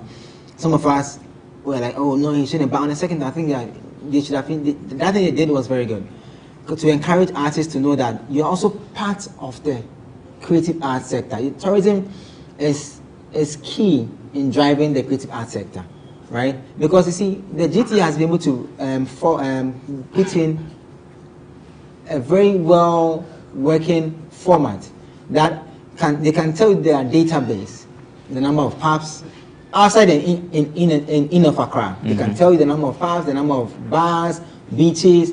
People who are assigned to the GTA hardly do stuff without a GTA approval. And the GTA has been able to do so well that now local tourism is booming. I don't know if you pay attention. People are doing trips to Shell Hills, people are going to Cancun. You know, ever since the government made in the last budget that they were going to foster development in these areas, you've seen a lot of improvement in local tourism. I mean, people like Abegu Santana with his he has a tour, Kaya tours, doing amazing. Jonila, who is a half blogger, half into tourism, doing amazing as well. You know, so some other smaller people. We see almost every Saturday I see people organizing, you know, trips around other parts of Ghana. It's all because the GTA is working. The Ghana Tourism Authority is what I mean by GTA. It's working really well, and with their campaign of See Ghana, Eat Ghana. When you mentioned the advertising on CNN, I thought you were going to go into that, because I've seen that Eat Ghana, Where Ghana, ad on CNN. So I think that if the president has sees our industry as a big deal, then the perception has to change that music and film is not the only. It's not the only. Yes, what am I saying? Yeah. They should understand that they need to go beyond the love things that they say, especially the filmmakers. You know, go beyond the love and try, you know, just go on this way. Kwanzaa will give us a movie that is even about love, but brings all the cultural differences together, and you can learn something out of it. The love of love, all those movies that he did. These days, you can easily predict a Ghanaian movie. What am I saying?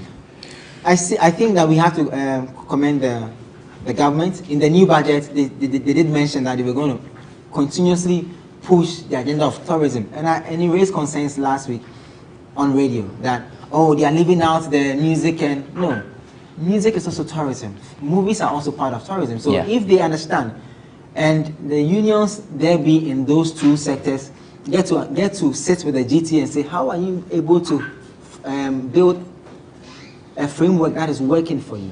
Because I was telling somebody, I know we have to go for a break. I was telling somebody that GTA knows the number of bars in Accra, across the country. If GhanaWeb is serious, they need to sit down with the Ghana Tourism Authority to say that, listen, before you issue out a license to a bar, right, issue our license too. So this is our rate. If you want to operate a bar, charge or you pay X amount of money for playing music in your bar, and then we will pick the money up from GTA. I don't know why we have people who have been able to do things successfully, yet we are jumping them and we are always looking for solutions around them. All right, that's Nani Aredu, director at oneplayafrica.com. We are going for a quick break. When we return, we'll talk about Rocky Dawuni and the Grammys.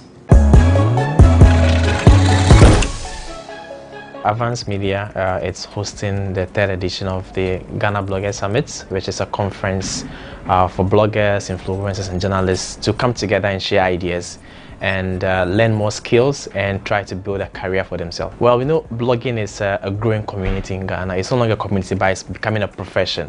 And it is something that we have to model so that the upcoming ones can be able to know what is right and what is wrong, and then how to actually make money from their craft or from their talent or whatever they're putting out there. So the summit is to teach people, also provide a platform for networking, and also provide a platform where people can share among themselves what they are doing to succeed in their businesses. So what we are doing is we are bringing very experienced and successful bloggers from Ghana and also other parts of the country, other part of the continent to come and share what they have, share what they've been doing, so that the upcoming ones can also learn from it. Well, it's a big platform for you to be able to discover what you want to do, discover the people in the community, to discover a lot of things around how you can make money, how you can build your blog to have the best SEO, the techniques that others are using to build their blogs to become international blogs. So if you come, you are definitely going to add on to your value. You gain more knowledge and also get to meet new people. And we are creating this to be the biggest new media conference in Africa. So if you come, you're going to be part of this community. We expect over 300 people, and then tickets are already sold out. So if you are still out there, I would encourage you to either maybe join us online, or also if you still want to pass through the event, so you can also come. This year the keynote speaker is George Britton, who is a veteran blogger in Ghana who has created his own other new media company just from blogging. So we are hoping that others will also come and learn from him. We have other speakers like Kobe Che from Kobe Che News. We have Rashad Emmanuel from ghpage.com. We have Entamoti from Entamoti Media. The speakers are a lot, and if you go to our Facebook page, you see that we are announcing speakers, and then we are also bridging the gap between just the blogging industry and the business community. So we are also inviting other business people to tell us how bloggers can also work with them in terms of brand influencing and what they actually need from bloggers to be able to exchange their platforms for cash from those companies. So we are hosting the CMO of Trillium Industries, which is one of the biggest brands in Ghana, called Ali Ajami. So he's coming to talk about how they are able to involve bloggers to promote their staffs across the country. So you go to egotickets.com, you just search for Ghana Blogger Summit, and then you just register. Registration is free, so you don't have to pay for anything. All right, this year's summit is going to be hosted at Alisa Hotels North Reach on the 4th of December, which is a Saturday, from 9 a.m. to 4 p.m. It's a tall list of activities, from speeches to presentations to panel discussions to networking experiences. So, and as part of the summit too, we are giving a free ticket to someone to go to Dubai, can see Ethiopian Airlines. We're also partnering with GhanaWeb to create the GhanaWeb Reporter Contest, which gives the platform for anybody to win 2,000 cedis to be able to start their own blog, and then also work with GhanaWeb. We also have a 20% discount from Narcotech on any blogger that wants to host their website or get inspired from the event to create their own blog. They have all those discounts. And then after the event, we also have an after party at Cloud9 in Osu. So it's a whole experienced event. If you come, you'll be able to meet new people, learn new things, and be able to get an opportunity to fly to Dubai if you stand a chance to be that lucky winner. Welcome back. It's Bloggers Forum on GhanaWeb TV, also showing on Xylophone TV. The name is Abrantipa. I'm doing this with Nani Aredu. He's with OnePlayAfrica.com, and Nene B is a columnist and an author. So somewhere in October, I remember, I think I just returned from leave, yes, and I hosted Rocky Dawini on this show. In our conversation, he mentioned that he had submitted his EP, Voice of Boom Boom, for consideration at the Grammys. I was asking him, say, Osha, I don't know how Rebecca say. He says, well, the work that he has put into the piece, he's just hoping that he will hear good news. I'm paraphrasing what he said. Yes. So Rocky Dawini has been nominated for the Best Global Music Album category at the Grammys. Now, this is how he describes the EP when you visit his website, rockydawini.com. He says the 8-song EP explores the diversity of his Afro roots sound, fusing modern and traditional music trends in Ghana and across the continent. Voice of Boom Boom is a diverse sonic experience with songs ranging from acoustic to beat-driven anthems to cultural explorations utilizing aspects of Afrobeat, highlife, reggae, soul and pop and beyond. The inspirational words of the songs focus on love, resilience, faith, joy and hope. Running through the EP is a theme of empowerment, urging the listeners to think critically on current issues. So that's the work.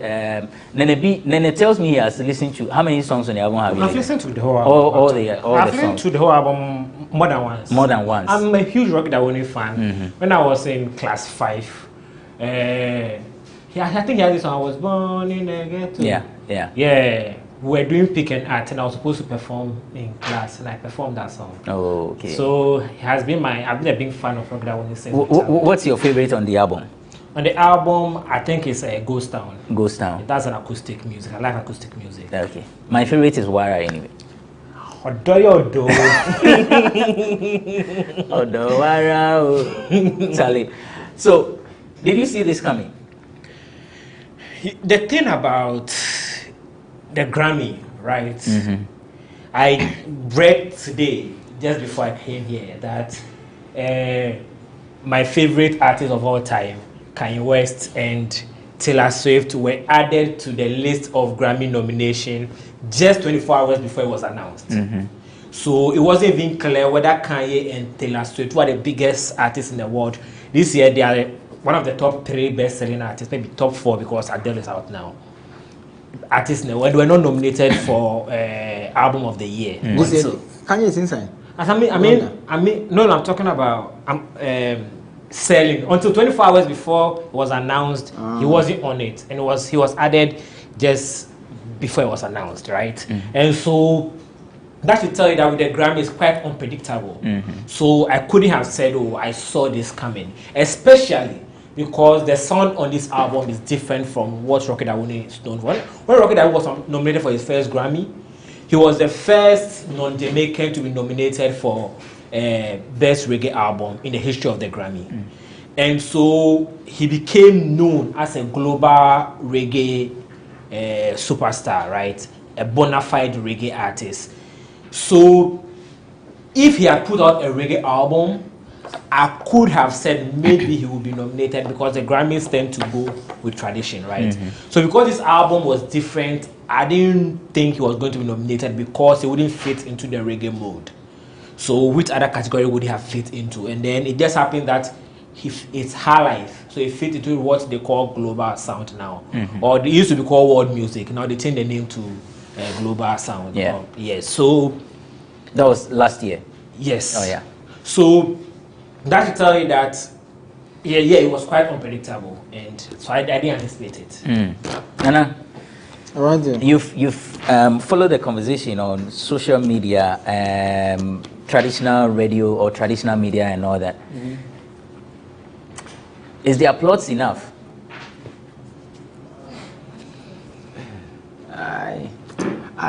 It's not. It's not. But it's not. But I mean, whose fault? Because a lot of people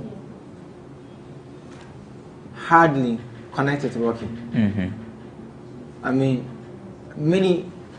I know Rocky was in Ghana doing some few PR rounds, but I can tell you that many didn't know he had a body of workout. Many didn't know. And so, for people... Yeah, he actually was in Ghana the whole of last year, right? Yes. Yeah. Doing a lot of PR work, but still, many people didn't know. Because there's a certain music culture in Ghana that if a song or an artist is not in the certain top 5, nobody listens to your music or talks about them. That's the culture we have. So it started way back, where you have Take Obra for Lord ruling, and then everybody's talking about them, leaving out the others. And then you have Nkase will come in, and then they will have a feature about them, and then they will leave the rest and go and talk about Nkase. And then we'll have Dogo come in, then we'll leave the rest and go and talk about Dogo. Then we'll have Kwata come in, we'll leave the rest and go and talk about Kwata. You know, like we've had that as a culture over time. So, yes, the applause could be louder. I mean, if it was Stone, even if it Kwame Eugene or Kitty, it would have been louder all over the country, because they are part of the top 5, or quote unquote maybe top 5 or whatever in the country. Yeah. Can I have a little pushback to that? Yeah. Because last year, Shatawale was on the nomination. Yeah. But the applause wasn't allowed. Because it wasn't a Wale nomination. It was okay, I get you. And even the Wale song with Beyonce, a lot of his fans outside Accra don't know that he has a song with Beyonce. Actually, people do. No. I'm saying people know the song. No, people know this. Listen, I'm also talking from a CU background as a consumer understanding researcher for Sony. People do know the song, but if you ask them, they don't know. Okay, that's probably also because Beyonce is not Daddy Lumba in Ghana. So that's what I'm saying, that people know the song, but it has a collabo. Like if you go to Lagos, or maybe if you go to Nigeria and you want to do a little survey between finding out who Wizkid worked with on Brown Skin Girl, majority will tell you that they don't know who Beyonce is, because for them outside Lagos. Yes, because for them they know Wiz, and he did more on the song. Okay. So that's what people have in their head. So the applause could have been bigger if Rocky was part of the top 5, or if Rocky had quote unquote not a hit, like maybe a major radio hit, where radio plays his music across. You get it? Yeah. So people know that, oh, this artist, blah, blah, blah. Now, the applause is also on a calculated platforms like social media, because most of the people who are cheering Rocky up are early adopters and they are social media maestros. And therefore, they see the essence or the importance of this whole Grammy thing. To the very layman in Accra, Ghana here, who hardly understands the whole Grammy thing, is waiting for a certain sack or the shatter a stone. I think Grammy is quite popular in Ghana because sack or they popularized Grammy. No, you see, Grammy is popular in Ghana on niche platforms like Twitter, like Facebook. It's not out of the social box. Don't get it wrong. I sit on a research that was done late last year, post-COVID, right? And it was to find out how many award schemes will die and how many award schemes will survive after COVID is being, you have a solution to COVID. And on that sheet, in the data that we were asking about the Grammys and the BETs and the American Music Awards and the Ghana Music Awards at the time, most people said Ghana Music Awards will never die, but Grammys and the BETs will die, because they had no idea what those two platforms. Okay. You got what I'm saying? So I think Rocky would have had bigger cheers if he had a major radio hit, not even a monster hit, but say the album, maybe Difference or the song you like, Wara. Wara is a nice one. What's your favorite anyway? I like the album, but I lean towards the reggae part of the album than the highlight. The last 3 are reggae songs. Yeah. I like that one past all the thing, because that's what I know Rocky for. Okay. Not to say that the first, I like those ones as well, but I just lean towards those ones more. If you had one song in there as a bit popular, we would have had the cheers bigger than the social platforms. It would have been on mainstream, let's say mass radio. So I'm talking about maybe Kwame Sefakan sitting in on the morning show and saying that Nyuntuni Rocky Dawoni any nomination Grammy yeah, because he knows that his audience know Rocky and they know what the Grammy is. Unfortunately, he cannot celebrate Rocky the way he wants to celebrate him on the platform, because when he does that, many of them will be lost. But it's also on to us to push the agenda so that the cheers will become more, so people can, you know, relate to it. How competitive do you see the category? Is it tough for Rocky to sail through? I mean, he's already a winner. He's a nominee. Unfortunately, the world leans towards top fives. That's the truth. And if you're counting, if you check the, I think Wiz is in there, right? Yeah, Wizkid is in. Obviously, in the US market, right? I know that people will come at me, but there's data behind what I'm coming to say. Wiz has been one of the most powerful artists of the 2020 to 2021 time.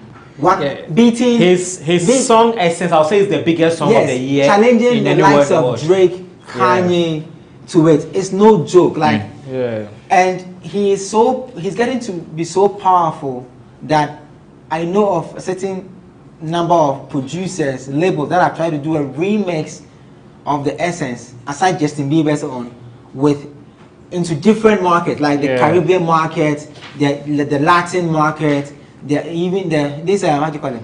This DJ Snake, Taki. Yeah, the EDM market. EDM market as well. So West is a big problem now, and no matter how good your album is against his, the world will lean towards the top 5, and he's currently top 2.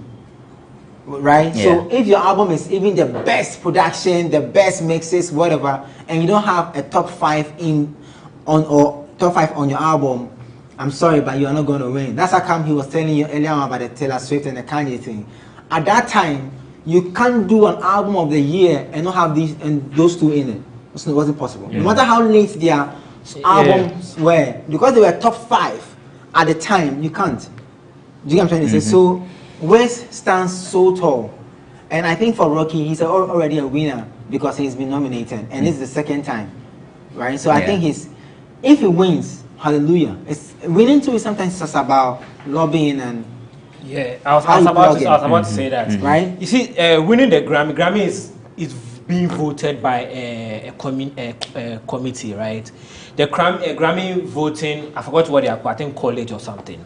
It's made up of former Grammy winners, producers, and music record label executives, right?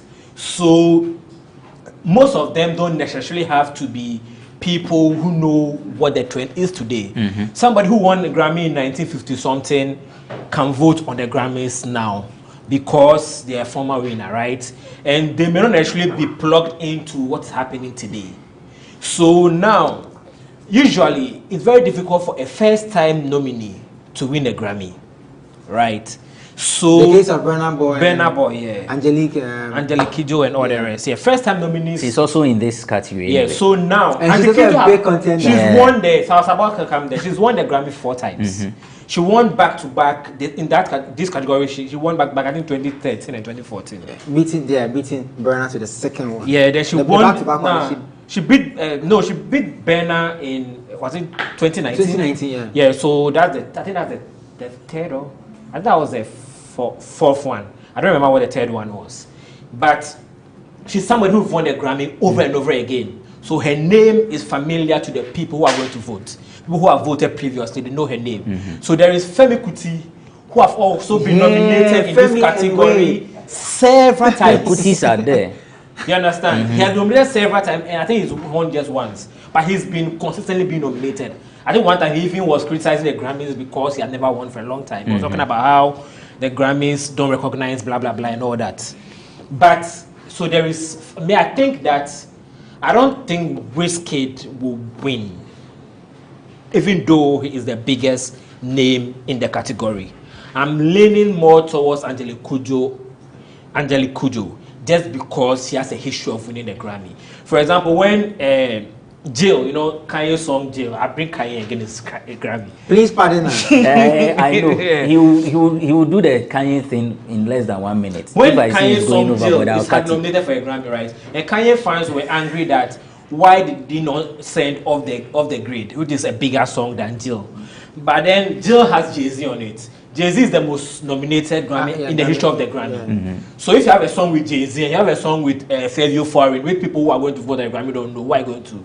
Which song are you going to sing? You have to put your best foot first. Yes, and the best foot is he and Jay-Z. You understand? But you see, the Wiz album has Justin. The whole idea for the Wiz getting nominations because of the Justin Bieber. That's the deluxe version. Yes. Yeah, so the deluxe version has nominated. So Justin Bieber is also a on Grammy winner, and it's also a popular name. But you see, the thing about this category doesn't have the what's the name? I don't. Maybe Justin Bieber's name is in the song title. Maybe it's Essence featuring Justin Bieber. Yeah. Maybe that's what he did. Because they don't add the credit to this particular category. No, because it's the album. It's not the same. No, there's the album of the year. They have the credit at part.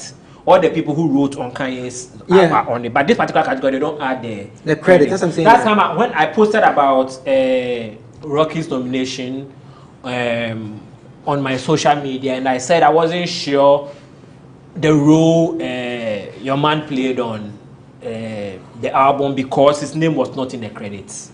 The producers? The producers. Otin's name was not in the credits. So I was wondering if he played any role and whether he can be acknowledged as a Grammy nominee. You understand? So, but he shared a screenshot with his name. Yes, but he's not a nominee. He's not on the Grammy website. He's not on the Grammy website. Yeah, it's not on that he's a nominee. So the thing is, I don't know what role Justin Bieber can play in Wiz winning. No, it's the influence. No, I just brought Bieber because of the influence you spoke about with Angelique Kidjo. Because she has won it, so she has influence because the name rings a bell. Now, if you have Wiz and the album has a certain Justin Bieber, it gives it a lot of weight.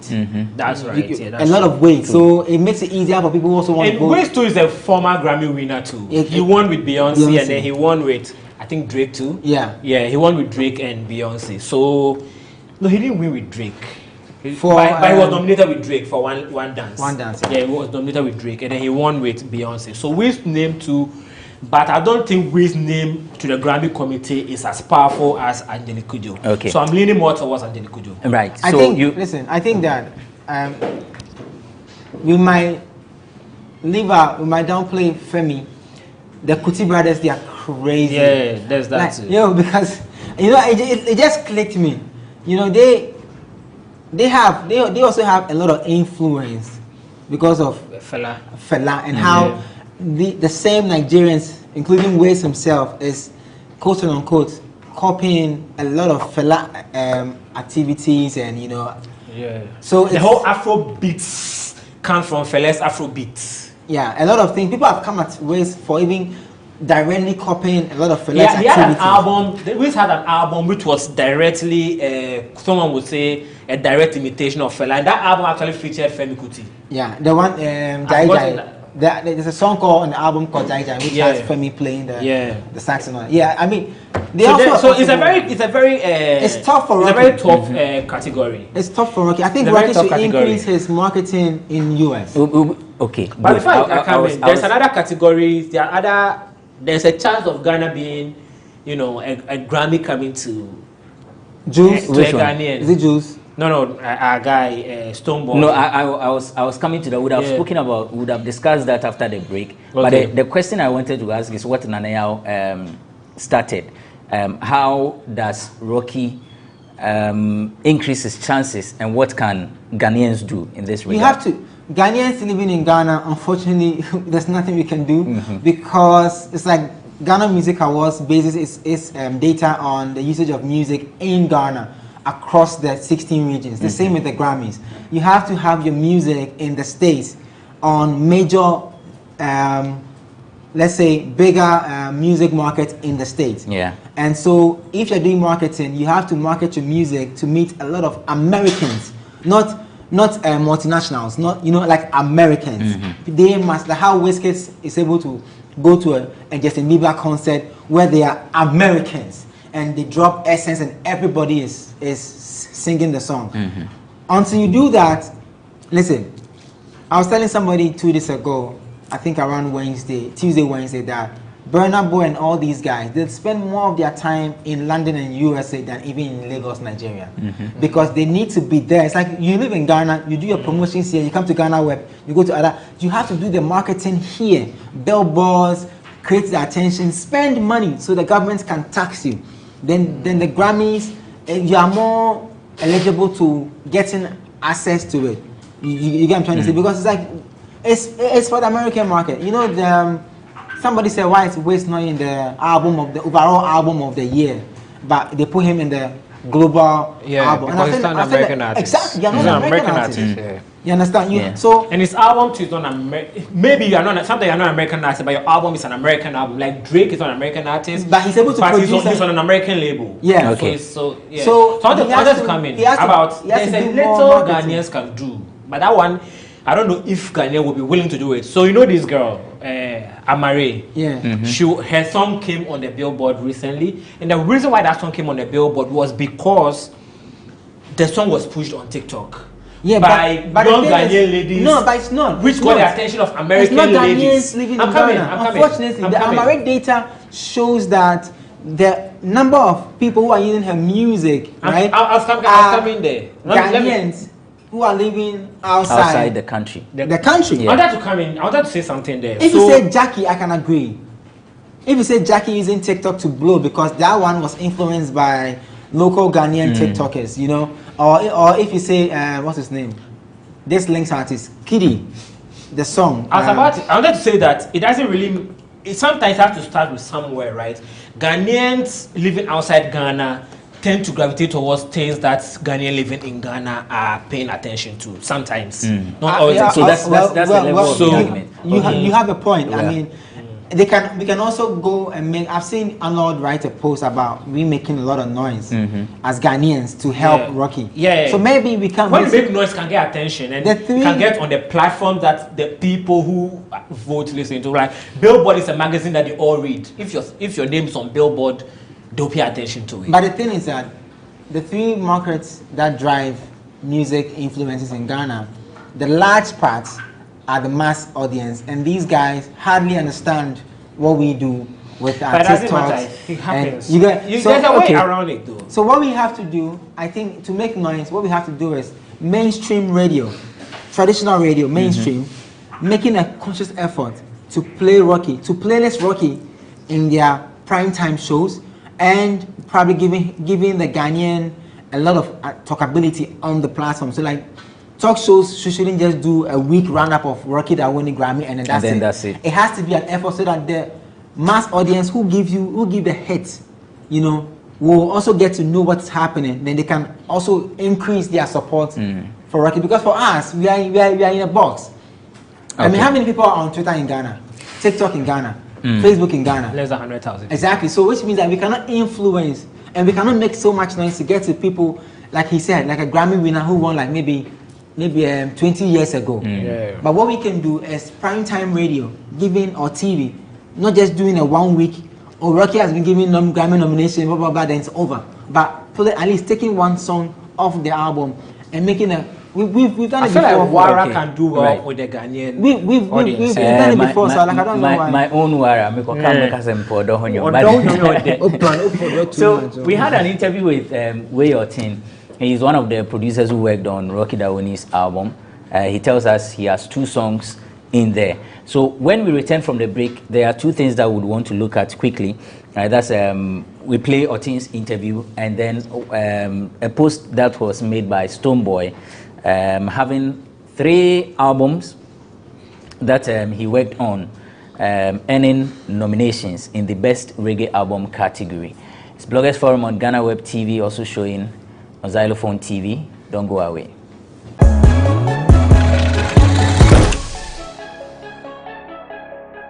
My contribution on Rocky's Voice of Bonbon album, I produced 2 songs on that album. I produced and engineered 2 songs on that album. But actually I've worked on about 8 to 10 songs with Rocky. Batu made it on the Grammy-nominated EP, and that is Ghost Town, which has a video on YouTube, and then Wara, which also has the video on YouTube.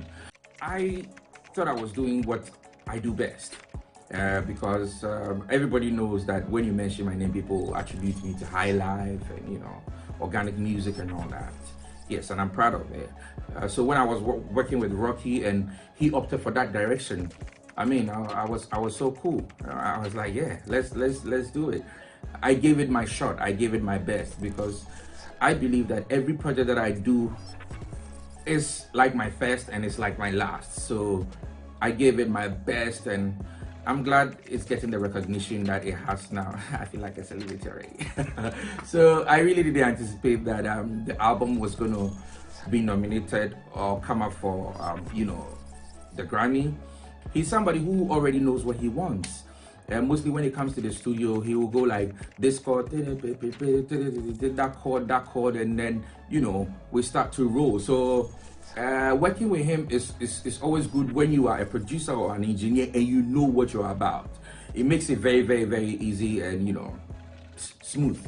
So working with him has impacted me a lot, and it has also taught me not to give up on what I believe in, to follow the trends. Yes, following trends is good, but then when you believe in something and you master yourselves towards that direction, don't follow the masses and sway. Just keep hitting it hard and you will get that recognition that you deserve. So I think staying true to myself and what I believe in is what has gotten me this far in having Rocky pair up with me to achieve such greatness.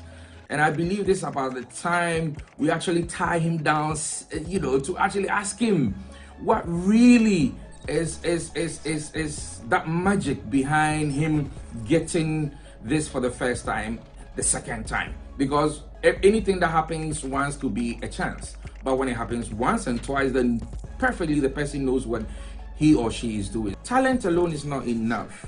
Being able to produce an album or an EP alone is not enough. We need to have the right people, the right team, the right connect. Because if you really don't have the right people, it will be very, very unfortunate for you.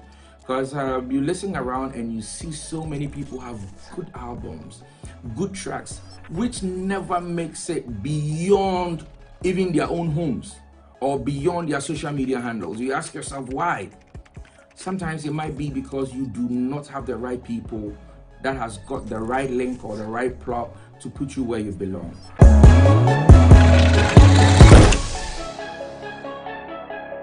Welcome back. It's Bloggers Forum on GhanaWeb TV, also showing on Xylophone TV. The name is Abrantipa. I'm doing this with Nane Aredu and Nene B. You just watched interaction with Way Your Tin, one of the producers who worked on Way Your Tin. Yes. I think we'll say that Way Your Tin. Way Your Tin, one of the producers who worked on the album. So I'll get your takes on that, but I want us to do that together with Stonebwoy's post. So when the list of nominees was released, Stonebwoy made a post and said 3 albums had been nominated in the Best Reggae Album category. He says, and the Recording Academy, Stonebwoy features on 3 albums out of 5 get nominated. Should either of the albums win, do the maths, #Ghana, #Beam Nation. And so there were some, there was an information that Stonebwoy has been nominated for the Grammys. Some said he has not been nominated, and all that. These 2 issues, I don't know which of them you'd want to pick if you want to, Okay, so let me talk about my guy, Stonebwoy. I love Stonebwoy. Yeah. I've worked with Stonebwoy for a very long time. I'm not more working with Stonebwoy. I was working with him when he was submitting music, but I still have a good relationship with his people. My brother Kwame is still his manager. But then Stonebwoy is one of the most hardworking artists in Ghana. He's somebody who doesn't rest on his laurels. He keeps working, trying to get himself out there. And most of this thing he's doing it by himself. You understand? He's not backed by any major label. You understand? So Stonebwoy is a big achievement that he has been nominated. I say he has been nominated because when you look at the Grammy credits for nominations, for the big awards, they usually have the name of everybody who worked on that album. The writers, the engineers, the featured artists, everything. And Stonebwoy both wrote and featured on all these albums that he's been nominated for. So yeah, Stonebwoy deserves to collect his fans. Collect his fans, but not as a nominee. This category does not mention features. I agree with that. You know, it's a very simple thing. Shatta and Wiz were on Beyonce's African project, the Lion King. Yes. The album was nominated, right? Yeah. But Wiz won a Grammy because it was Beyonce featuring Wiz for Video of the Year. Yes. So it makes Wiz I think the album automatic. didn't win. The album didn't win. Didn't win, yeah. But I'm trying to explain the issue with I get what you're Stonebwoy. saying. If Stone had a video with Itana or Sean Paul. Sean or any of the guys, right? And the video was nominated for Video of the Year at the Grammys, he will be listed as a nominee because it's Sean Paul featuring Stonebwoy on the song. Yeah. That's how come Wiz won a Grammy and Shatta was not even recognized for being on the, but he will get a certificate. Back in the day, Grammy was not doing certificates for contributors or featuring artists on a nominated album, but now they are doing it. They didn't even have the name of the credits in the credits. Yes, but now they are doing it. So maybe in the future. But this is why I want to lash the media. Stone made a post, not saying he has. He didn't even use he was the nominee. Stone said, "Do your mathematics." Do your mathematics. In fact, he says, "Do the maths." All of you guys who are running news media failed Ghanaians, and it's so sad that all of you picked up Stonebwoy has been 3 nominations. No. Because you guys are the mouthpiece for all of us.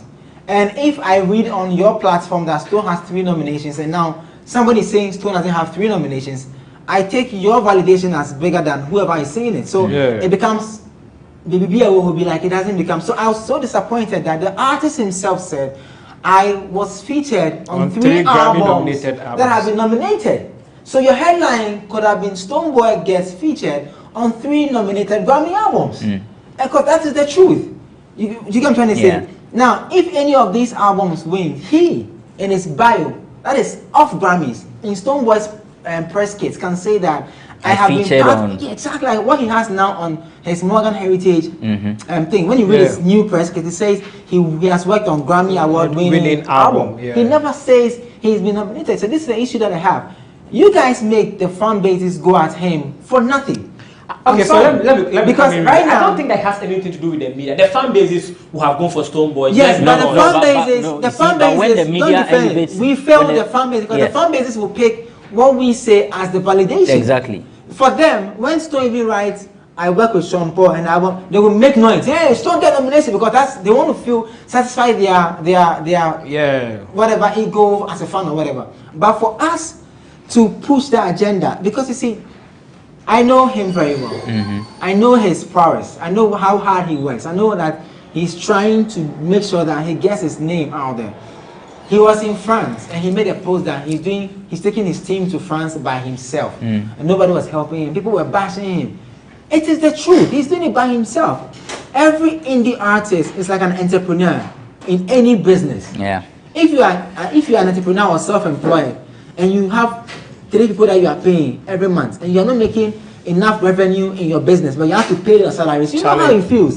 So when the artist comes to say that, listen, I'm doing all these tours, I'm making myself available to all these platforms by myself, and people are bashing him. I don't understand people. Like, I don't get it. He's trying to make sure that if he's pitching a business idea to any investor out there, it becomes easier when the investor sees that, oh wow, you've got on 3 Grammy nominated album, which makes you like something that you can put you can put funds into. Okay. Do you get what I'm trying to say? Yeah. Now what we did, this is how bad it goes to affect Stone in the bigger picture. Let me tell you guys. Now, one, it goes to discredit him when he travels. Because you see, when he travels to do a foreign press run, they Google him. Aside his press kit that he was sent to them, they Google him. And when they do that and they find out that there's a lot of misconception about his Grammy. It's affecting when he sits on the show. The whole interview goes toward that side for him to clarify it. And by the time he's done clarifying, his time is done. Okay, let's give our final words. When you Google Stonebwoy, the fourth... Please do that in a minute. The fourth, what's the name? Story you see says that Grammy Academy snobs Stonebwoy. That's what I'm saying. Those are things so when he sits on the show, I traveled with him before to Lagos, right? And we're doing a press, and he was telling me that anyway, then you see if I talk, people don't understand. We sat on the show. The host spent 8 minutes for him to clarify an incident that happened in Ghana, because that's what the host Googled and he found out. Yes. And by the time he's going to talk about his project and push the name out there, time catch, and he has to go off. So it's a shame that we as a mouthpiece for the Ghanaians are actually propelling this, because it goes to affect it. Because he never said he was nominated. Okay. He has never said anywhere that he's been nominated. Let's wrap up. Is that your final words? My final words. Because you interjected when Nene was giving his final words. My final words is we have a new gaming platform on One Play Africa. It's called One Play Picks. You can play a lot of games and win amazing prizes. You don't have to put in money. All you have to do is go to oneplayafrica.com/picks. So many games. You can bet, you can predict from EPL, La Liga to the Italian League. You can play star power, puzzles, and listen, win some prizes. So shout out to us, the people helping us to make this happen. OnePlayAfrica.com is now a web social platform for you. So you are the one putting in all the content. And we have some new series coming in December for our video on demand platform. We have a new show called 360 with Tideki Enipa. Amazing lineup. Pure Akan is in there, Kojo Q is in there, AK Sanchez is in there, Abiana is in there. You will love it. This Sunday 8 p.m. please. One Play Africa's One Play Plus is airing the one show exclusive with Tilly hosting Mona for real. Thank you. My final words. Lawyer. I'm sending away an invoice. I'm sending invoice. So yeah. I also want to give shout outs to the Nene this thing. Shout out for coming on the show. Okay. Oh yeah. Okay, let's talk about. I just wanted to end by, I forgot to acknowledge earlier that this guy Rocky Dawuni is one of the biggest Ghanaian exports, right? And he's doing very well on the international platform. But he's always looked back to Ghana, and you know, on his last Grammy nominated album, he had Samini on it. His album before this one had Stonebwoy on it, and this album he worked with some Ghanaian producers. Even Akable, I think, played on it. So that's to show us that he's very passionate about the work he's doing for Ghana, and I want to commend him especially for that. That's about it. And then my book is also on the way. Book now, I already feel the title. See, I've forgotten the title of my book. The title is long. What's the title, Cry? Wow. Everything that happened and the people who made it. Prove me wrong. The title is Everything That Happened and the People Who Made It. Prove me wrong. I see what Everything That Happened and the People Who Made it. That's the title. Okay, so that's Nene B. Nene B is a columnist and a lawyer in the making. He is an author. Oton Sase Ewada. Minton Sase Wada. Minton books. But some say Minton Sase Wada. Also Minton Sase. Anybody that you now you already used with OnePlayAfrica.com, an artist manager, event organizer, content curator. Bakunomen fan kan media simbotum. A reminder that the show was brought to you by Cheesy Pizza. Cheesy Pizza has what you want from juices, smoothies, jollof, fried rice, spag, and meatballs. We have great news for you all week round. Cheesy Pizza gives you the McCheesy combo every Monday and Thursday with only 49 cedis. You get one small pizza, fries, and chicken, one cola drink at all branches. Tuesdays are Super Tuesdays at all Cheesy Pizza branches. Buy your Super Family Pizza at half price every Tuesday for 40 cedis at all Cheesy Pizza branches. Be part of the midweek bonanza every Wednesday. Buy and get one free at all Cheesy Pizza branches. And also remember to start your weekend with special jollof and fried rice from Cheesy Pizza branches every Friday. Call 026-4133-397 to place your order. 026-4133-397. Cheesy Pizza, your pizza, your way. Before we go, let me remind you that on the 27th of November 2021, Saturday, we say we're doing the GhanaWeb Road Safety Campaign walk. We will begin at Legon, Presec Legon at 6 a.m. and then we'll head to Delish Restaurant. We want to help fight against road accidents, and so we want to educate people on how to reduce road accidents so that we don't get ourselves into trouble. So kindly join us on 27th of November at 6 a.m. Presec Legon. 6 prompt, then we are moving. Before that, Krano, if there is anything that you see on our roads that poses as a danger or threat to lives and properties, kindly film them or alert us. We are interactive on all social media platforms. The handle is at the GhanaWeb, Alternatively, send us an email, newswires@ghanaweb.com, newswires@ghanaweb.com.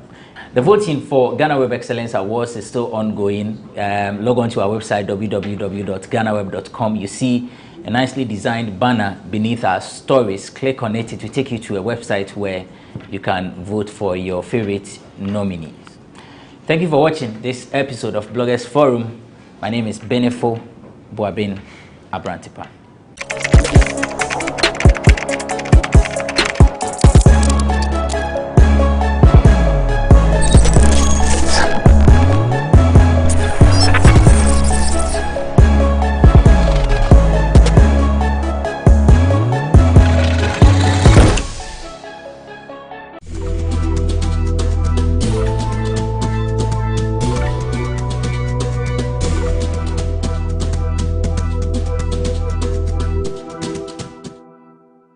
One of the things GhanaWeb is doing, which in my estimation is one of the best things, is trying as much as possible to give pictorial in terms of video of whatever it's reporting online.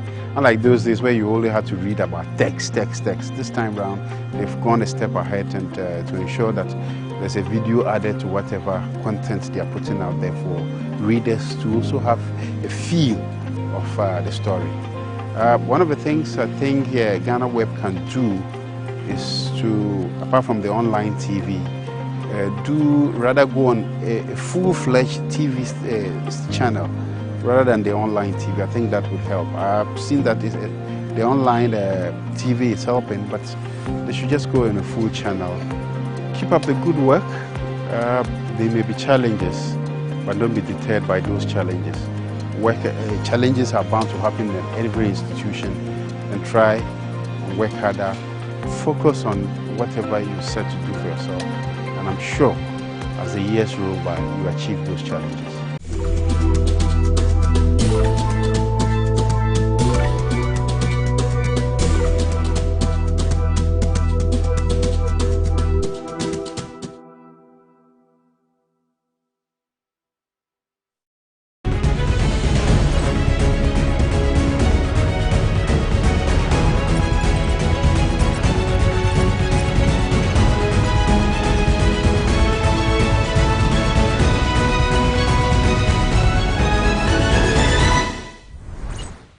November 11, 1911. 11. It rings a bell, right? Well, that was the day that one of the greatest clubs in Africa born out of Ghana was formed. I'm talking about none other but the oldest surviving club in Ghana. That's Accra Suffolk. The Never Say Die Until the Bones Are Rotten. The Rainbow Club. The Continental Club Masters. The team that won a double last season, winning the Ghana Premier League and the MTN FA Cup. Well, today as the club celebrates its 110th anniversary, we are the home of one of the longest surviving board members of the club, that's Dr. Nyao Tamaklo, to have a riveting conversation and find out how far the club has come in the history behind the formation of the club. My name is Joseph Adamafio, and you are welcome to Sports Check here on GhanaWeb TV. Don Bote, the last time he played in a competitive match against Kumasi Asante Kotoko, he scored from a free kick. From a similar position. And he always brims with a lot of confidence whenever he's playing against Kumasi Asante Kotoko. Sometimes we keep wondering why. Let's see what he does with this one. Well, what a goal! What a screamer. Unbelievable. We were talking about Ghana Dombote and he has done it. Right into the top corner. This is top class. Everybody know that Dombote is no more a game. I think it's me. I am that I am. So I think if Dombote is there, Asofo is there. Again, a dink from Salifu looking for Barnier. That's the opener. Daniel Akuya Barnier. Against him. And Dombote champions. Kofi Mensah Smith and the Phobians have won the double. Oscar Santiago by 8-7 on penalties there at the Accra Sports Stadium. Dr. Nyao Tomato, thanks for having us. Please, as the club celebrates their 110th anniversary, we would like to know how the club was formed and what inspired the formation of Accra Football. What we call organized football really started in Cape Coast years ago. And with time we go to Accra. And Asokufok was lucky then to have young people at that time who felt there was a need for football in Accra. And this establishment took place in the house of a gentleman by name Captain Neti, or Asafuache Neti, in a place in Accra called Swalaba. The house is still there till today. If you go there, you see where even the old man lived. You know, it's a big family. The house is still there. Now, in those days, 1911 is quite a long time. So, and there weren't much clubs in Accra then. There were few clubs after that. Few clubs sprang up. Notable amongst them was Accra Standfast, which later fell by the wayside like others who also started. And the club started with notable figures at that time. The Bruce Tegos, or what we call the Bruce Tego brothers, who were also players in the club. And then we have the natives themselves, that's the children of the old man. Then we have the Okrakus, and there are other names I can't remember now, and then the Ankras. So this is how the club was formed on the 11th day of November 1911, which is exactly 110 years since it was formed. That's a long period. Was the day deliberate? 11-11-11, was it deliberate? I should think so. If you look at certain things of the club, the picking of the name, the symbol of the club, certain names that are attached to the club, that will tell you that it was deliberate. It was definitely planned. Normal history we find on the internet and in books tells us that the club won the first national league that was set up by Guggisberg. Yes, that is very correct. Guggisberg was a governor. He organized the first ever organized league in the country at that time, the Gold Coast then. And that was one, the cup was won by Accra House of Football. So you can see that winning cups, winning matches started long ago. You follow me? That's how it is. Did the club start with the same colors that we see, red, yellow, blue? Oh yeah, the club started what we call the rainbow colors. Yeah, and rainbow colors, as we know, rainbow itself stands for a lot. It's a very important symbol for Accra House of Folk. So our jerseys, which were made in England in those days, the original jerseys, which came from England, had rainbow colors, just like you see now. But they were all in striped form, beautiful. Now, a rainbow itself is a sign of solidarity. The rainbow is also a sign of unity,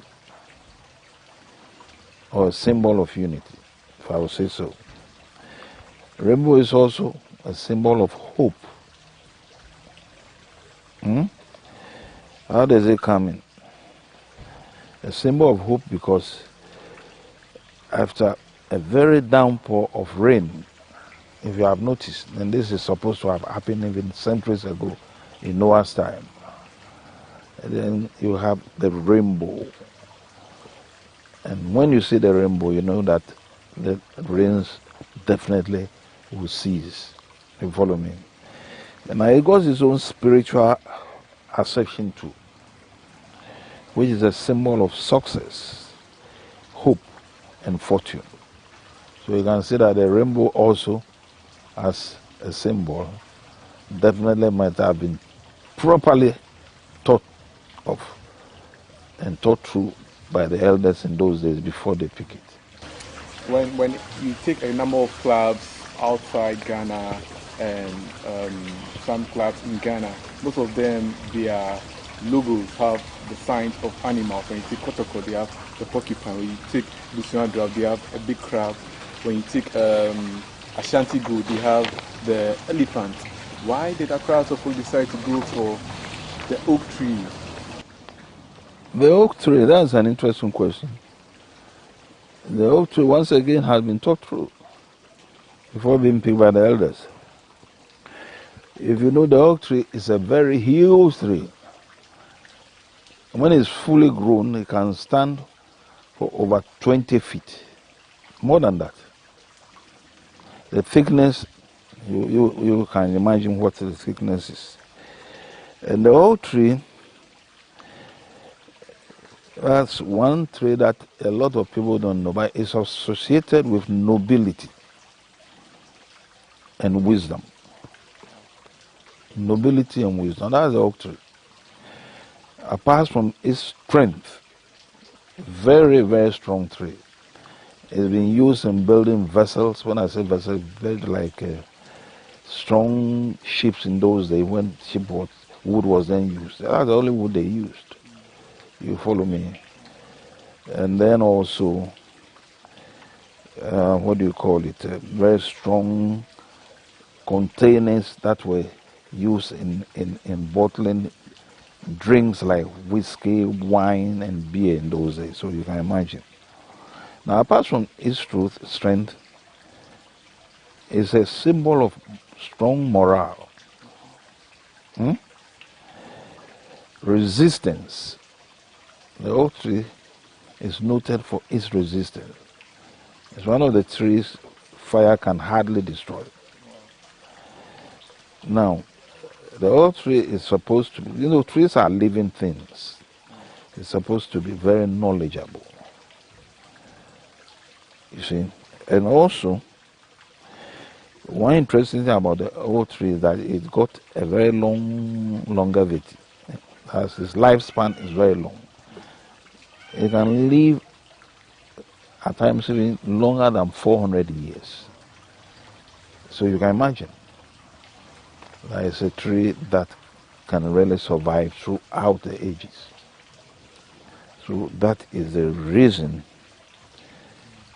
that the tree was picked by Accra Asafo. So like the other club symbols that you said, they can fall by the wayside, but not the oak tree. Okay. I remember one historian telling me that there was a time that Queen Elizabeth came to Ghana and she wanted to be entertained, and Accra Asafo were brought out to engage in a football match, and it got the whole country excited about their performance. Can you tell me some history about that particular match? Because we don't have videos when it comes to newspapers, to the archives. We don't often get it, so it's out of people like you who have the history. No, the history, I know the Queen, when the Queen came here, that was her first official visit. I was a small boy, but I remember very well. And she visited Keita, met the chiefs at Endeavour, and she had the opportunity of meeting my great-grand-uncle, who was then the chief Nyaho III. And then A football match was organized by Osajofo Dr. Kwame Nkrumah. And I think by then Ohinijan was then the one in charge of football in Ghana. And it's true, House of Folk played a club. I think it should have been Stanfast or so, either Stanfast or Olympics. Could be Olympics. And it was a wonderful display of soccer at that time. So those who said a match that was well, what do you call, appreciated by the Queen, I think that is true. Well, by that time, at that time, even though very few people wear boots in playing football, it was still very interesting and competitive. So you can imagine. I see that. So what brought about the name Never Say Die Until the Bones Are Rotten? As I said, any living being, be it an animal or a mammal, if I'll say so. So let's come even closer to human beings. When the person or that particular individual passes on, the body definitely, when buried, will decay and finally disappear. But not the bones. The bones can be there for years. And indeed, if nobody tampers with them, they will be there. We've seen instances like that, where bodies that have been buried for even a century, when it's on earth, you see the bones there. So for the club to say, never say die until the bones are rotten, and the bones will never get rotten. So House of Folk is not a club you can wish any evil and it will stick to it. You follow me? Whatever you say, the club will keep on marching on. And I'm not surprised that we are still marching on. Then again, there's the name phobia. Phobia, the word phobia also, which we call, people used to associate with has, or what we call hasiphobia. When we say hasiphobia, it means house of folk. The word phobia itself is nothing than an extreme fear of something. You follow me? And this word has always put fear into our opponents who play with football with us. When they hear that they are going to play House of Folk, they get scared. You follow me? So the word phobia also was speak for a purpose. People or clubs, when they hear the word hearts, they panic. Yeah. And there's one that I can remember when I was chairman of the club. We were to play Enugu Rangers. That was, I think, 1985 or so, long ago. Enugu Rangers was one of the top, and it's still one of the top clubs in Nigeria. So a match was organized where we were to meet them. And everything was set. At the last minute, they couldn't turn up. And we know it was the same old fright. So, and then we played that day with either Okwawu United, either Okwawu or Olympics. I can't remember now, it's long ago. So, even though phobia, the word phobia has been there for years, its most recent one, we are talking about 20-something years ago, which is recent, tells you that the word has a meaning. You follow me? Enugu Rangers pulled out. And an international match between House of Folk and Enugu Rangers of Nigeria couldn't come on. So we ended up playing a local team. So that tells you that the word phobia also has a meaning. It puts some sort of fear. Even today, any club that will make House of Folk, you watch carefully. I saw that last season when the team came from behind to win the oh yeah. And the MTN FA Cup. Even the MTN FA Cup final playing Obuasi. Exactly. The penalties. Exactly. You could feel like exactly. Trembling. Exactly. They were all frightened. Till today. You watch any match Hearts is playing with any other opponent. Watch it carefully. If you have eyes, you can see that the opposing side is always frightened. But your landlords Accra Great Olympics, they always claim to be the landlords of Accra. They can never be. How can Olympics be the landlords of Accra? They themselves, they came out of a club. Okay. Olympics came out of a club known as Stand Fast. Accra Stand Fast. Members of Accra Stand Fast defected to form Accra Great Olympics. That's a historical fact. How can they be landlords? When we were there years, even Stand Fast couldn't be landlords of Accra Sports Stadium. How can Olympics be? It's just the usual noise they make in football. Forget about it. Okay. So there's one distinct thing about Accra House of Folk. When you look at the board over the years, there are people who have served the club and reason to become head of state. When you take a look at the players also, there have been players who played for Accra House of Folk and ended up playing for the national team. I quite remember there was a time that the late coach Cecil Jones Atukwefiu led some House of Folk players to play for the national team and all that. What makes the club so important to the country? Well, House of Folk has played a lot of key role in the formation of modern football in this country.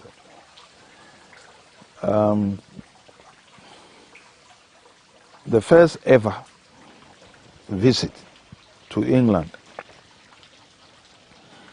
by a Ghanaian side to play in England, that was even before independence. I was then a kid. In the then Gold Coast, the key players there were House of Folk players. You follow me? That's point number one. And very important point also is that the captain for that 11 that went to England to play various English clubs, the captain was a House of Folk captain called Chris Bryant. He was the first ever person to captain so-called now, Black Stars. You follow me? He was one of the best footballers we've ever had. And I remember when I was president of the Football Association, we celebrated the centenary of football in Switzerland. A gift was given to be given to an outstanding player. It was meant for him. I hope it's still there because I don't remember giving that out to him. But I hope it's still there in the FA. But I left it to Kwesi Nyantakyi, and I know Kwesi will also leave it to somebody. Unfortunately, that particular presentation, we were unable to do it before the man died. You follow me? So, House of Folk has played a role. There was even a time House of Folk represented Ghana in the football. And if I would say, this more importantly, the southern sector of the then newly formed Ghana. You follow me? Now, there have been matches, international matches, where key players of the Black Stars have always been House of Folk players. I mean, there's no doubt about that. These are things that are documented. Anyone who doubts it can go into the history books and see. I remember vividly that the first captain to lead us to a World Cup was a player from Accra, Stephen. Yeah, Stephen worked right under me. Stephen Appiah worked right under me. So you can see what I'm saying. The first ever to lead an organized club to represent Gold Coast in England, the captain was a House of Folk man, Chris Bryant. And you have now mentioned in your time now, Stephen Appiah, who, interestingly, I was in the FA boss when we picked him as a distinct. You follow me? So, you know, this is a club with enormous experience, and it's not a club you have to play with. And also it's a club that, I will put it this way, has always produced very talented players. Well, there was a time the whole back of Accra Asofo, with the exception of one central defender from Olympics, were always permanent in the Black Stars group. You might have heard names like Adu Dako, Adu Damite. These were Black Star players. I mean, they were wonderful footballers. You follow me? And then you come to Milford. That's when Milford, I can't count them. You see? Yeah, they are aware. There's Fearsome 5 for Hearts of Folk. I mean, they themselves alone, when they are in the club, you have to fear them. I'm sure you were there when the club dominated the continent, Africa, to the extent that it came to a time you nearly played Real Madrid in the World Club Cup. What went into it as a board member? What went into the preparation to conquer Africa? No, like we are going through now. A lot of money is spent when you are preparing for international matches. A lot of money. You have no idea. You see, footballers, especially supporters, don't really know the amount of money leaders of the club invest into the club. For instance, as we sit down now, a lot of good work is being done by the chairman of the board of directors. That's Toby Afede the 14th, you see. And because he's doing such a wonderful work and things are going on smoothly, very few people even think about it. You follow me? A lot is put inside, is injected into football when we are having international matches. You are talking about thousands and thousands of dollars for one match. So we shouldn't make that mistake. So if even we come to national level, look at the amount of money involved. Recently we went to play in Morocco. It cost us a fortune. You follow me? Yeah. So if the club is not in good hands, you can imagine the disaster that will come. Football is not a game for people who are not serious. Football management must be in hands of people who are serious. Because if they fail, the whole club will collapse. You follow me? So as we bring this interview to climax, last season's performance and where the future is heading towards, do you foresee Hearts of Folk returning to its glory days to conquer Africa? That I think this is the first time in a decade that Hearts of Folk are making a return to the African stage. In future, are we going to see Hearts of Folk try more and possibly win any African trophy at the club level? So why not? We are right in African competition now. You follow me?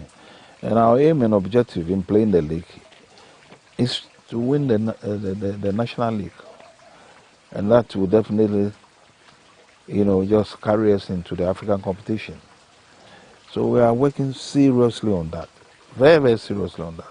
It is our aim and objective is to make sure we gain a place for the African Cup of Nations, what do you call it, competition again. So we are working hard towards that. And I can assure you, definitely we shall succeed. Continental Club Masters, yes. As we are being called. We are, and that's what we are. That's what we are. We are Continental Club Masters. That you are coming up with at the Pobiman place, the place at Pobiman. We keep on seeing new developments each day, each time. What are some of the things that are going to go on at Pobiman? The Pobiman project is a huge project. If you go there now, you can see that there are a lot of structures that have been put in place for the students. We are going to have a complete academy for young people. I think even as low as the age of 15 and below. You follow me? So that they will not just be there as footballers, they'll be there as students too. You follow me? Like they do in Europe now. So all the facilities to keep a boarding institution, they are there. In addition to that, we are going to have facilities for hotel, for people who might come from outside the country to play football, not necessarily with House of Folk, but with any other club or from any part of Africa. Even local clubs here, if they come to play in Accra and they want to put up with us, if they want to put up somewhere that is quiet, they can go there. We are going to have a swimming pool there. There will be 4 pitches there. 3 will be natural grass. 1 will be astroturf grass, astroturf. You can imagine. And there are quite a number of other facilities that we are going to have there. There will be a clinic there. I mean, all these things are going to be there. It's a huge place. Have you been there? If you are not there. The first time I came there, you came there as well. I remember the club was going through a phase, and I was happy seeing you there. You came and you spoke to the players. Yes, yeah. What's your influence on the players? Like, what do you tell them sometimes when they are going through difficulties and they have to win matches? The players are young people, you see, and you have to encourage them, which is very important. Well, when they see the presence of seniors of the club, it gingers them in any sort of competition they have ahead of them. That's why normally we like to address them before they go into any battle that they have. You follow me? So it's very important for us. Any club that is worth its salt, when players are going to have important matches, the leadership gets close to the players and talk to them. It's very, very important. It's like talking to troops before they get into battle. You follow me? So that's what it is. Finally, Dr. Nyao, as we bring this interview to a close, what will be your final words for Hearts of Folk fans out there and the entire playing body as the club celebrates their 110th anniversary? Please look into the camera. And I think what I would say, in this instance, is that first and foremost, the supporters of the club must know that a lot is being done for the club. And what we need as leadership of the club now is their unflinching support. You follow me? And this unflinching support will always ginger us, not just us, but the players as well, to play well. And if they did that, the club will go very far. As far as the progress of the club is concerned, it's going on unabated. We are now seriously on Proviman project, which if they go there themselves, they will see. We have set up a complete new commercial house, which we own ourselves as a club, where football is now money. So we must have a commercial house to see to a lot of things, which is also now in place. The building belongs to us.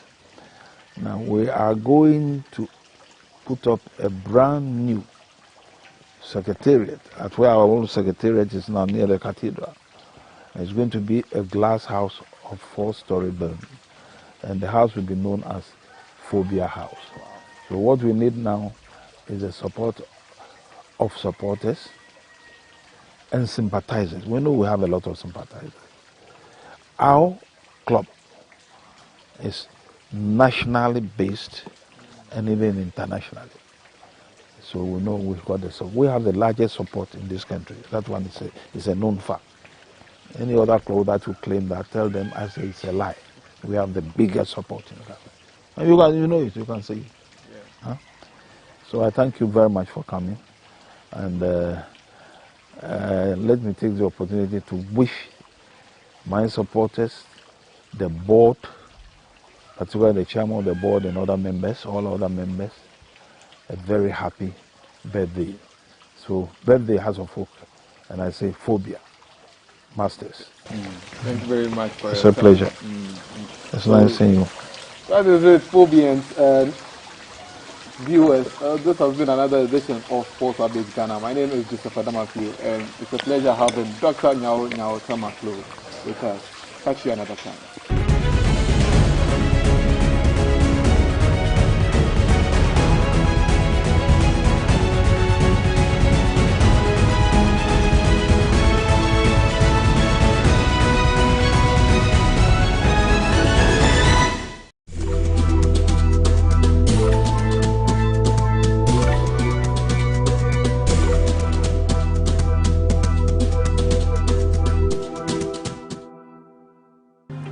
can I say? Congratulations.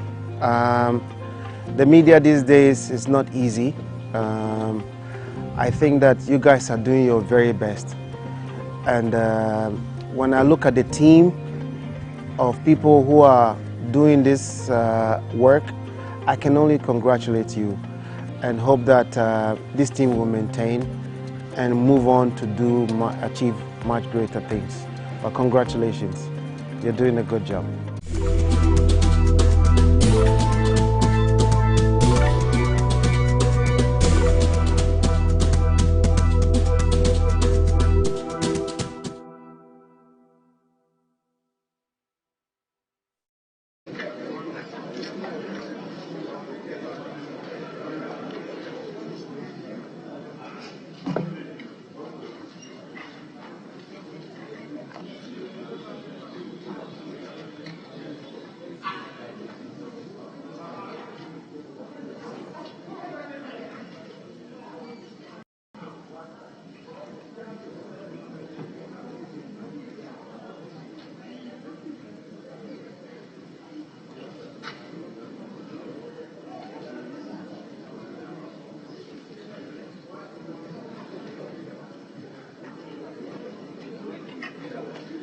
Honorable members, prayers. Almighty God, we humbly beseech thee to look with favor upon this Parliament of the Republic of Ghana. Grant that it may perform its high duty as in thy sight. Give divine guidance to the President of the Republic.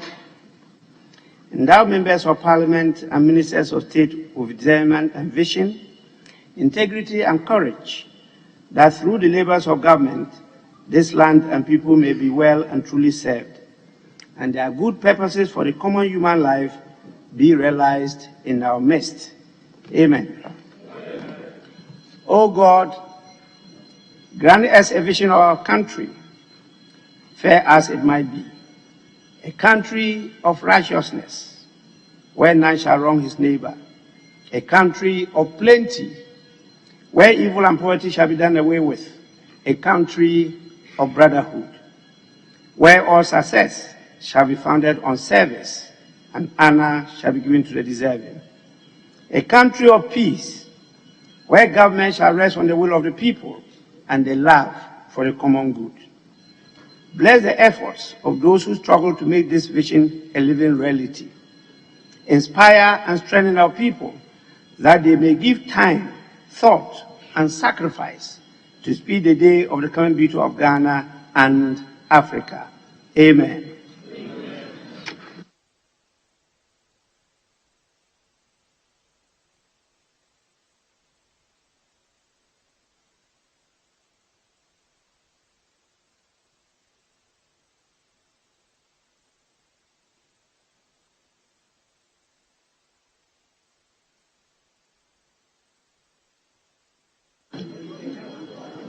Honorable members.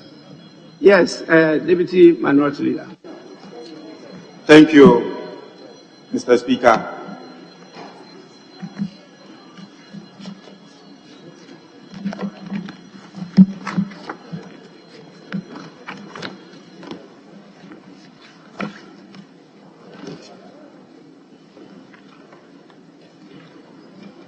Mr. Speaker, you've just offered prayers, and I know you are going to follow the other people and for us to do business. Unfortunately, Mr. Speaker, I can see the leader of government business, the majority bench, and the entire majority members absent from the chamber. But Mr. Speaker, we had a meeting with them this morning. Mr. Speaker, they are present within the chamber. They are present within the precinct of Parliament. The minority leadership, we are all here. Our members, 137, we are all here.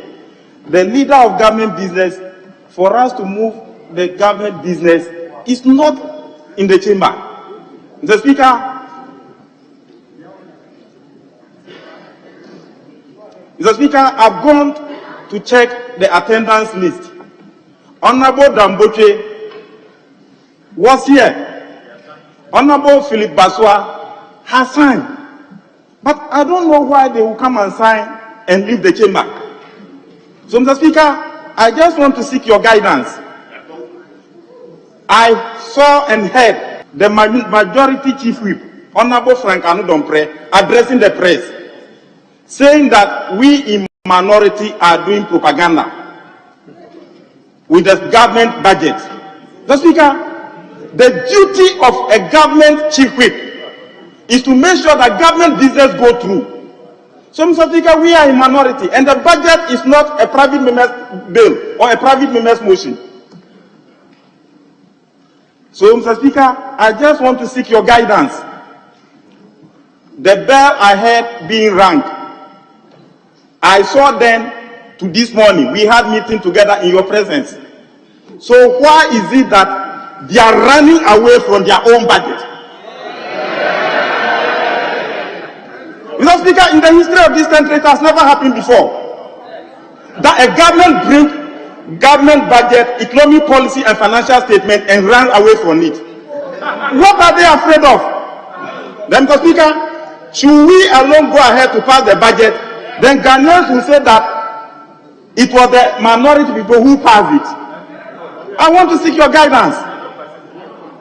So, Mr. Speaker, where are our colleagues on the other side? Honorable Deputy Minority Whip, please hold your fire. I've just been informed that the majority side will want to have 30 minutes meeting of the caucus. They have alleged that I was informed. That definitely is on. I was informed early in the morning that both caucuses were having caucus meetings. That I'm aware of. But we just finished a meeting, and straight ahead, I initially wanted the first deputy to even come to preside, and he left. But later on, he came back because of the agitations of members. And so I decided that I'll preside. So I walked straight from the meeting to my lobby. And then I did ask whether members were in the chamber, and I was told yes. Nobody came to inform me that they were having a caucus meeting. And that is why I came to preside, only to realize that there was nobody on their side. So I'll plead with you for us to just suspend sitting for 30 minutes. Well, if you will not take the plea, I have decided that we will suspend sitting for 30 minutes, and then we will now come as a house, not half of the house, to conclude the debate on the government economic policy and estimates for the financial year 2022. We will be taking the decision today. So please, I think that what we need to do is to try and activate what we usually refer to as the usual channels of communication. That seems to have been blocked. The usual channels of communication, leadership. You have to activate the usual channels of communication and let us all come on board and know when to do this, when not to do that. But I think at this time, we'll have to give them 30 minutes to hold their caucus meeting and then appear for us to do the distance. So the House is accordingly suspended for 30 minutes.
Honorable members,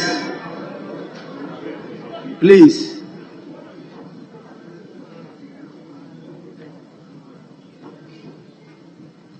I did suspend sitting for 30 minutes. And please, will you shut up?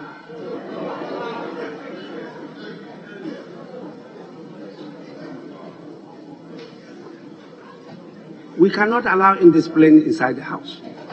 I am not prepared to tolerate it. I don't benefit anything by being Speaker. I'm Speaker to serve my nation. It's not because I'm going to get anything better than what I was receiving. I will not tolerate that. I'm saying that the suspension was for 30 minutes. It's taking us about 2 hours or more to return. And that is because the subject matter that we are to discuss, there have been new developments. And there were discussions, and as Speaker, I have to be briefed. And so your leaders came with the Minister of Finance to brief me. Should I ignore them and come to preside because I suspended sitting for 30 minutes? Go through the media and see how I'm being insulted. Please, the only thing I have is my reputation.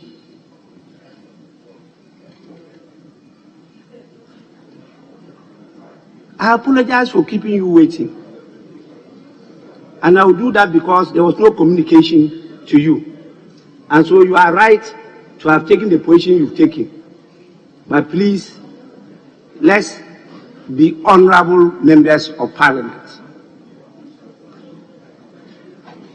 We are going to continue with the debate on the budget. And today is for your leaders to wind up. The question will be put, the decision will be taken. And so I will start by giving the opportunity to the minority leader to wind up the position taken by the minority, and then after that, the majority will do so. That is the decision that was communicated to me since yesterday. Yes, minority leader. Majority leader, is the Speaker out of order? The Speaker, you certainly have not said anything that puts you out of order. But when I entered, you were relating to some events that occurred when you suspended the House.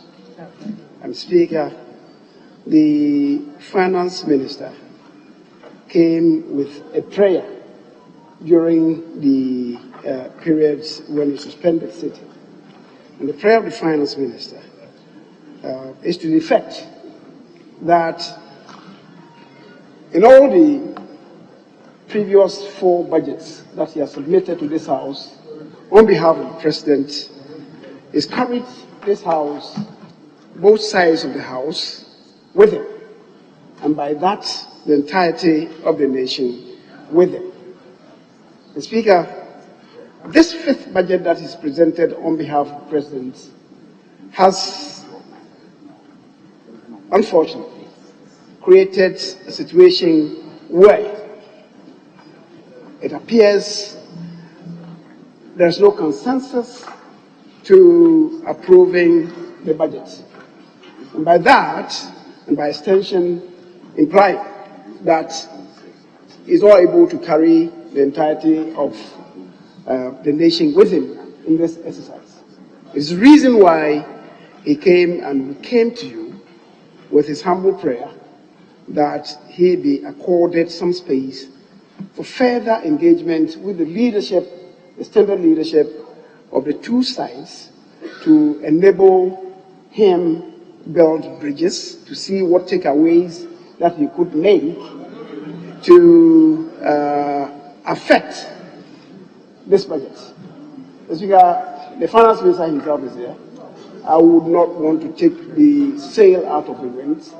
The indication was that if we allowed the minority leader to speak to wind up, it may amount to a crystallization of the ideas expressed by the minority. If I do say it will also amount to crystallizing the position of the majority. I thought that before we came there, he wanted to see if he could engage, to see if there are matters that he could respond to in order to be able to carry the entirety of the House with him. Mr. Speaker, but as I said, he's here, and I will not pretend to weep more than as a sympathizer, more than the bereaved. So if you can hear him, and perhaps we'll make progress after listening to him. Mr. Speaker, thank you.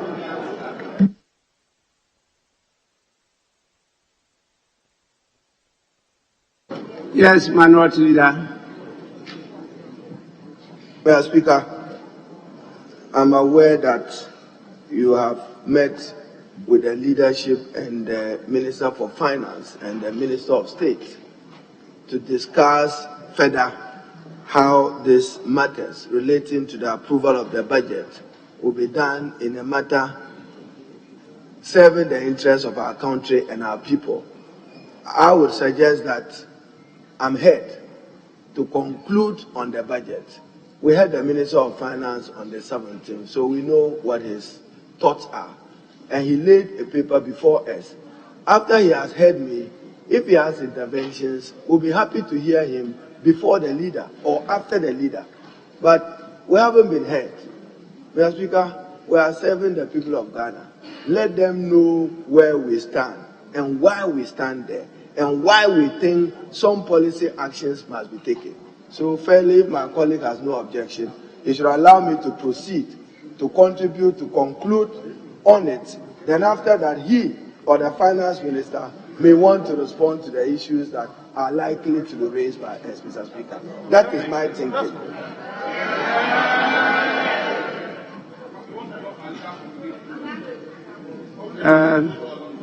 Majority Leader, I thought this one we could go ahead, allow him to state the position of the minority. I will then give the Minister for Finance to say, being the one that came to present the statement, to say a few words, and then you now will come in as the final statement on the budget. And then I can put the question.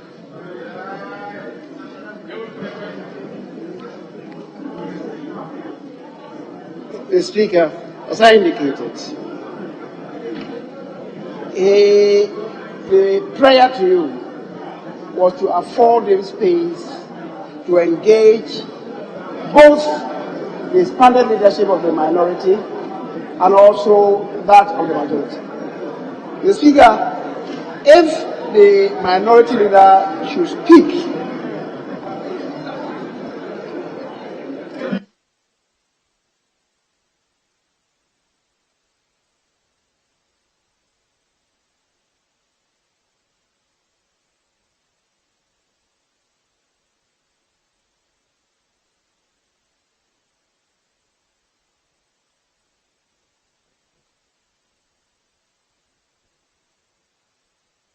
Honorable Majority Leader, I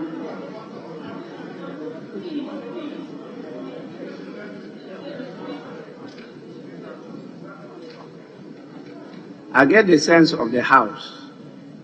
That is why I said I will get the minority leader to present his side of the House, the position they've taken. I'll give the minister the opportunity to say a few words before you come in. I think it's important that we hear the minority before we hear the Minister for Finance, because the Minister of Finance presented the statement. We've all heard it. The nation has heard it. let's finish with the response from the minority, then we come back. If the minister has something to add or take away, he will now tell us. I'll give you the opportunity to conclude the debate, and then we can put the question. Mr. Speaker, it will appear to me that maybe you missed the import of the application that I was making to you. The minister, by his prayer, is beseeching you to afford him space to engage both sides of the House before the minority leader. Mr. Speaker, my little worry is anytime my colleagues speak, we listen to them in silence. But they have no patience to listen to some of us. And that is not good enough. It's not helping our democracy. Look, you speak, you expect the majority to listen to you in silence. But you never have the patience to listen to the majority. How do you want to build parliamentary democracy? Or is it the case that you come with a steely determination, this opposition will not listen to anybody? Is that the case? That cannot be good for us. So, Mr. Speaker, I was saying that his appeal to you is to afford him space to engage further. Because if, upon meeting the leadership, he has to maybe amend certain portions of his presentation, it will render obtuse what the minority leader wants to put before this House. And that is why I said, if it is possible, but if it's not possible at this stage, and you want to listen to the minority leader, and before you listen to the prayer of the minister, it will mean that I will have to hold my own concluding remarks in abeyance for him to do the engagement before, after that, I come to do and the sequence will not flow. That's the reason why I was coming back with this appeal. I think the chronology of events then will be better. Instead of listening to the majority leader, the minority leader, and then affording him space to put in his own prayer, to grant the prayer, he does the consultations, and then after we come back, then I come to state my own. Because the sequence will not really flow. And that is why I'm coming back. But we are Majority Leader, the issue here is not one of sequence. You have listened to individual members of the minority, and we've also listened to individual members of the majority. The leaders are now going to articulate the positions taken by the various groups. So what the minority leader is now going to state will be the position of the minority. And so we would have heard the minority's response to the statement of the Minister for Finance. Then he can bring his prayer. And then you also state, after listening to his prayer and listening to your members, the position that you have taken.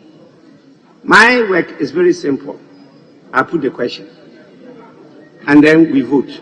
And so, minority leader, you have the opportunity now to put before the House and the country the position of the minority.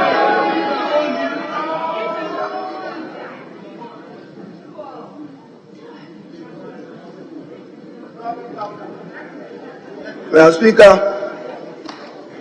let me thank you for the opportunity to contribute to the motion that this Honorable House approves the financial policy of the government for the year ending 31st December 2022, which was moved on Tuesday by the Honorable Minister for Finance, Mr. Ken Ofori-Atta. Mr. Speaker, in doing so, to reflect what the wishes of the Ghanaian people are. As I said, Mr. Speaker, I will lace my presentation with Krumna for the youth, for the traders, for our women, for our importers. who cannot simply make ends meet because of the continuous infliction of hardships by President Nana Addo Dankwa Akufo-Addo and his government. He came to this office of president, hailed that he will end the suffering of the Ghanaian people. Mr. Speaker, let me also use this opportunity to commend you for your effort and to assure you that we will stand with you in demanding that equality is equity, and that the other co-equal organs of state, not just parliament, the judiciary, is adequately resourced and financed by this budget and future budgets as a rule of thumb to deepen governance and democracy in our country. Mr. Speaker, let me begin. Charity, they say, begins at home. Now, Mr. Speaker, when you take the budget statement, we in the NDC minority, we are calling on the Minister of Finance. And Mr. Speaker, let me refer to paragraph 316, page 82 of the budget, to proceed on it. One of the major decisions, as we are told, Mr. Speaker, in paragraph 315, this is what the minister said. After considerable deliberation, government has decided to place a levy on all electronic transactions to widen the tax net and rope in the informal sector. This shall be known as the electronic transaction levy or the e-levy. Mr. Speaker, he goes further to say that the electronic transactions covering mobile money payments, bank transfer, merchants payments, and inward remittances will be charged at an applicable rate of 1.7%. Mr. Speaker, we demand that the Minister of Finance shelves this. Is estimated to bring him, if you go to page 231 of the budget, some 6.9 billion. Assuming that his deficit number of 37 billion is right. If you add another 7 billion, that only brings it to 44 billion. I'm just assuming. Therefore, Mr. Speaker, the e-levy, Mr. Speaker, is going to turn our country's progress backwards. Our effort at establishing a digital economy and encouraging a cashless economy will be hampered by this initiative. And therefore, Mr. Speaker, even when he says 100 Ghana cedis, Mr. Speaker, the Vice President, I understand, chairs the economic management team.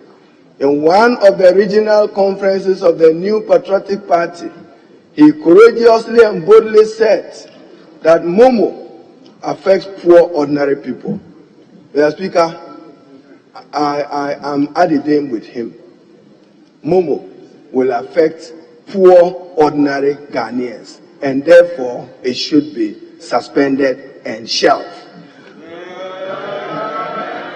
Mr. Speaker, particularly so that the Minister of Finance is simply exploitative of COVID.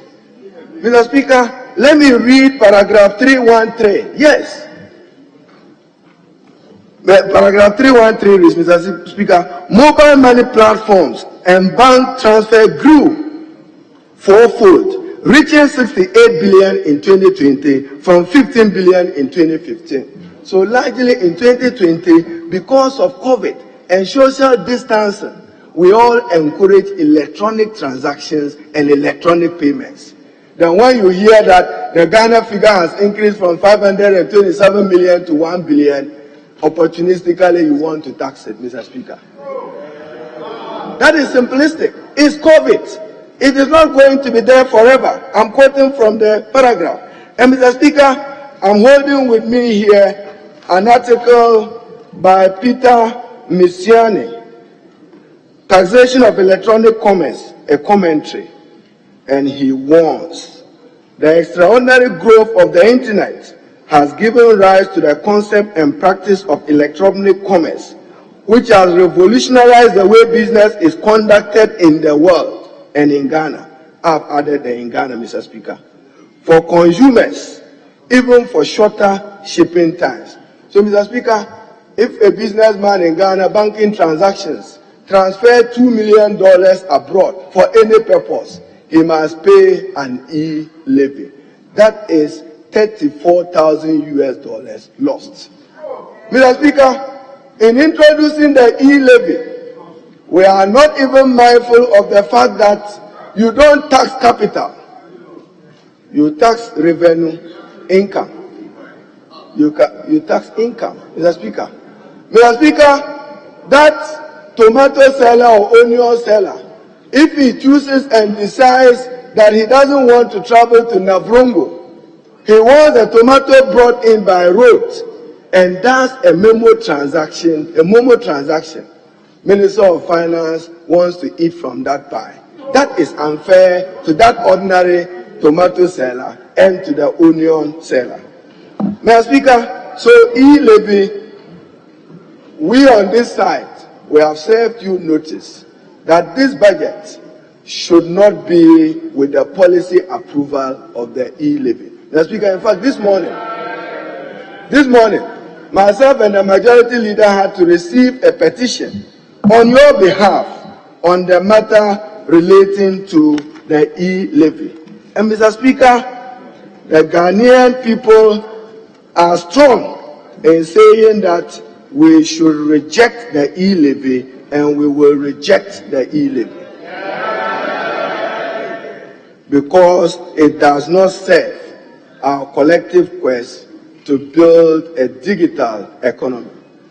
Mr. Speaker, before I go into other matters, we on this side, we know what happened in Keita following some tidal waves, Mr. Speaker, on 6 November 2021, with less than 4,000 people displaced, properties and schools destroyed, constituencies such as Keita Anglo, Keita South, South Tong, and Adan all affected. Many of the communities in the area, Jelikope, Tetekpe, are all affected.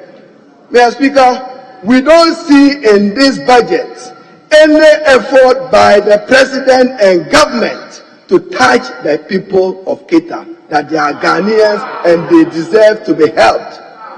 We know the effort the Honorable Atachia made in getting sea defense bill. Probably Keita was in your contemplation. You were not successful. Mr. Speaker, I'm again serving notice that we on this side will not support these budget policy principles until we see resource allocation to the Minister for Works and Housing, adequately assuring the people of Keita that they are Ghanaians and they deserve to be supported. Mr. Speaker, Vice President Mahmoud Bawumia, on behalf of the President, was in Sierra Leone with $1 million to donate to disaster victims. But in Keita, he has to be reminded. Mr. Speaker, let me go on. And Mr. Speaker, may I now refer you to paragraph 442 and 443, but in particular, I want to deal with paragraph 829 of the budget, which is also a matter that the minority, we are particularly concerned.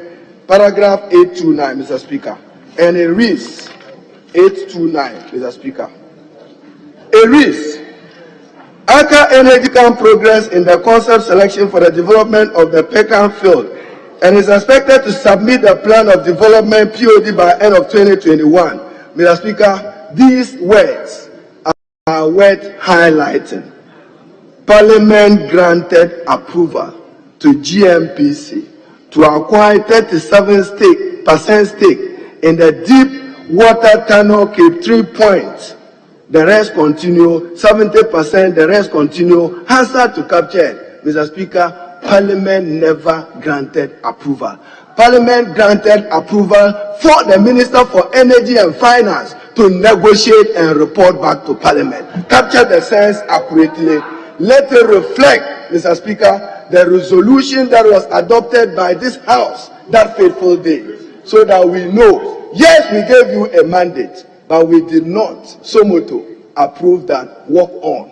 You are supposed to go and negotiate with a ceiling not exceeding $1.1 billion for our purposes. Mr. Speaker, so when we see this text, when we see this text,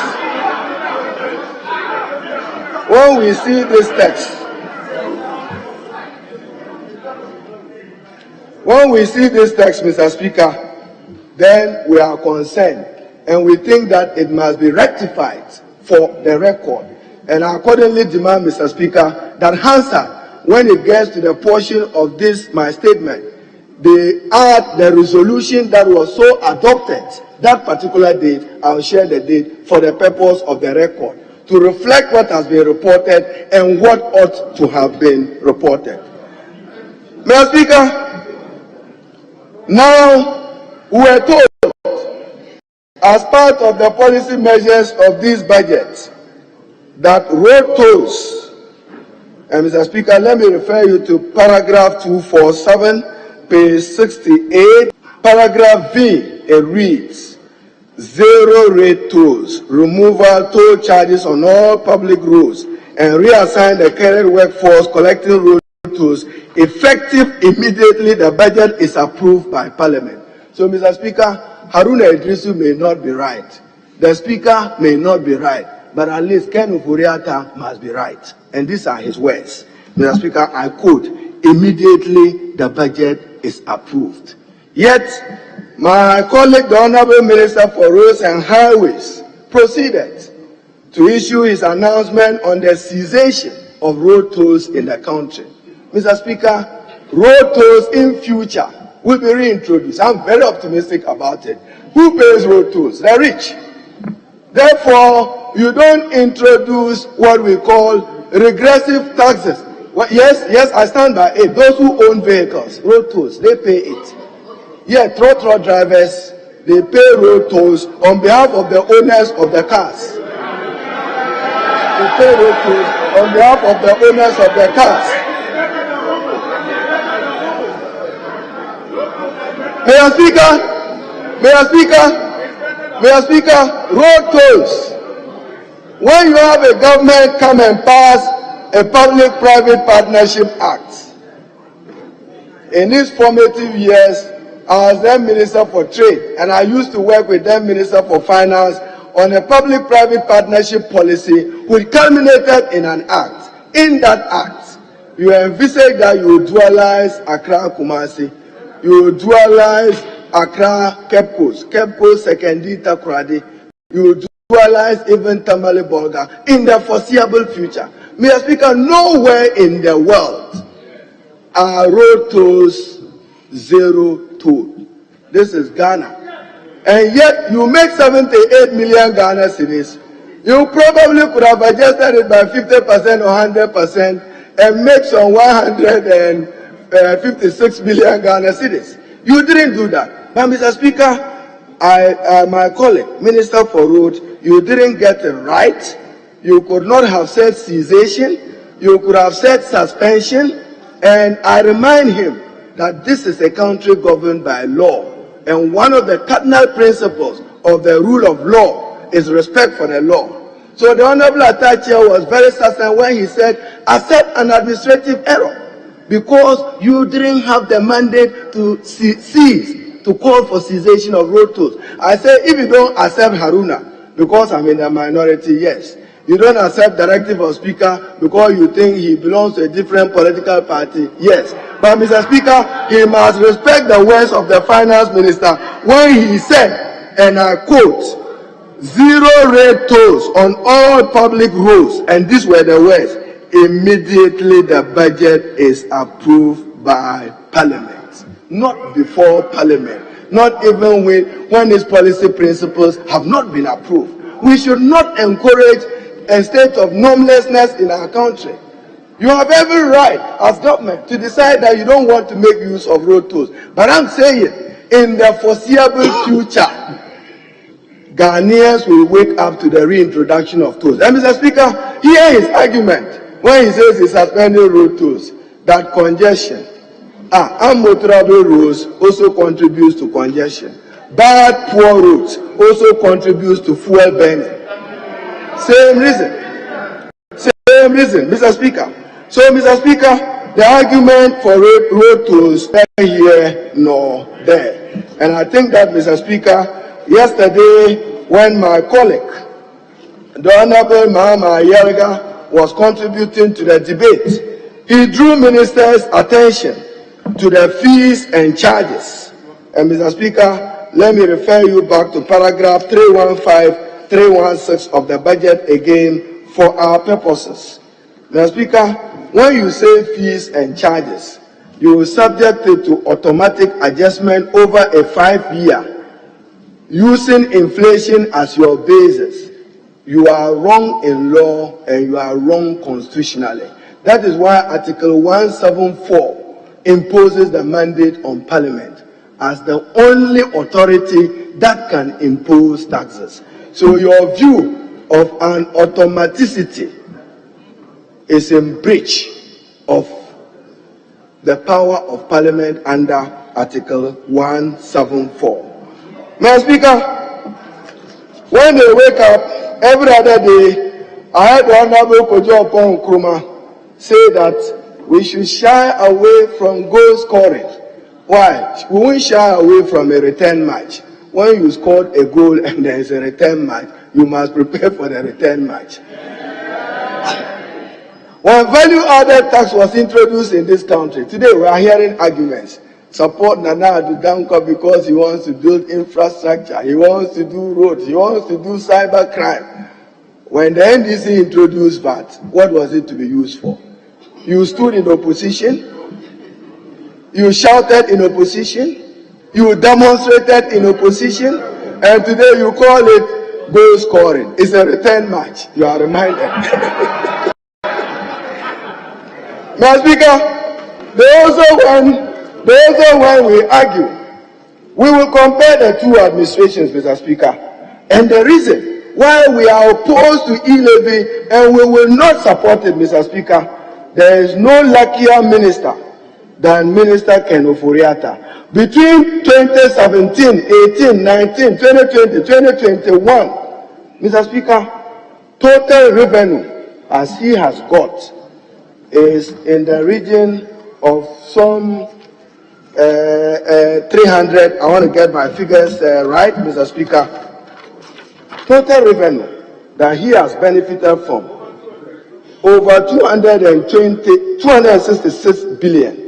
So where are the hospitals? Where are the roads? Where are the schools? Where are the projects? And in addition to this, he has borrowed more than any other finance minister under the Fourth Republic. Mr. Speaker, let me refer to his debt numbers. I want to quote his own numbers. Mr. Speaker, may I refer you to page 50. He says, Ghana's debt, 341 billion 762.7, 58.3 million US dollars at end September 2021. Mr. Speaker, he inherited from John Mahama and the NDC a debt position of 120 billion. It means cumulatively, in addition to tax revenue of over 200 billion, he has borrowed over 220 billion and still borrowing and still counting. So, Mr. Speaker, it is not surprising that our rating, whether by Fitch or by Moody's or by Bloomberg, Ghana has been downgraded, and that our debt is unsustainable, and Ghana today is a high debt risk country. So, Minister, come. You said in opposition with Dr. Mahmoud Bawumia and the President, you said you had superiority over management of borrowing, responsible borrowing. Mr. Speaker, the Terminal 3, which was built by John Dramani Mahama, I'm told, Ghana Airport Company, check your record, has already raked in some $6 million US dollars as returns to that investment. Prudent investment. And it was not put on the consolidated fund or on the national debt of Ghana. This was used airport taxes for purposes, amortize and deal with it. Mr. Speaker, yet we're told that NDC are pim. So today, what number would we give to it, Mr. Speaker? Mr. Speaker, what name are we to give to this particular issue. Mr. Speaker, let me now turn with respect to you to page 104, that this side of the house we want to stand tall and strong, that we will not support President Nana Addo Dankwa to bring back to this august house and to the Ghanaian people that baby called Ejepa, Ejeboni. We won't accept it, Mr. Speaker. Ejepa. And Mr. Speaker, I will lead lucid reasoning why we should not support Ejepa. Mr. Speaker, yes, collateralization and securitization. Then this started collateralizing road fund. What has that led us to?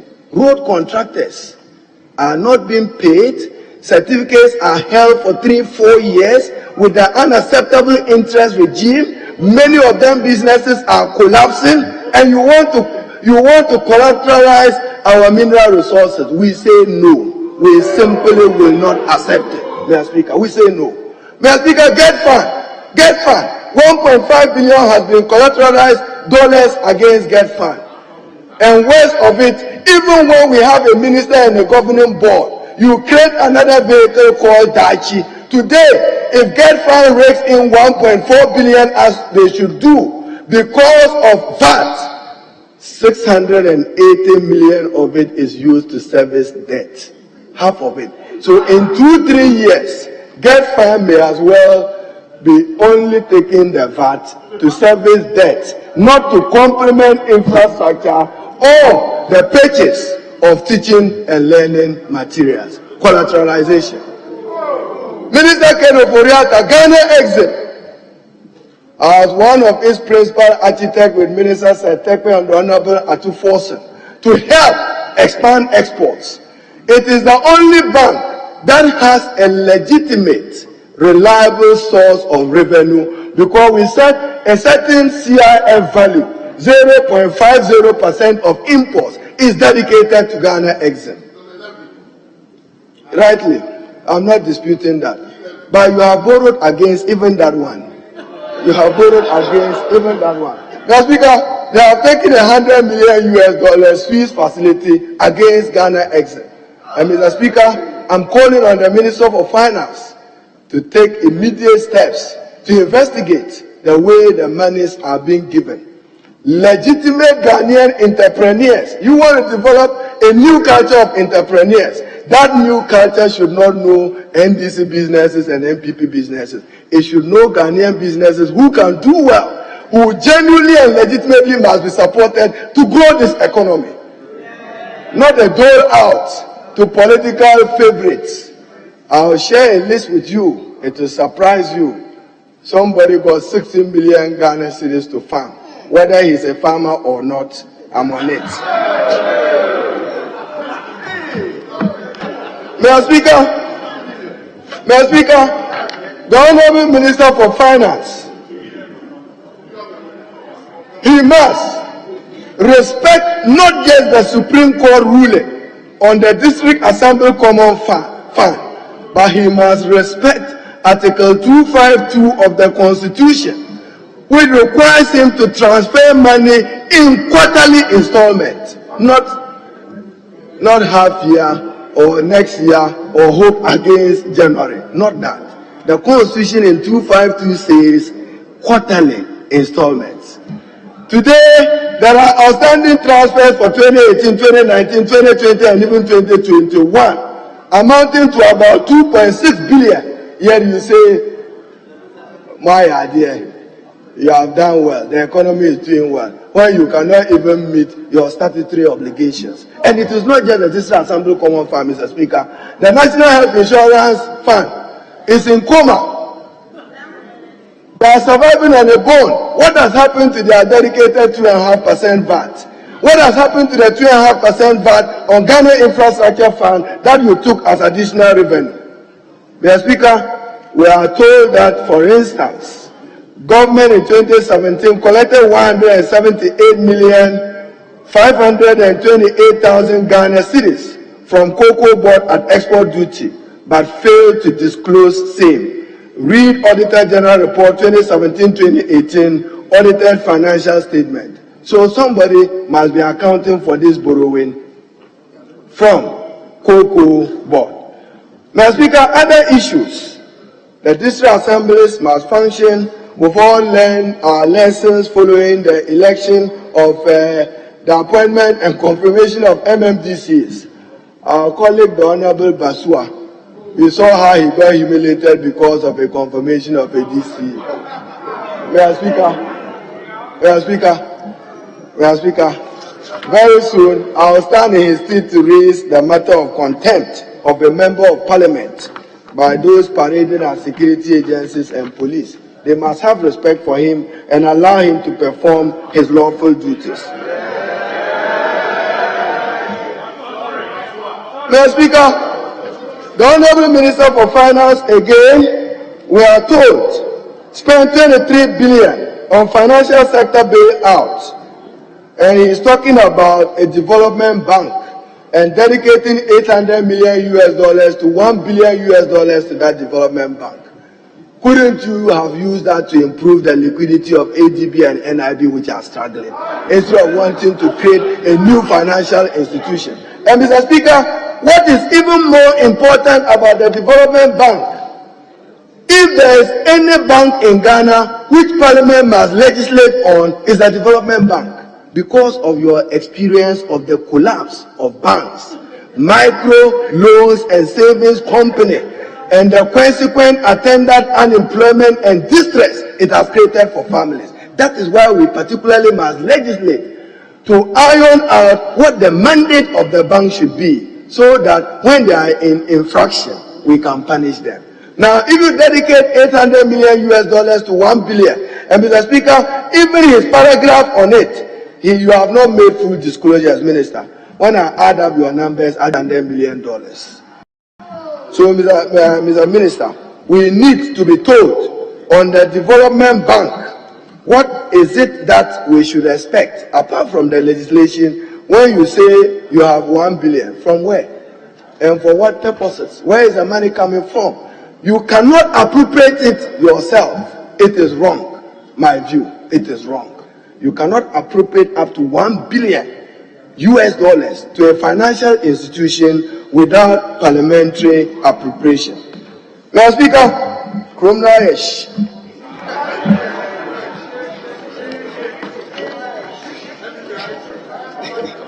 So, Mr. Speaker, my tree is not too good, but it means that to it, the heat is on. So, Mr. Speaker, we on this side, we are also told, as I dilated on it, review of fees and charges. And Mr. Speaker, to quote the minister in paragraph 247 and paragraph 304, government will increase fees and charges on MDAs by 15% effective January. At least that one we are hopeful you come to Parliament and will do the needful. But over 29,000 entities will be affected. And 15% you can do, subject to parliamentary approval, but not by your decision of automatic review of some 15% every other year. Mr. Speaker, I believe that is not good enough. Mr. Speaker, we are told again, the Honorable Minister for Finance, in reading the budget, he did so on behalf of His Excellency Nana Addo Dankwa Akufo-Addo. Major policy shift. And Mr. Speaker, this administration, they accuse NDC that are going to IMF and coming back policy credibility. You are suffering from a policy psychosis, as the Honorable Atufonso said. You said about 100 billion. Where are you going to get the 100 billion from? Where? And you said 2.5 billion will be made available for Ghanaian banks to borrow. That has not happened. This was mid-year review 2021. Obatampa to replace infrastructure for poverty elevation. Smart. So that MPs will not ask for $1 million per constituency again, which ended up in the building of toilets and digging of dams. $1 million The Honorable Katie Hammond, you should have gotten 6 million this year alone. Do you have it? Since 2017, have you received some 600? Then, Mr. Speaker, when they talk about even the e-levy, Mr. Speaker, what happens to communication service tax? What happens to communication service tax? Unemployment insurance, what happens? 100 million fine for labor and faith-based organizations for retraining and skills development. What happened a year on? Increase the cutback program by 150 million. Mr. Speaker, all of it, deception. Nothing happened. And 2 billion have not been approved. We all can go back to a paragraph in the budget. Mr. Speaker, then they spoke about Agenda 111. We demand transparency on it. How were the contracts awarded? I heard the chairman of the finance committee talk about sole sourcing. Yes, sole sourcing must be used sparingly and rarely. It should not be a rule of thumb. But Agenda 111, come clear how the contracts were awarded and whether there was value for money for Agenda 111. We need to know the location of those hospitals and what informed those allocations. Mr. Speaker, so statutory payments are suffering. GED Fund, National Health Insurance, Common Fund, criminal shit. I'm not those funds, Mr. Speaker. Mr. Speaker, you know, when you met Togbe Afede, the president of Asogli State, and this one is for minister to take interest and work with the Minister for Lands and Forestry and the Minister for Works and Housing in the best interest of the Ghanaian public. Togbe Afede, Mr. Speaker, complained to you about the wanton dissipation of public lands in Ho and other parts of the country without even recourse or respect to the traditional rulers and traditional authorities. It's wet, and and probably in my own family, Mr. Speaker, is worth looking into and examining to protect this asset for the people of Ghana and for the future of our country. Mr. Speaker, they talk about growth. The highest growth of this economy happened under President J.A. Mills, 11.4%, sustainable inflation. What happened? There was negative growth in 2020 attributable to COVID and GDP. So, Mr. Speaker, I'm concluding. And in concluding, as I have said, the expenditure, total expenditure including arrears, is projected at 137.5 billion, 27.4% of the key drivers of expenditure growth include capital expenditure, flagship program, wage bill, and interest payment. And Mr. Speaker, I'd like to share with you for the purpose of the record why the debt of Ghana is on an unsustainable path. Mr. Speaker, the NDC in 2017, interest payment was 10.7 billion. 2017, interest payment 13.5 billion. 2018, 15.8 billion. 2020, 24.5 billion. 2021, 32 billion. And 2022 projected 37.4 billion. This, Mr. Speaker, you can look at, and then even ESLA, Mr. Speaker, have also been collateralized. I didn't say USLA, I say ESLA, Energy Sector Levies. Honourable Minister for Communication, I'm not referring to you, I'm referring to that tax instrument that the NDC and President Mahama introduced that you describe and call nuisance. ESLA, not OSLA. Mr. Speaker, today you know how much OSLA is contributing to the management of your effort at fiscal consolidation. But Mr. Speaker, what is worrying is that even that has been collateralized. So it means a law which had a sunset clause for 5 years has now been extended upwards to 9 years.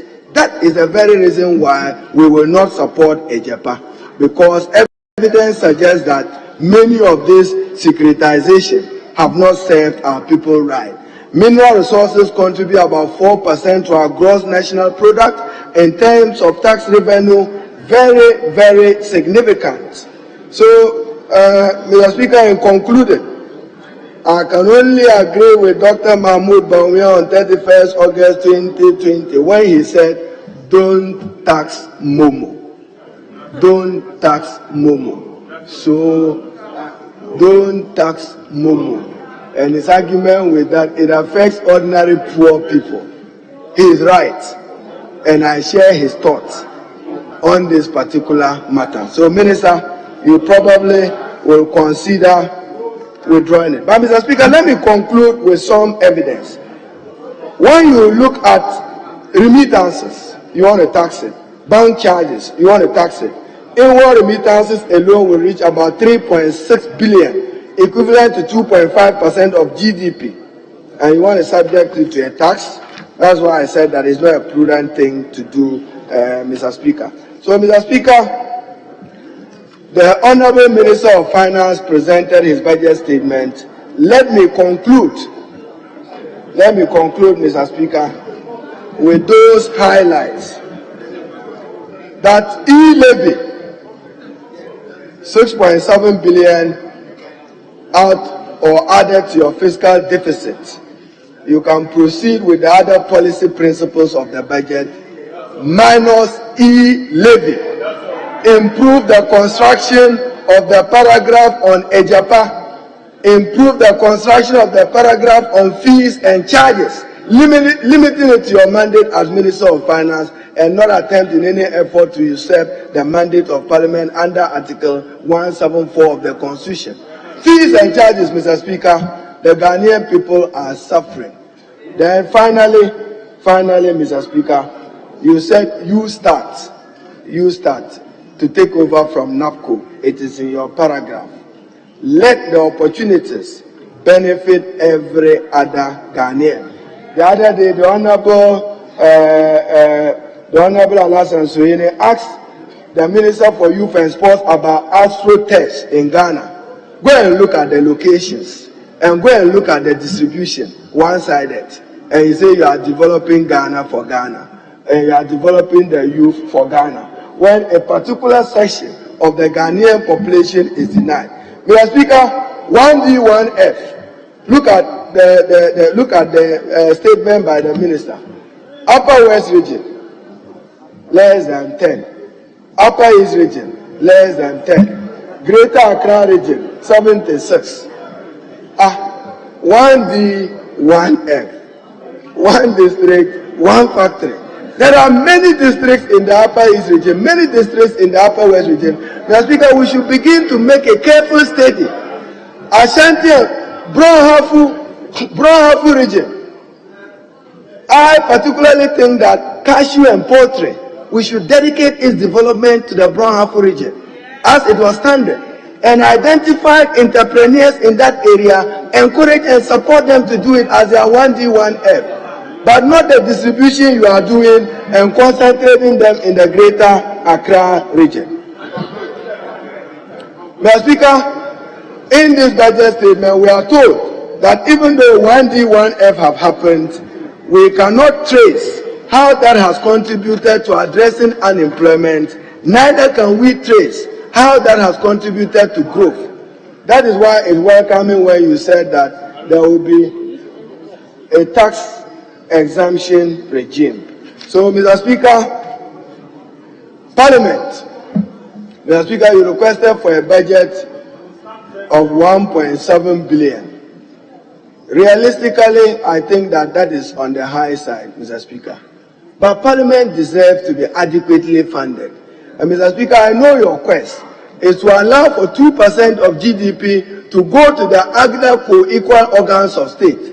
So Parliament, if your compensation is 350 million, CAPEX 350 million, goods and services 300, that gives you 1 billion, Mr. Speaker. But the Honorable Minister for Finance has only allocated 510 million for Parliament. Woefully inadequate, Mr. Speaker. It's part of the reason why we think that this is budget should not be endorsed, and we will not shout yeah to endorse it. So, Mr. Speaker, on this don't tax momo, punishing the same known taxpayers yet again who use mobile money accounts, it is a blanket tax on everything electronic, from taxing a person who has already paid tax on his income for moving that same money from one account to the other when there is no spending except bank charges to pay for credit. What has happened to CST? So, Mr. Speaker, we on this side, Mr. Speaker, as I told you yesterday, I intend to invoke Article 104 of the Constitution. We want to stand united, collectively, that we are against the introduction of e-levy on electronic payments and electronic transactions. And we will not support this budget if that is not withdrawn for revision and for further discussion with stakeholders. We will not. We must be assured that the people of Keta who suffer the tidal waves, Ketu South and many other areas will be accounted for in the budget of the Ministry of Works and Housing. Mr. Speaker, on this note, I can only thank you for the opportunity to contribute to the motion and to urge my side to stand united collectively in rejecting this budget. I thank you, Mr. Speaker. Don't tax Momo! Don't tax Momo! Don't tax Momo! Don't tax Momo!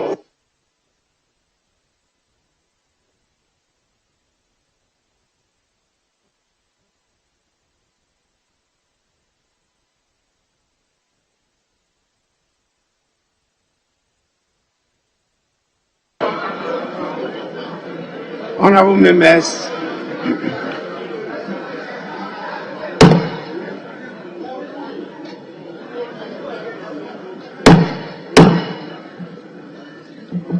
members, the minority leader has used 42 minutes 07 seconds. We will now give the opportunity to the Minister for Finance, after hearing the position of the minority in response to his budget statement, whether he has any prayer as indicated by the majority leader. Then after that, I give opportunity to the majority leader. Yes, Minister for Finance.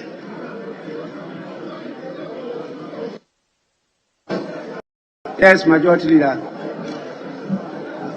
Mr. Speaker, I think it's the reason why I indicated at the very outset that given the sequencing of events, if the finances request could be acceded to, then the engagement could be had before the two of us came in.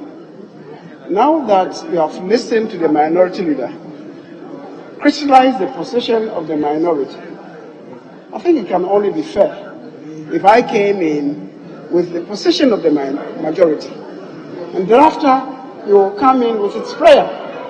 But to say that he should come in first, it's the reason why I was cautioning that either you allow him to come in with his prayer first, or if you allow the minority leader, then necessarily us will come after the minority leader. So, Mr. Speaker, it doesn't lie. The prayer is to the Speaker and not to Leland Vanderpump. So, Mr. Speaker, I'm listening to you.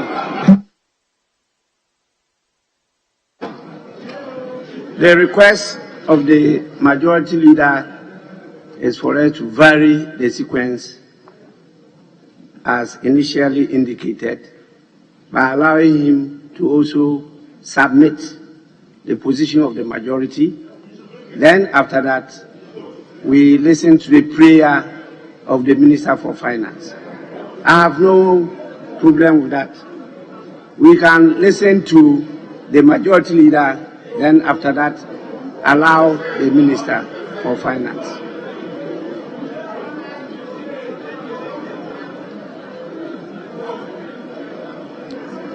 Majority leader, it's your turn.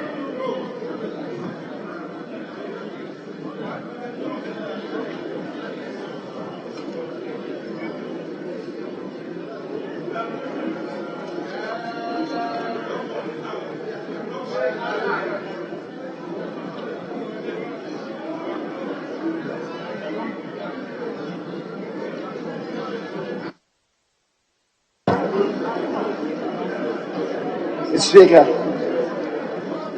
thank you very much for this opportunity to conclude the debates on the budget statement and economic policy. May we listen to the majority leader in silence.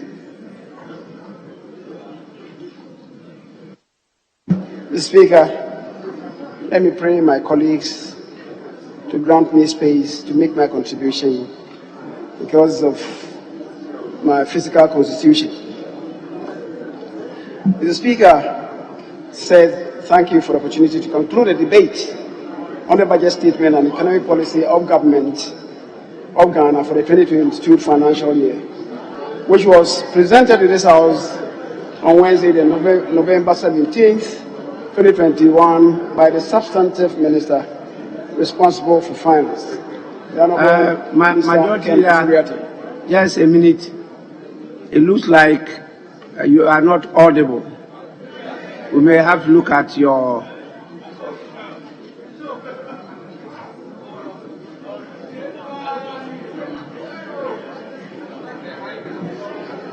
The Speaker, is it better now? Thank you very much. Please, Jethro, kindly assist the majority leader.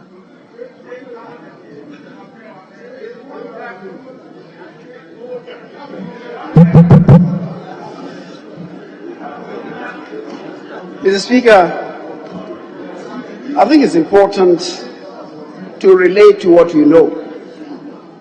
The minority leader, beginning his contribution, referred to a petition that he and I were to receive from the demonstrators under the auspices of Fix the Country. Mr. Speaker, we never received any petition. When we went there, we never received any petition. They said they were going to meet us and submit their petition. The leader said he was bringing 5 more of their leadership to present the petition for onward relay to you. The Speaker, we gave them the opportunity. When they retreated, there was confusion among themselves. They came back to indicate to us that they rather that we accepted 10 of them to present the petition to us. The Speaker, when we gave them the opportunity to come with 10 people, it ended up in confusion such that the petition they were holding, they shredded them into pieces. No petition was presented to us. And that is why I'm surprised that the minority leader is saying that the petition was about the e-levy withdrawal. Yes, that's what we said. So it would then appear to me that, Mr. Speaker, he was part of composing the petition that the Fix the Country people wanted to present to us. Other than that, a petition that was not presented to us, and you and I were together to receive it. It never came to us. It was shredded into pieces, and you came to Parliament, you are saying that it was about e-levy withdrawal. How did you know, Mr. Octopus Paul? You got to know this, Mr. Speaker. But the leader is telling us today that Kromoyeshi, Mr. Speaker, said Kromoyeshi, and yet and a Kromoyeshi. Mr. Speaker, they are telling us that Kromoyeshi, because of the proposal to introduce new taxes, and our new taxes of today. Mr. Speaker, in 2014, you introduced direct taxes, and I want to quote from your 2014 budget. Mr. Speaker, you increased the withholding tax rate on commercial rent from 8% to 15%. That was 2014, in your budget. Mr. Speaker, you undertook transfer pricing audits to reduce transfer pricing abuse. That was you.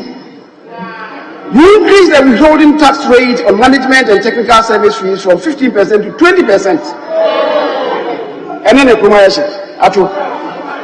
Mr. Speaker, they expanded the scope of capital gains tax to cover petroleum operations. 2014.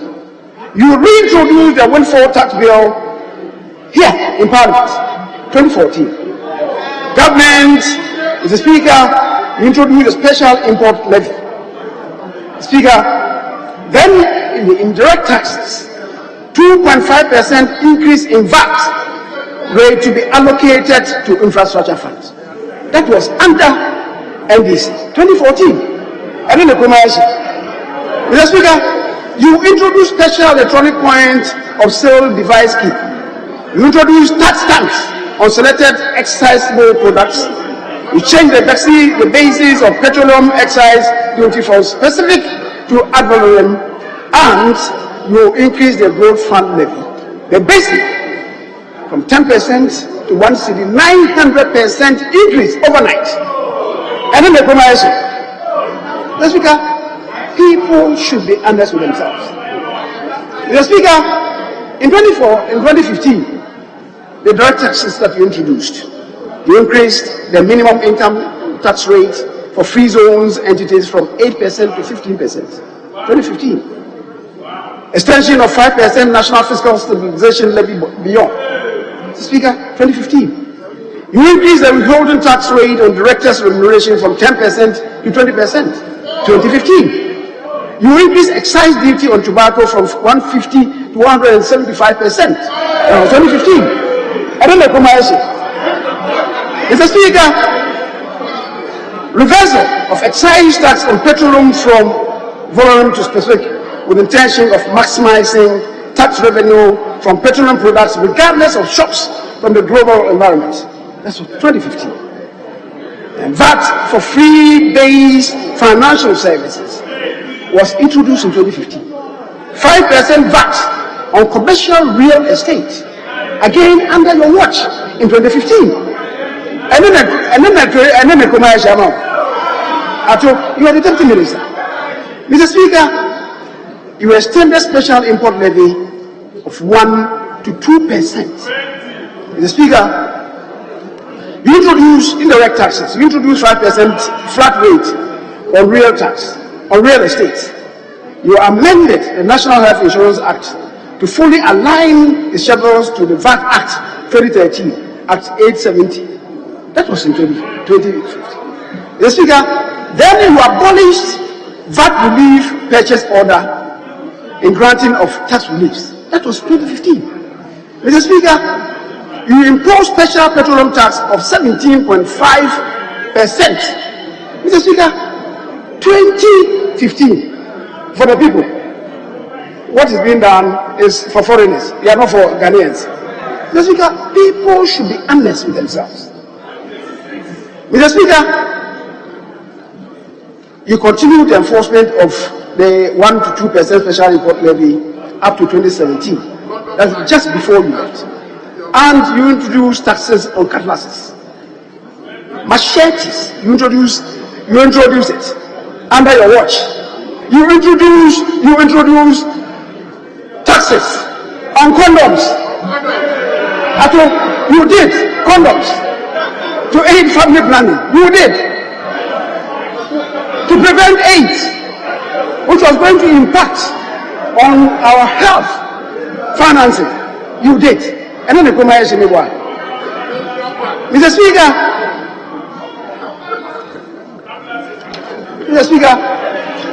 2016, you implemented Income Tax Act, the full rollout of excise tax stamp project, the maximum tax rate for free zones were increased from 8 to 25%, 2016. Mr. Speaker, then you implemented measures that we said were going to address revenue leakages. You ended up imposing additional taxes. Mr. Speaker, then there was the reimposition of excise duty on cider beer. And I know you are a fan of cider beer. Mr. Speaker, then you reviewed income tax and VAT threshold bans, all in 2016. And then, I don't go,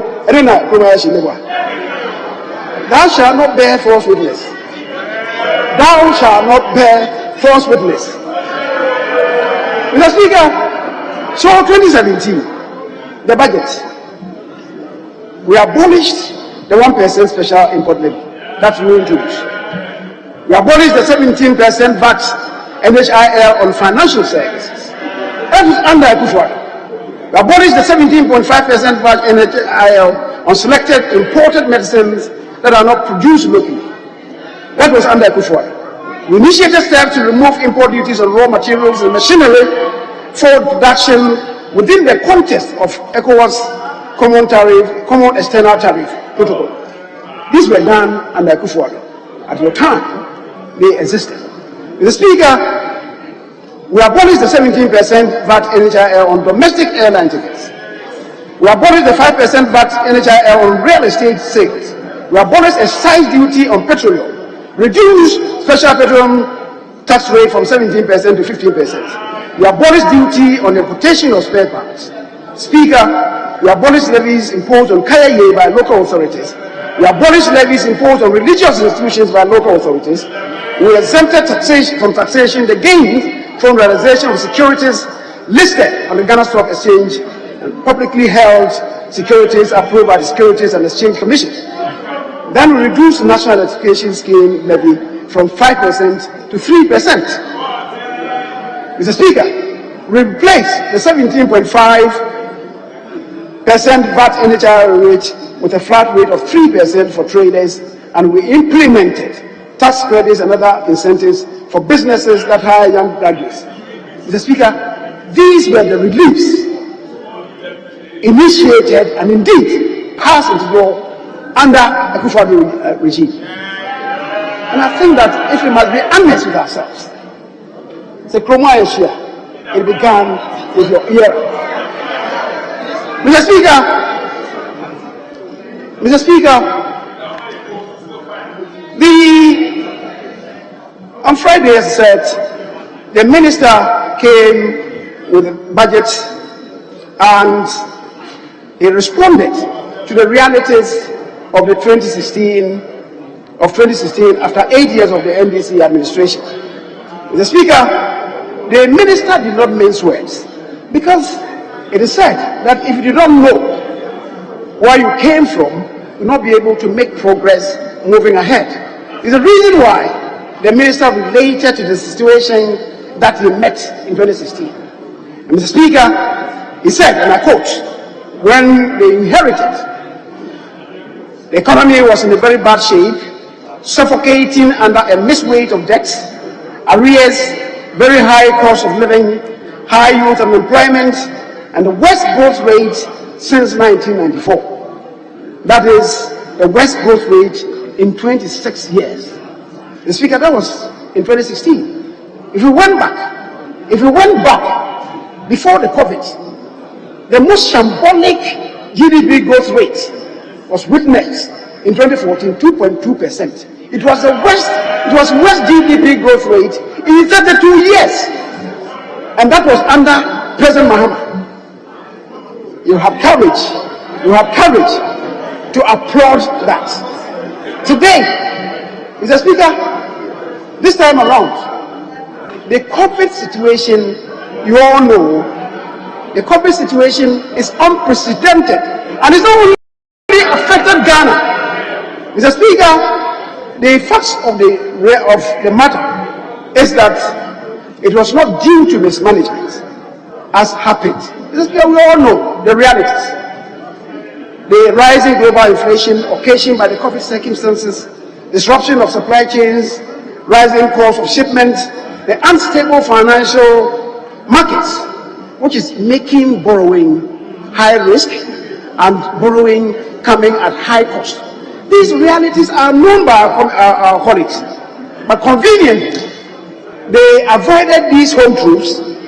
Or is it the case that anybody from amongst them will rise to challenge these home truths? Mr. Speaker, these are some of the rampaging effects of COVID-19 that we all do know. That families in Ghana lost loved ones, private school teachers lost income for 12 months, business owners lost considerable income, many thousands of hospitality and tourism sector workers were laid off. Mr. Speaker, we all do know Kempinski is a flagship hotel in this country. Before COVID, they employed 360 people. In the COVID year, they had to lay out 300 of the 360 and retain only 60. That was the extent of the devastation of COVID. The Speaker, so for anybody to elect to gloss over these realities and come to criticize government for mismanagement, the person is not owning up to himself or herself. Is not owning up to realities. Mr. Speaker, we know food security was even threatened. There was great slump in businesses, especially those built around traditional and other social events, and unemployment worsened. Industry slumped, productivity generally downsized, and the economy got severely punched. My colleagues would admit to these hard facts. Yet, as I said, conveniently, they elected not to proceed from this angle. Mr. Speaker, in response to the battering of the economy, government took measures to protect life and property. Some 4.78 million were provided with hot meals. 470,000 families were given food packages. 36.8 million Ghana cedis in tax exemptions were granted to frontline staff. 10 million households were provided with free water. 38,000 nurses were employed to offer critical support. 4.78 million households were provided with free electricity. The Speaker, 11 million staff and students were supplied with PPEs. All these came at a cost. The Speaker, not a single worker in the public sector lost their job, and all of them who worked in the public sector were paid their full remunerations at the end of each month. The Speaker, 303,000 beneficiaries received financial assistance from the MBSSI amounting to over 523 million Ghana cedis. These are the hard realities. The Speaker, these are the hard realities of the COVID-19 economic environment. And it's important to flash back. It is important to flash back to avert our minds to the performance of the economy before the COVID-19 descended on Ghana. Growth in agriculture was declining. Under the watch of the MBSC, in 2016, agriculture grew by 2.9%. 2.9%.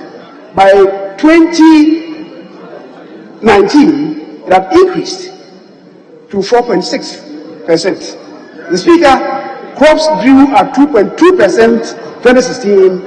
By 2019, it had grown to 5.3%. Cocoa, which grew at negative 7.0% in 2016, by 2019 had grown at 5.4%. Industry, the growth in industry was abysmal in 2016, 4.3%. Under the NPP, it grew in 2017 to 15.7%, 10.6% in 2018, and by 2019, 6.4%. These are the hard realities of life and of our national development. The Speaker, mining and quarry that grew at only 0.2% in 2016 grew by 12.6% in 2019 before the COVID. Oil and gas, which grew at negative 15.6% in 2016, JJ, you agree with me, has grown to 15.1% in 2019. These are the hard realities. These are the hard realities. Mr. Speaker, electricity under your watch grew at negative 5.8%. by 2019, it had grown to 6.0. Water and sewage, negative 11.8%. The Speaker, these are the hard realities. That's why you lost. Dr. Rashid, can you speak to the mic? That is why, be bold and courageous. That's why you lost. Thank you for owning up. At least you are one sincere soul. Mr. Speaker, inflation,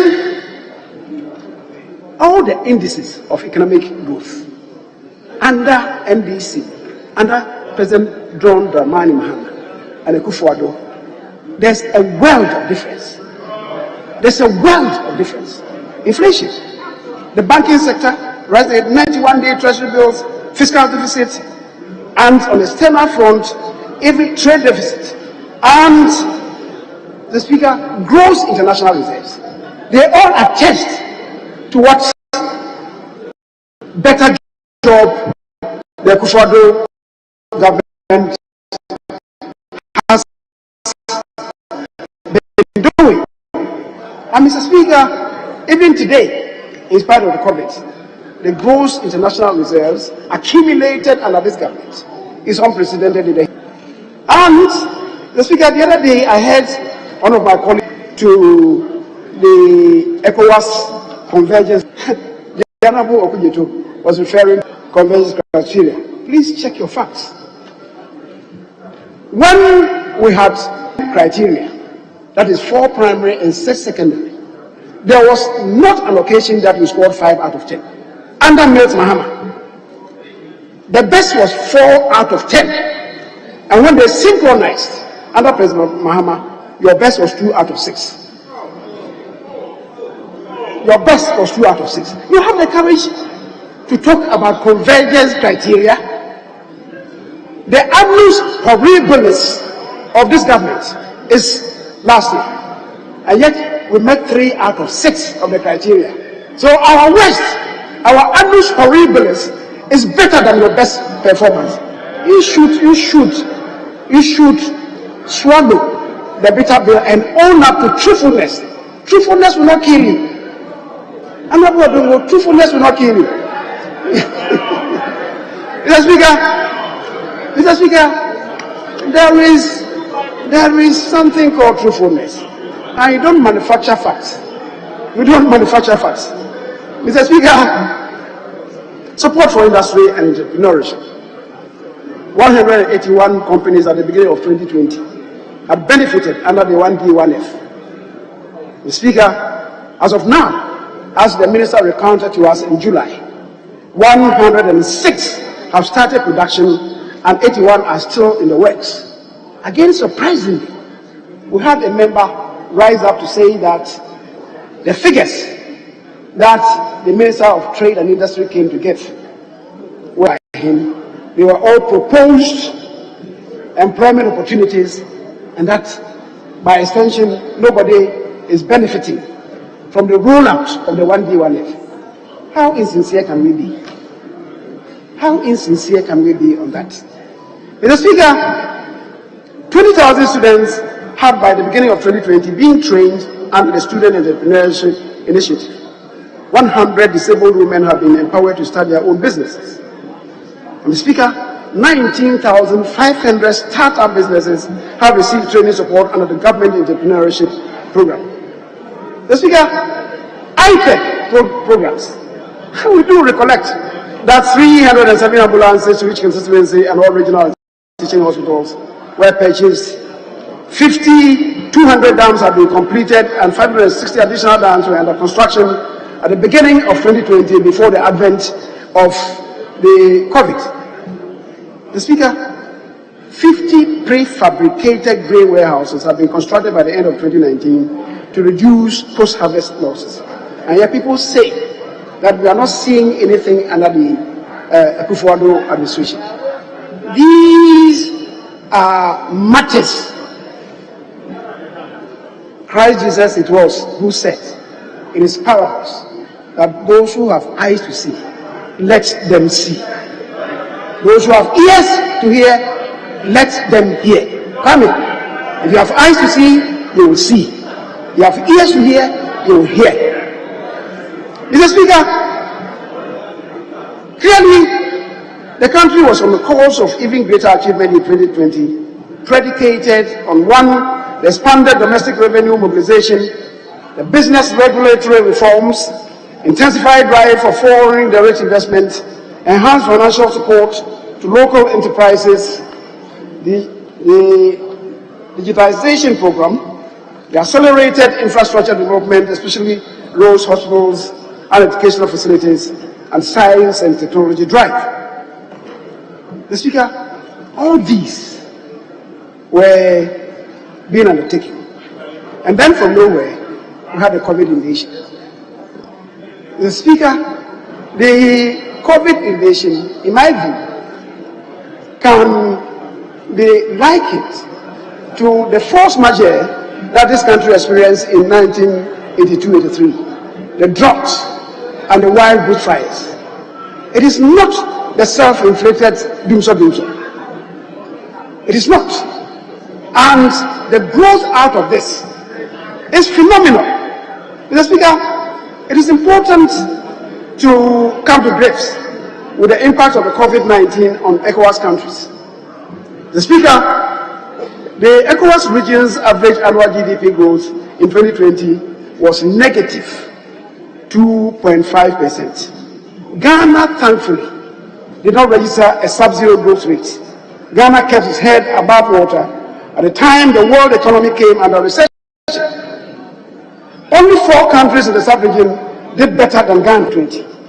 Nigeria registered negative 4.3% GDP, Liberia negative 3.0, Sierra Leone negative 3.1, Gambia negative 1.8, Cape Verde negative 6.8%, Togo 0.0%, Mali negative 2.0%, Guinea-Bissau negative 2.9, Burkina Faso negative 2.2, Senegal 0.7%. The countries that did better than Ghana are Cote d'Ivoire 1.8%.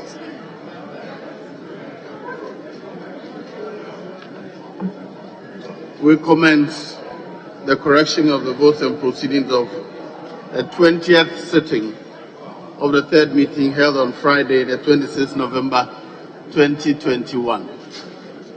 Page 1. Page 2. Page 3. Page 4. Page 5. Page 6. Page 7. Page 8. Page 9. Page 10. Yes, Honorable Member for Badaso. Honorable Speaker, on page 8, normally after the names of attendees, the next item is correction of votes and proceedings and official reports. On this votes and proceedings, it is not there. And I wanted to find out if it was done the last time sitting was held. For the records, I think it's very important. Very well, the Triple Office will verify and make the appropriate correction. Thank you. And also on page 9, item number 6. This is my number, I think it's very important. The Honorable Member for Ekutu and Deputy Majority Leader, Mr. Alexander Kwamina Afenomakin, challenged the decision of the Chair on the voice vote and called for a division. So there should be a division. And item number 7. Item number 7. Mr. Speaker, oh please, quiet. It reads, in an uproar I think the proper rendition should be following an uproar. Following an uproar. Mr. Speaker, again, this particular item is not properly captured. The full import of this sentence must be recorded on the vote, because I remember that when Speaker resumed sitting, he made a point that when the disturbances were going on, he didn't know what was happening. So a clerk informed him that it was because of his directive that the ministers of state must leave the plenary, and upon our insistence that the secretary of the NDC must also leave. But I think that if these are not part of this particular item, it is not complete.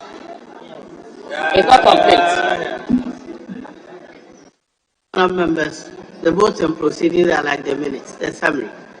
The official report will capture the full details of Viva Voce recordings of what happened in the chamber. Yes, Honorable Majority Leader.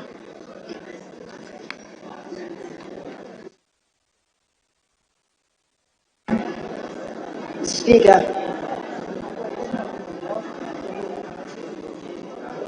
the item number 8 on page 9.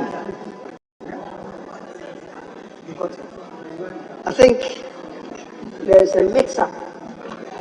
There's a mix-up in item number 8. How it's been captured.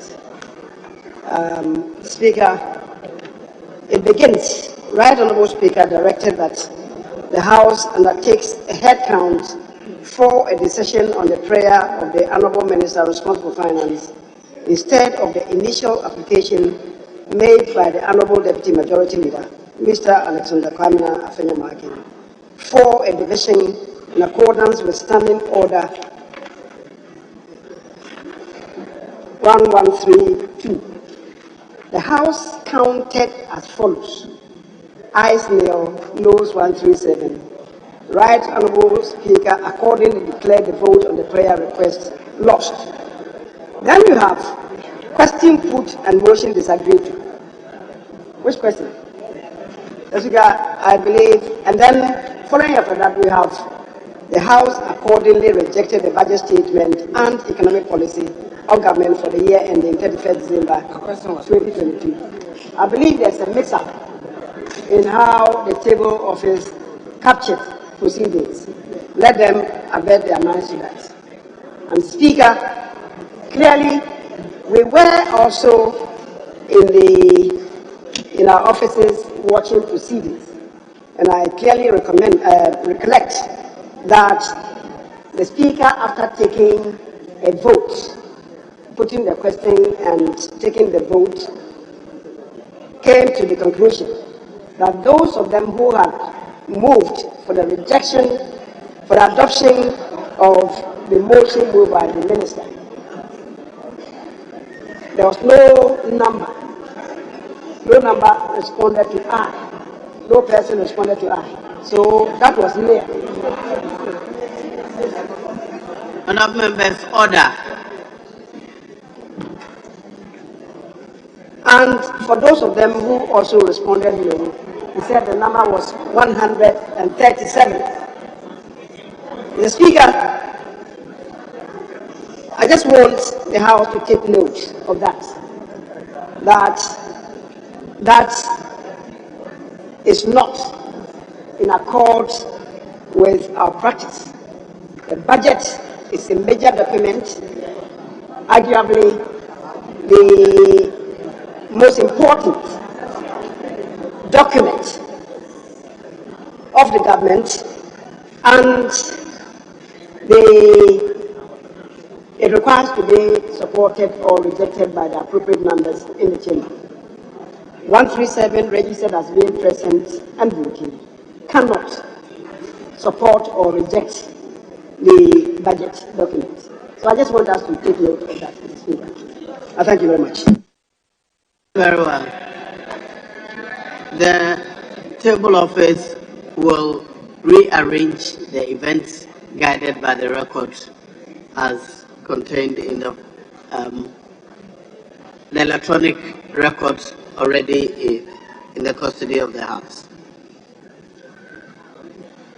Now, subject to the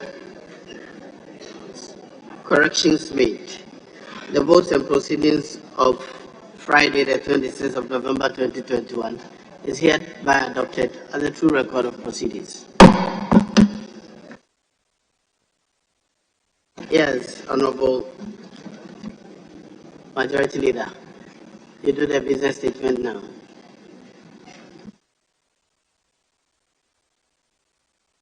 Speaker, the business statement ought to have been presented last week Friday. Unfortunately, the events of the day did not allow us to do that.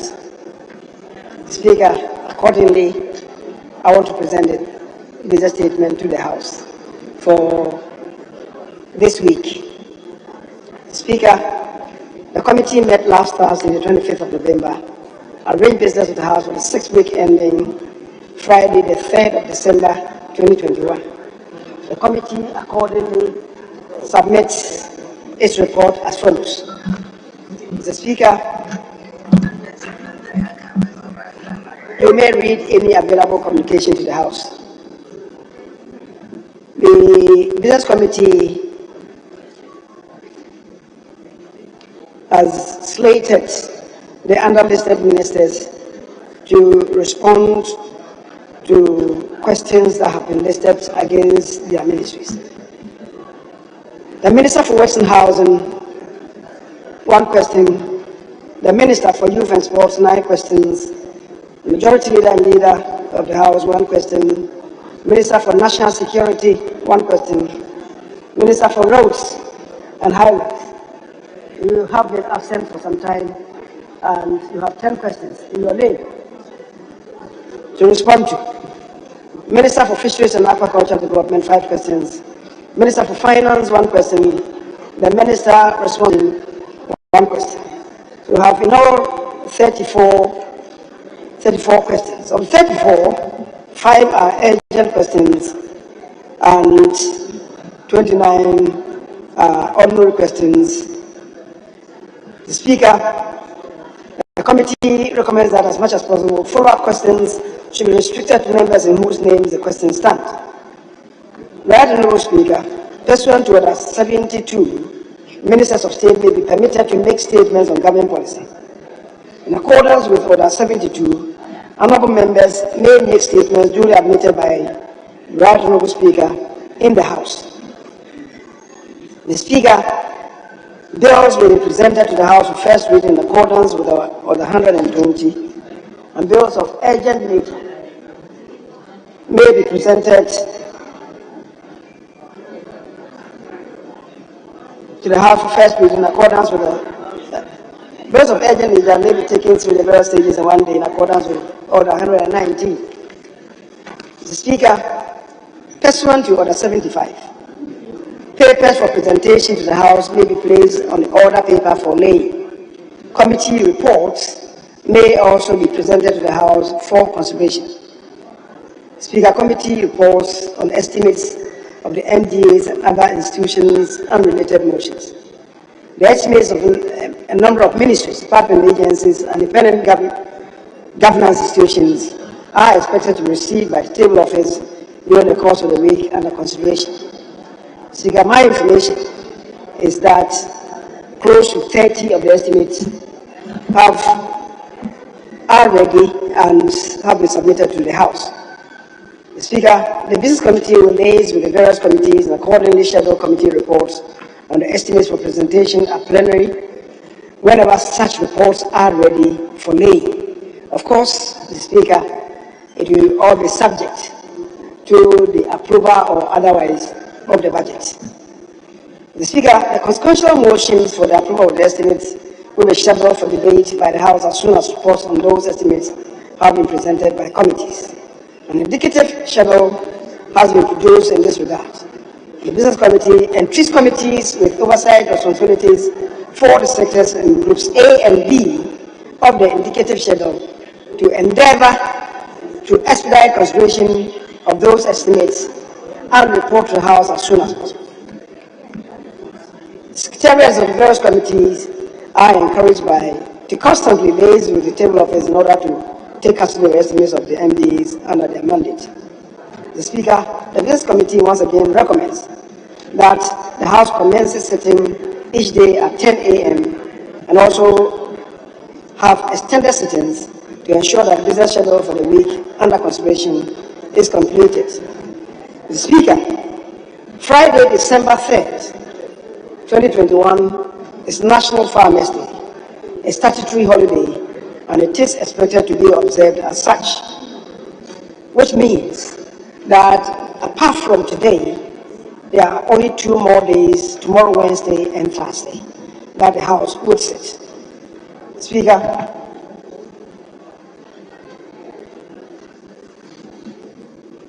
in accordance with Standing Order 162 and subject to Standing Order 53, the committee submits to this Honourable House the order in which the business of the House shall be taken during the week. The speakers have said Tuesday was supposed to be an urgent question standing in the name of the Honourable Richard Kwame Sefe Ango. Then we have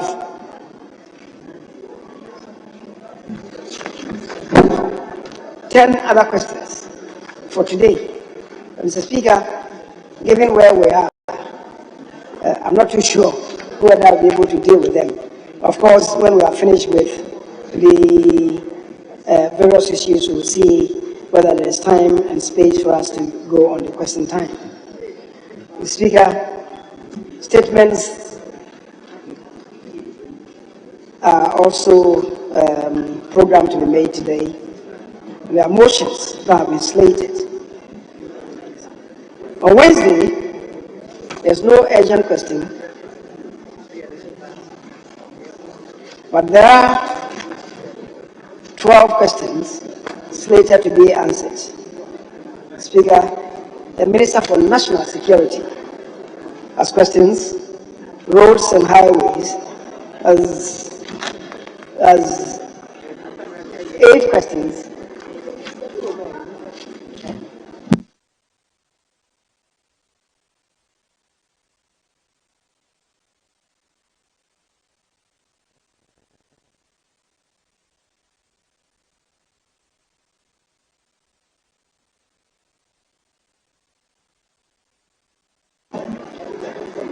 The Speaker, on Thursday, we have 4 urgent questions, and there are 3 are to the Minister responsible for Finance, and 1 is to the Minister responsible for Fisheries and Aquaculture.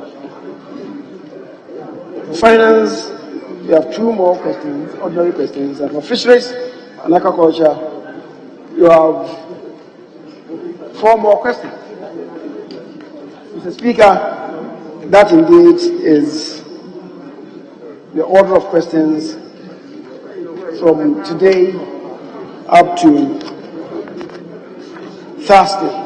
As I've indicated, Friday is a statutory holiday. So, Mr. Speaker, this in a nutshell is a program of activities for the week. I beg to submit. Honourable Leader, I thought I suggested to the Business Committee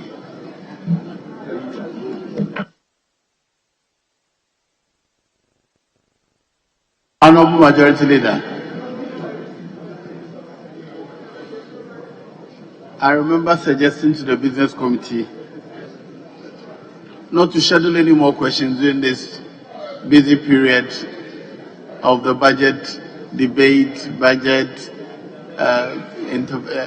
in this budget period, as the Business Committee considered that you defer all private business until we are done with the work relating to the budget. The Speaker, if the House comes to approve the budget, the estimates, the consideration of the estimates cannot be done in a day for the report to also be produced in the same day. This is why the first week after the approval, that is, if we come to do that after the approval, the entire week more or less will be frozen for questions. That is why we have that pack of questions. Last Friday, as I indicated, Mr. Speaker, I've made that observation. Something happened in the House. The House purportedly rejected the budget. If indeed that is true, Mr. Speaker, that would also mean that the budget would have to be resubmitted. And in the course of the week, the days will be followed and will be filled in by the questions. But I believe the House knows what to do, and the House will do what is required of it to do.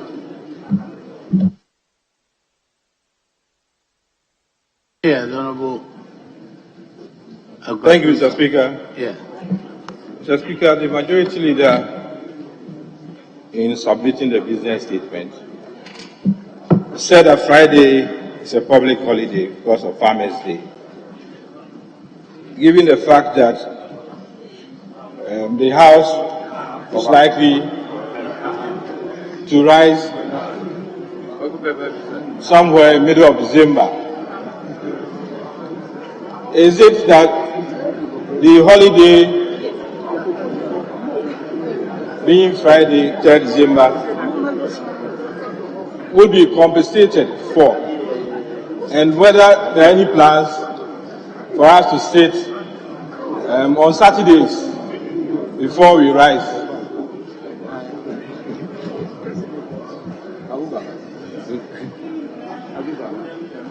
Leader, sorry, Mr. Speaker, I may have to put the question again. I heard you. Yes, whether he's making arrangement to cover the public holiday. Yes, and whether we'll be sitting on Saturdays before we rise. Yes. Yes. Honorable Leader, kindly hold. Let me take. Honorable Senyaku, you wanted to ask a question? Yes. Mr. Speaker, that is the issue that I wanted to raise. So, quite a few was also on the street. Very well. Honorable Leader, you may answer the question.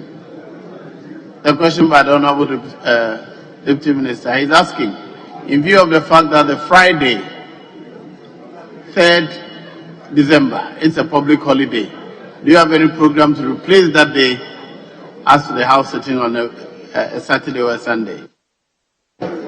Speaker, the Business Committee did not come to any determination on that. And in the absence of the committee, I cannot come by any program. I may have to do some consultations, and if it is possible to have a sitting, we could. But given the circumstances, I don't want to give any promise that the House may sit. I guess by Thursday, we should be able to determine whether or not we'll sit on Saturday. Very well. In the absence of any more questions, the business statement for the week ending Friday, 3rd December 2021 is hereby adopted as the statement to work with.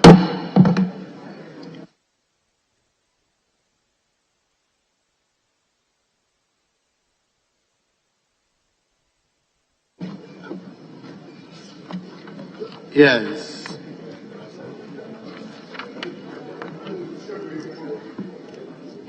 Honorable Leader, you have a list of questions and urgent questions. What do you propose to do with them? Questions and urgent questions as listed in item number 6.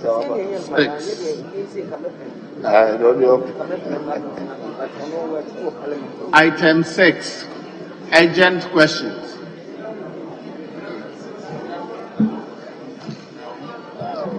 The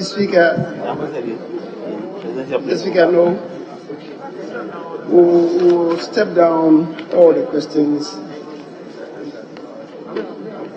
and then commence public.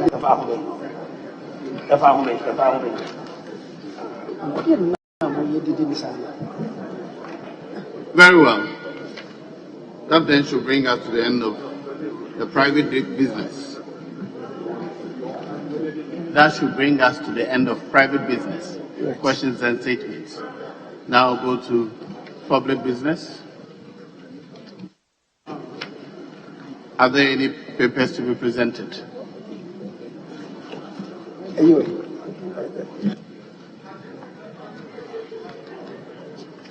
Chairman of the Committee on Finance, are you ready with the reports that are listed against your name? Yeah, Mr. Speaker, we are. We are. Very well. So, item number 9. By the Chairman of the Committee. I. Report of the Finance Committee on the request for waiver of import duty, import VAT, import NHIO, import Get Fund levy, EXIM levy, COVID-19 recovery levy, special import levy, and domestic VAT, amounting to the Ghana cedi equivalent of 34,975,913 euros on materials, equipment, and machinery required for the establishment of 12 state-of-the-art technical and vocational education training centers, Phase 2. The report is duly presented, is for distribution to members. Item II. Report of the Finance Committee on the request for waiver of import duty, import VAT, import NHIO, import Get Fund levy, EXIM levy, COVID-19 recovery levy, special import levy, and domestic VAT, amounting to the Ghana cedi equivalent of 7,339,621 euros and 56 cents, made up of 6,868,562 euros on imports and 462.59.56 euros on local purchases on materials and equipment required for the Wenchi Water Supply Project by Messrs. ASPAC International, SPRL Company Limited, Belgium. The report is duly laid for distribution to members. Item III. Report of the Finance Committee on the Credit Facility Agreement between the Government of the Republic of Ghana, represented by the Ministry of Finance, and HSBC Bank PLC as mandated lead arranger, facility agent, and original lender for an amount of 120,137,300 euros, including export credit guarantee support from Compañía Española de Seguros a las Exportación CIA de Seguros y Reaseguros, to partly finance the contract value for the design and construction of the Pediase Manfe Koforidua Scenic Road project. The report is duly presented, is for distribution to members. Item IV.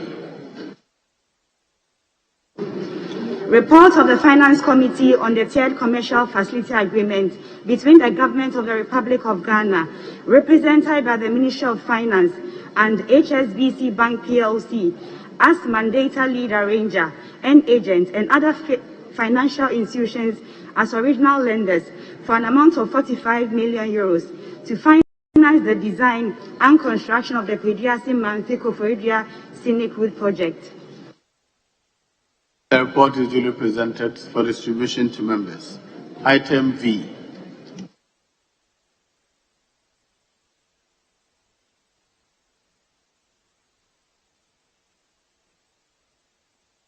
Report of the Finance Committee on the amended and restated SRV covered and down payment export credit facility agreement amongst the Government of the Republic of Ghana, represented by the Ministry of Finance as borrower, and ING Bank, a branch of ING Diva AG, as original lender, arranger, ECA agent, coordinator, and social loan coordinator, BNP Paribas Fortis, SA/NV, as original lender, arranger, and social loan coordinator, and ING Bank NV as agent for an amount of 76,536,952 euros, including Swiss Export Risk Insurance Agency insurance premium for the construction of 9 state-of-the-art technical and vocational training institutes in Ghana, Phase 1.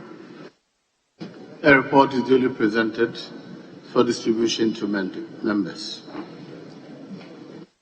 Item 10, presentation and first reading of bills. Yes, Honorable Majority Leader. Mr. Speaker, the Minister responsible for Employment and Labour Relations has indicated that he's not ready with the bill and that he may want to take it tomorrow or the day after. Mr. Speaker, I rise to draw attention to a matter that has arisen. In that regard, Mr. Speaker, I come under Order 51, which provides at the time appointed for the purpose under Order 53, Order of Business, any member may, with the prior approval of the Speaker, move a motion on a specific matter of urgent public importance. Mr. Speaker, you may recollect that when we came to correcting the votes and proceedings, I drew attention to item numbered 8 on pages 9 and 10 of today's votes and proceedings, and drew attention to the fact that the budget statement, arguably the most important document that the government produces in a year, was presented to this House by the Minister responsible for Finance on behalf of the President on Wednesday, the 17th of December, by a motion. Mr. Speaker, the votes and proceedings provide, indeed they have captured, that at the time of the approval or disapproval of the budget, the number in this chamber, as recorded in the votes and proceedings, was exactly 137 members. Mr. Speaker, our orders provide under Order 109.1, and I quote, "No question for decision in the House shall be proposed for determination unless there are present in the House not less than 1/2 of all the members of the House. And except otherwise provided in the Constitution, the question proposed shall be determined by the majority of votes of the members present and voting." Mr. Speaker, this provision is fortified by Article 104 of the Constitution, which provides, so Speaker, with indulgence, I want to read that except 104.1, except as otherwise provided in this Constitution, matters in Parliament shall be determined by the votes of the majority of members present and voting, with at least half of all the members of Parliament present. Mr. Speaker, evidently, the number 137 that was relied on by this House to reject the budget did not meet the asset test established by the Constitution under Article 104.1. You recollect that the Speaker, before proposing the question, clothed himself with Article 102, which relates to the correct number for the transaction of ordinary business, apart from decision making. The Speaker, that in itself was most irregular. And I believe the day after the event is the most appropriate time to deal with this matter.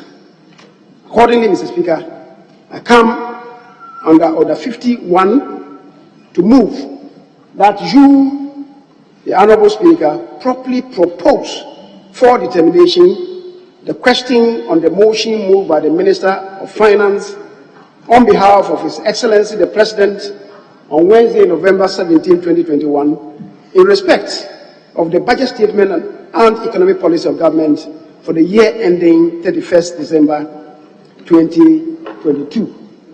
Mr. Speaker, it is clear, as I've already said, that the number that was invoked, the article that was invoked, was insufficient to cover the determination of the question that was proposed for the support or rejection of the budget. And so, Mr. Speaker, I invite you to uphold the motion and indeed, by inference, set aside the impropriety, because, as I've argued, what happened that day is a nullity because it does not meet the test established under Article 104(1). So, Mr. Speaker, I beg to move. Thank you very much.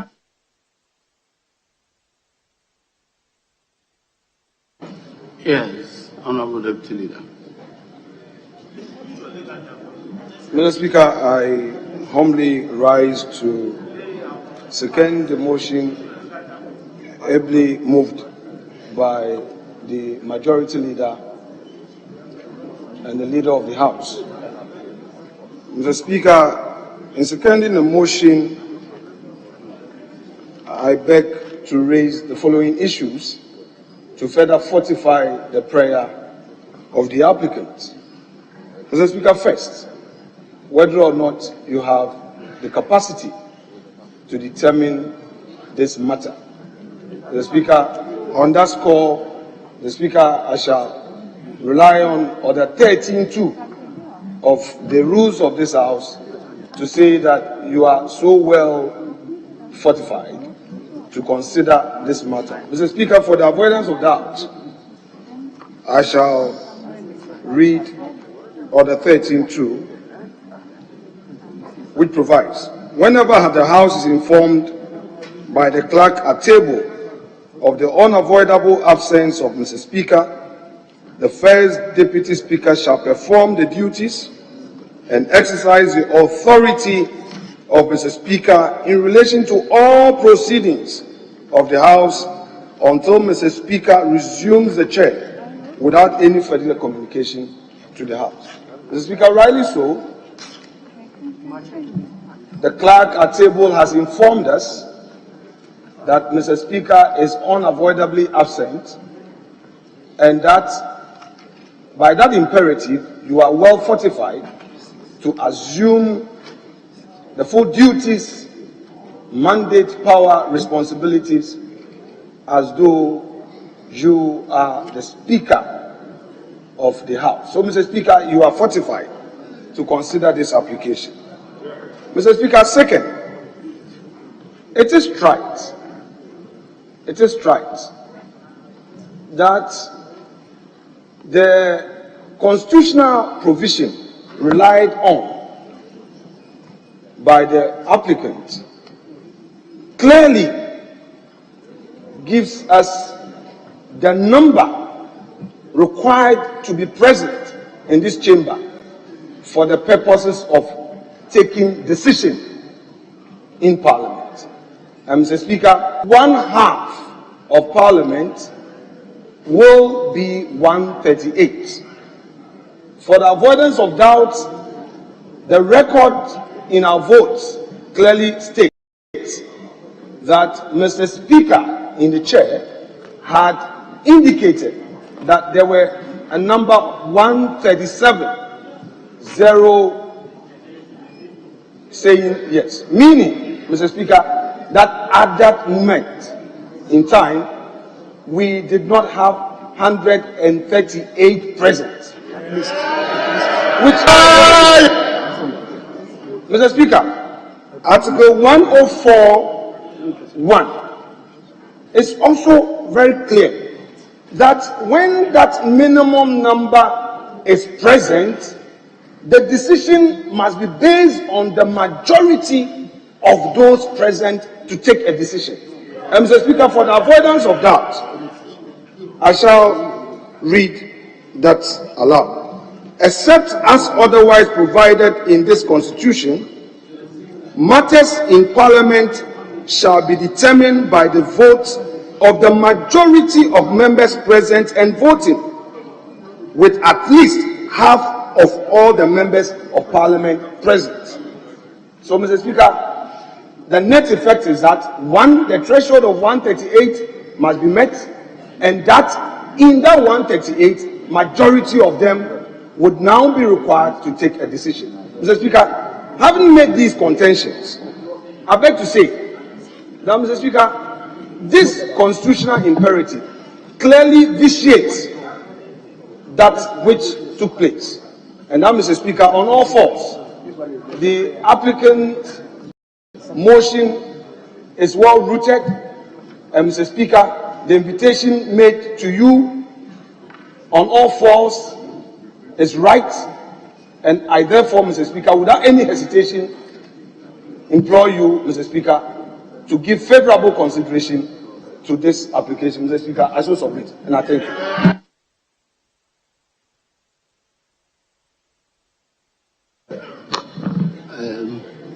Very regrettable that there's nobody on the minority bench.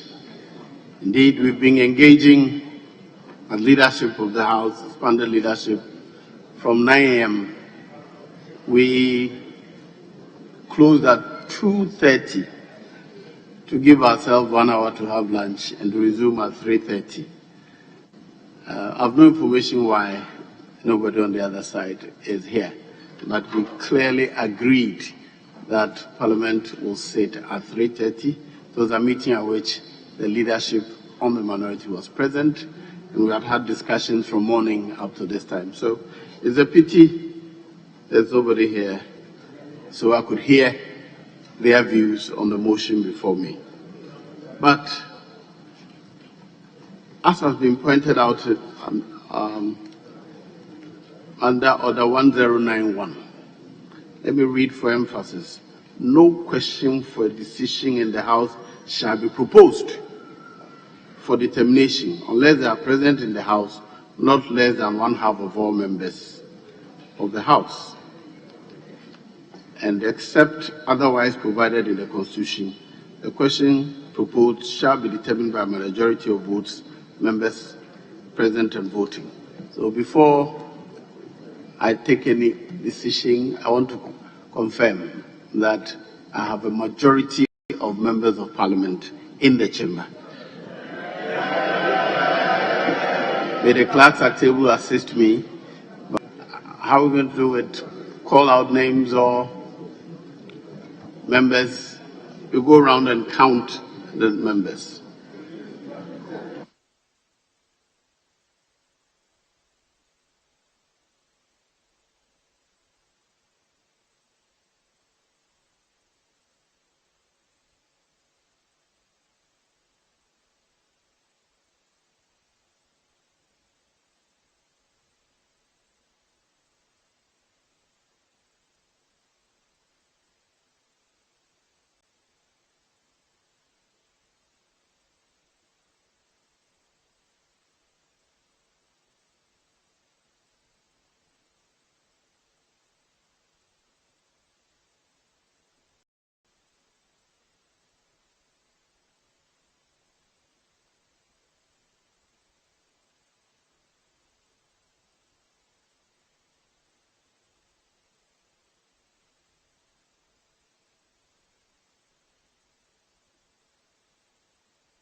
Honourable members, our clerks at tables are saying it's not all ministers who are non-MPs they know. So, in order to avoid a situation where a non-member of parliament may be counted. May I please request the non-MP ministers to move to the gallery. Not about to the gallery, so that you are not confused with the exception of the where he's sitting. You can't miss him. So may you please move to the gallery.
Honourable members, the clerks at table are complaining that movement is making it difficult for them to confirm the numbers. May I ask members to please remain in their seat so it's easy for them to confirm the numbers, please.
Honourable members, the number presented to me by the clerks at table is 137 of you plus me, MP for Bekwai, 138.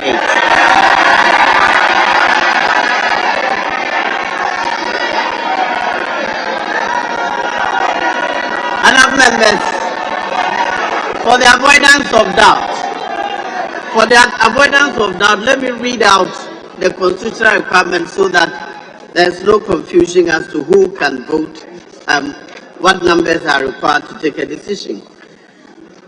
Article 104(1). Except as otherwise provided in this Constitution, matters in Parliament shall be determined by the votes of the majority of members present and voting. The vote of the majority of members present and voting, with at least half of all the members of Parliament present. What it means is that before you take a decision, there must be at least a majority of all members present. With me, we have 138 members. That's the majority. It doesn't mean that all the 138 must vote yes or no. A majority of this 138, their decision will carry the day. So, I'll go ahead and put the question on the motion proposed before us. All in favor of the motion, say aye.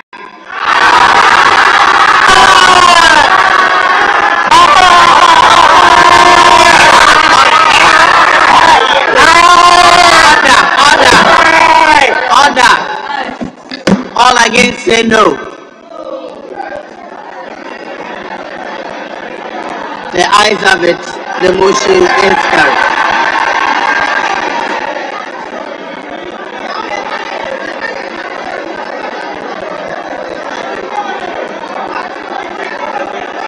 Honourable members, the motion having been carried,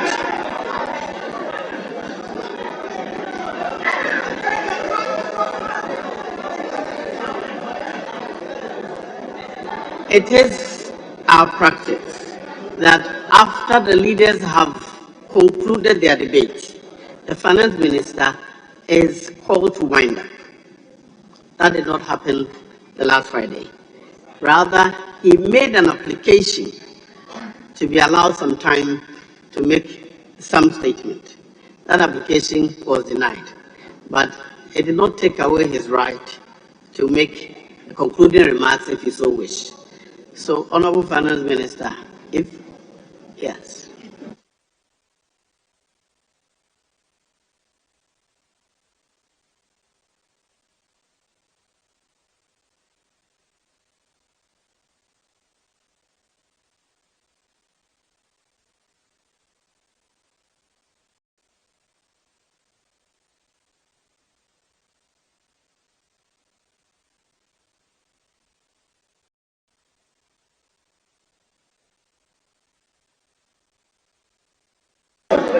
Very well.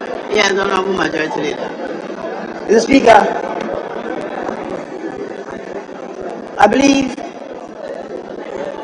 the result of this motion that you have declared clearly establishes the fact that the purported rejection of the budget, the motion on the budget on Friday has been ousted. Indeed, it's a nullity, and so the important thing to be done now is to reinstate the motion as existed. I think, Mr. Speaker, it comes automatically, but for the avoidance of doubt, because this is a new day, it's important to make a bold pronouncement on it so that we can proceed further. Very well. I thought, like I said, I thought it was automatic. But for the record, let me formalize my ruling on your application after the vote. The application before me is to declare that the purported question on the budget statement presented by the Finance Minister did not follow the Constitution or the standing orders of Parliament. My attention has been drawn to the record, page 10 of the votes and proceedings of Friday, 26 November 2021. That shows that the confirmed numbers of the members of Parliament at the time the question was put were less than half of all the members of Parliament. Clearly, the record shows that 137 members were present. That number is less than 50% of all members of Parliament.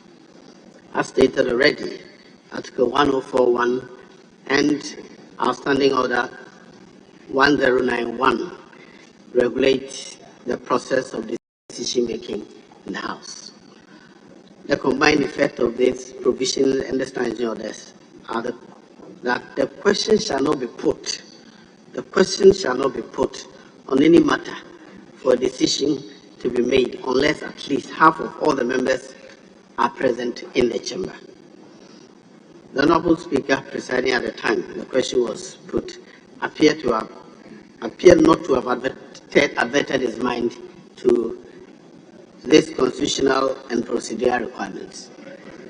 I'm certain in my mind that given his very wide experience and expertise in Parliament, he would not have fallen into this error if his attention had been drawn to this constitutional requirement. The consequence, though, of the unfortunate error is that the putting of the question of the budget statement and the question on the budget statement and the economic policy was done in violation of Article 104(1) of the 1992 Constitution, and therefore void and inconsequential, as the record shows 137 members were in the chamber. Subsequently, the vote and declaration that the budget statement was rejected are also hereby declared to be of no effect.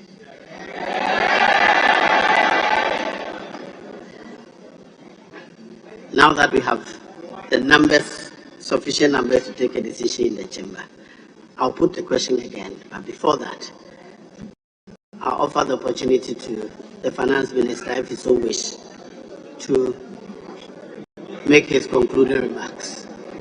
If he so wish to make his concluding remarks, as is the practice.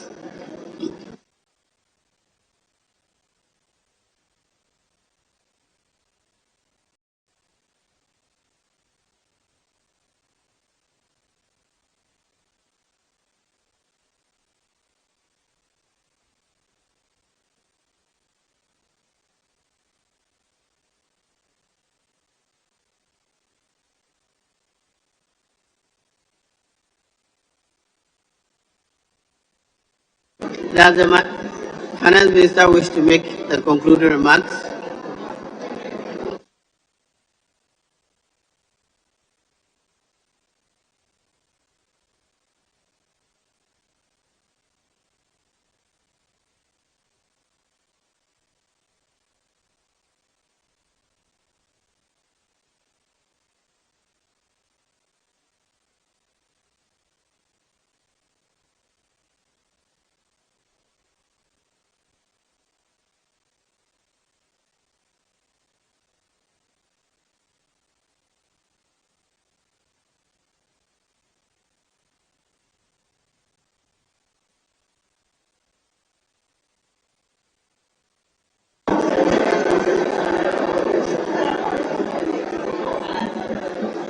Right Honorable Speaker, honorable members, I thank you for this opportunity.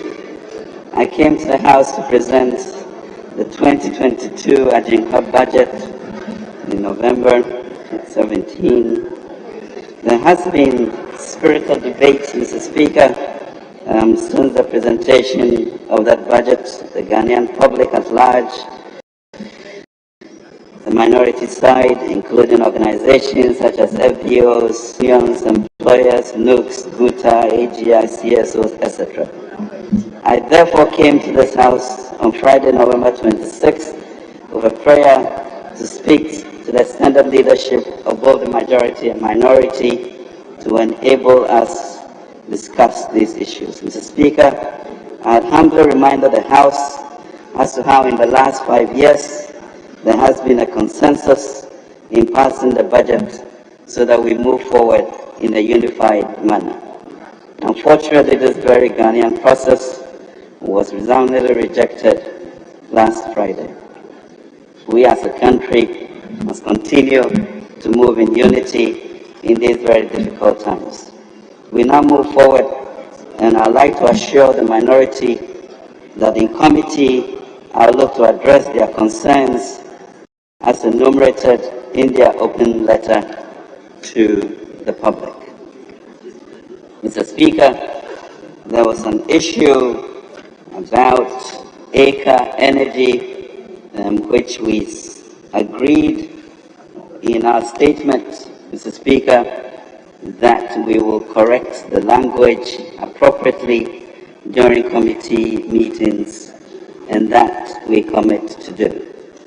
Mr. Speaker, there was another request which had to do with Ejapa, and we agreed that consultations had not finished.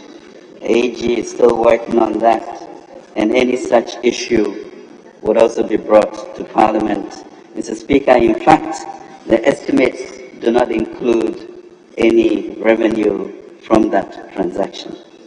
Mr. Speaker, the minority was also worried about the issue of Brikusu and the coastline. We have 540 kilometers of coastline, and from Aflawa to Pram about 149 kilometers.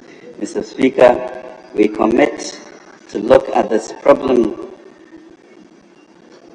for the coastline in the coming weeks to ensure that we have resources for the design study and ensure that all on the coastline are taken care of on a policy basis. Mr. Speaker, they introduced the issue of benchmarks value in their new submission. Mr. Speaker, we have been very clear that the issue of enhancing manufacturing in Ghana is important, and we are committed, Mr. Speaker, to ensuring that all those traders also become part of the manufacturing enterprise that we want. As you know, already the issue of car assemblies are being done, and half of those 41 items that were included include cars. Mr. Speaker, the big issue in the House is the elephant in the room, which is the e-levy. Mr. Speaker,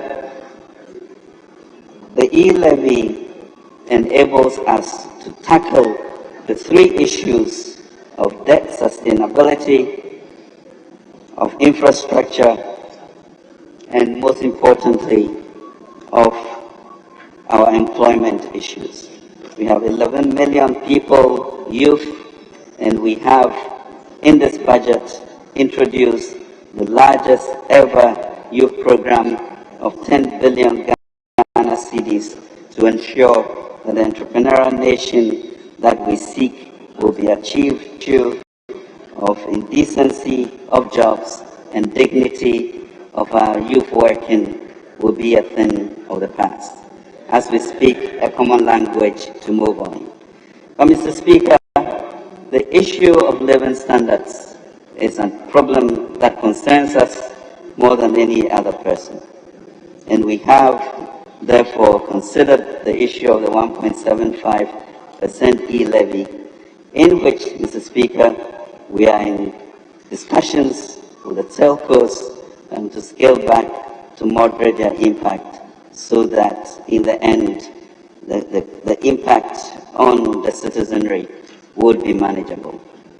But we cannot, Mr. Speaker, dissolve our resolve to get the type of resources we need to turn the corner. As you can see in this budget, the concern for the living conditions of our people is evident. We eliminated the toll booths. We increased the level of taxation from 200 to 500,000 so that fewer people would be taxed.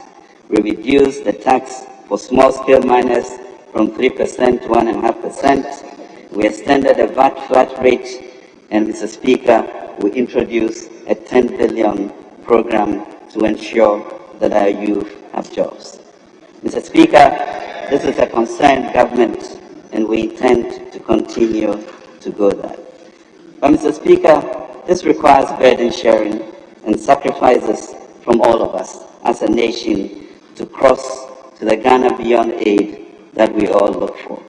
Mr. Speaker, as they say in Tree, a coin in chain adiyefe, bayede sika, enna, eto, anase bayede.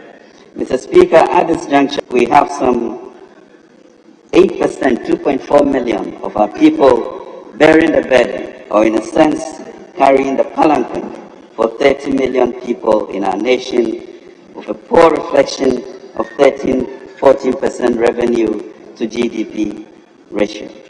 This is a poor reflection of the country, and this must also change. We must all, at this time, bear the burden together. Mr. Speaker, we have nothing to fear but to move forward in a united way. Let us challenge ourselves for the triumph of higher achievement, and let's re-establish the Black Star of Africa for a Ghana beyond aid. Mr. Speaker, I would like to assure the minority that in committee all of these issues will be addressed, and we will have established a budget that will build an entrepreneurial nation, resolve our unemployment problems, resolve our debt problems, and ensure that the roads that we all require will be built. Thank you, Mr. Speaker.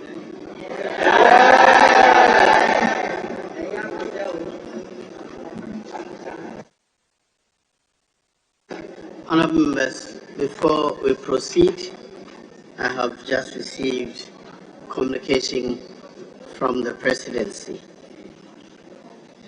Mr. Speaker, absent from Ghana. In accordance with Article 59 of the Constitution, I write to inform you that I'll be traveling outside the country in the afternoon of Tuesday, 30th November 2021, to Atlanta, Georgia, United States of America, to attend the 45th Annual Legislative Conference of the National Black Caucus of State Legislators at the invitation of Honorable Representative President of the Association, to be held from 30th to 3rd December 2021 in Atlanta, USA, where the U.S. Vice President, Her Excellency Kamala Harris, and I will be the guest speakers. I will return to Ghana in the evening of Thursday, 2nd December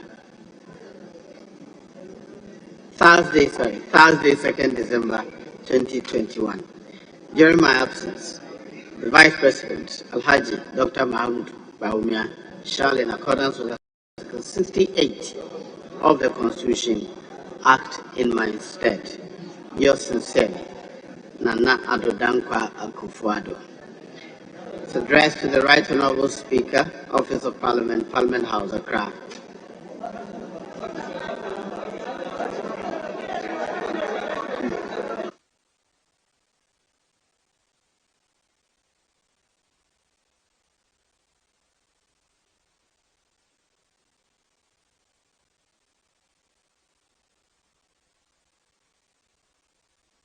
Honourable members.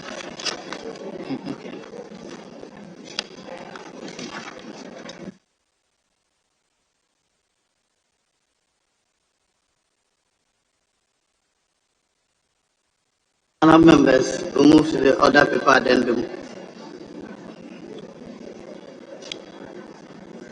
Motion.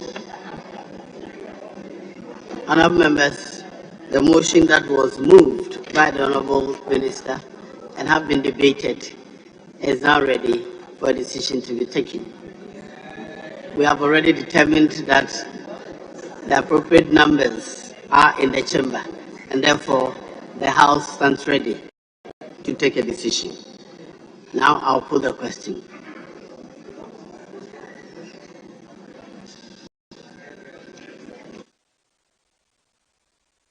I'll put the question. All in favor of the House adopting the resolution moved by the Honourable Minister for Finance, say aye. All against, say no. The ayes have it. The motion moved. The House has adopted the financial.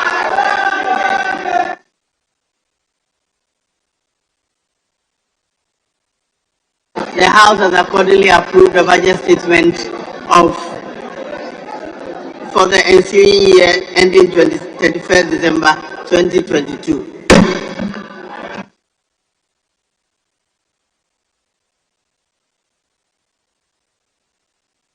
Yes, Honourable members, order.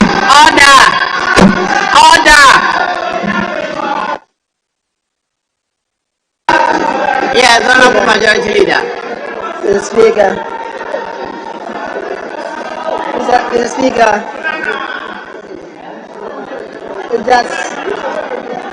it's just for the avoidance of doubt.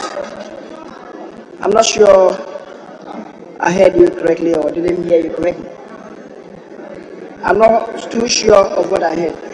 Mr. Speaker, what is before us?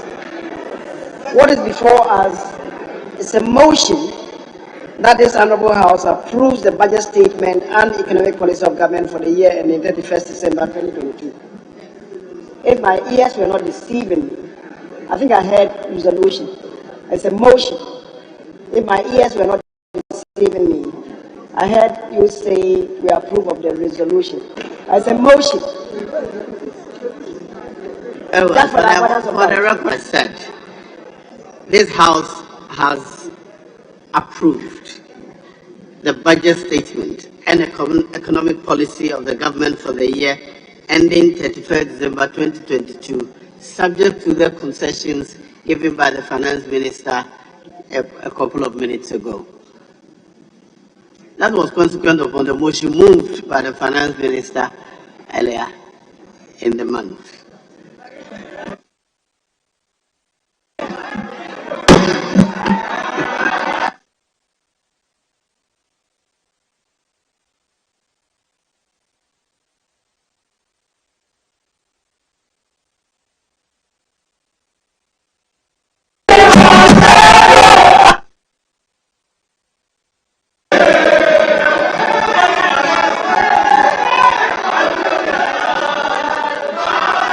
Honourable members, order. Order. Yes, Honourable Majority Leader. Are we ready to do the motions listed? The Speaker, respectfully, we have been engaging with the purpose to carry this House and indeed the entire nation along since early morning, 8 o'clock today. And I believe when we got into the time reading, a quarter after 5, the Speaker, I believe we've done enough for the day. And I would pray that we adjourn the House in order for us to have some good rest until tomorrow at 10 o'clock in the morning. Speaker, so submit. Any seconder of the motion?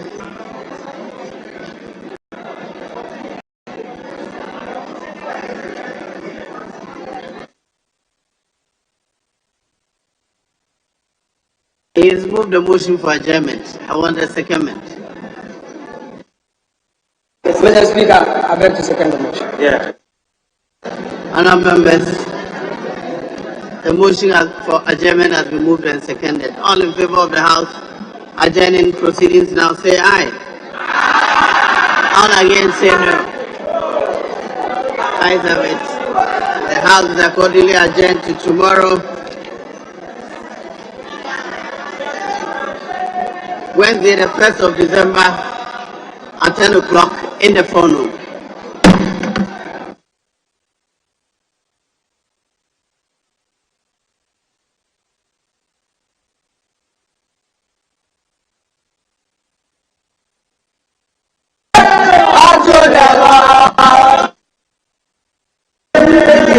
Thank you, Lord.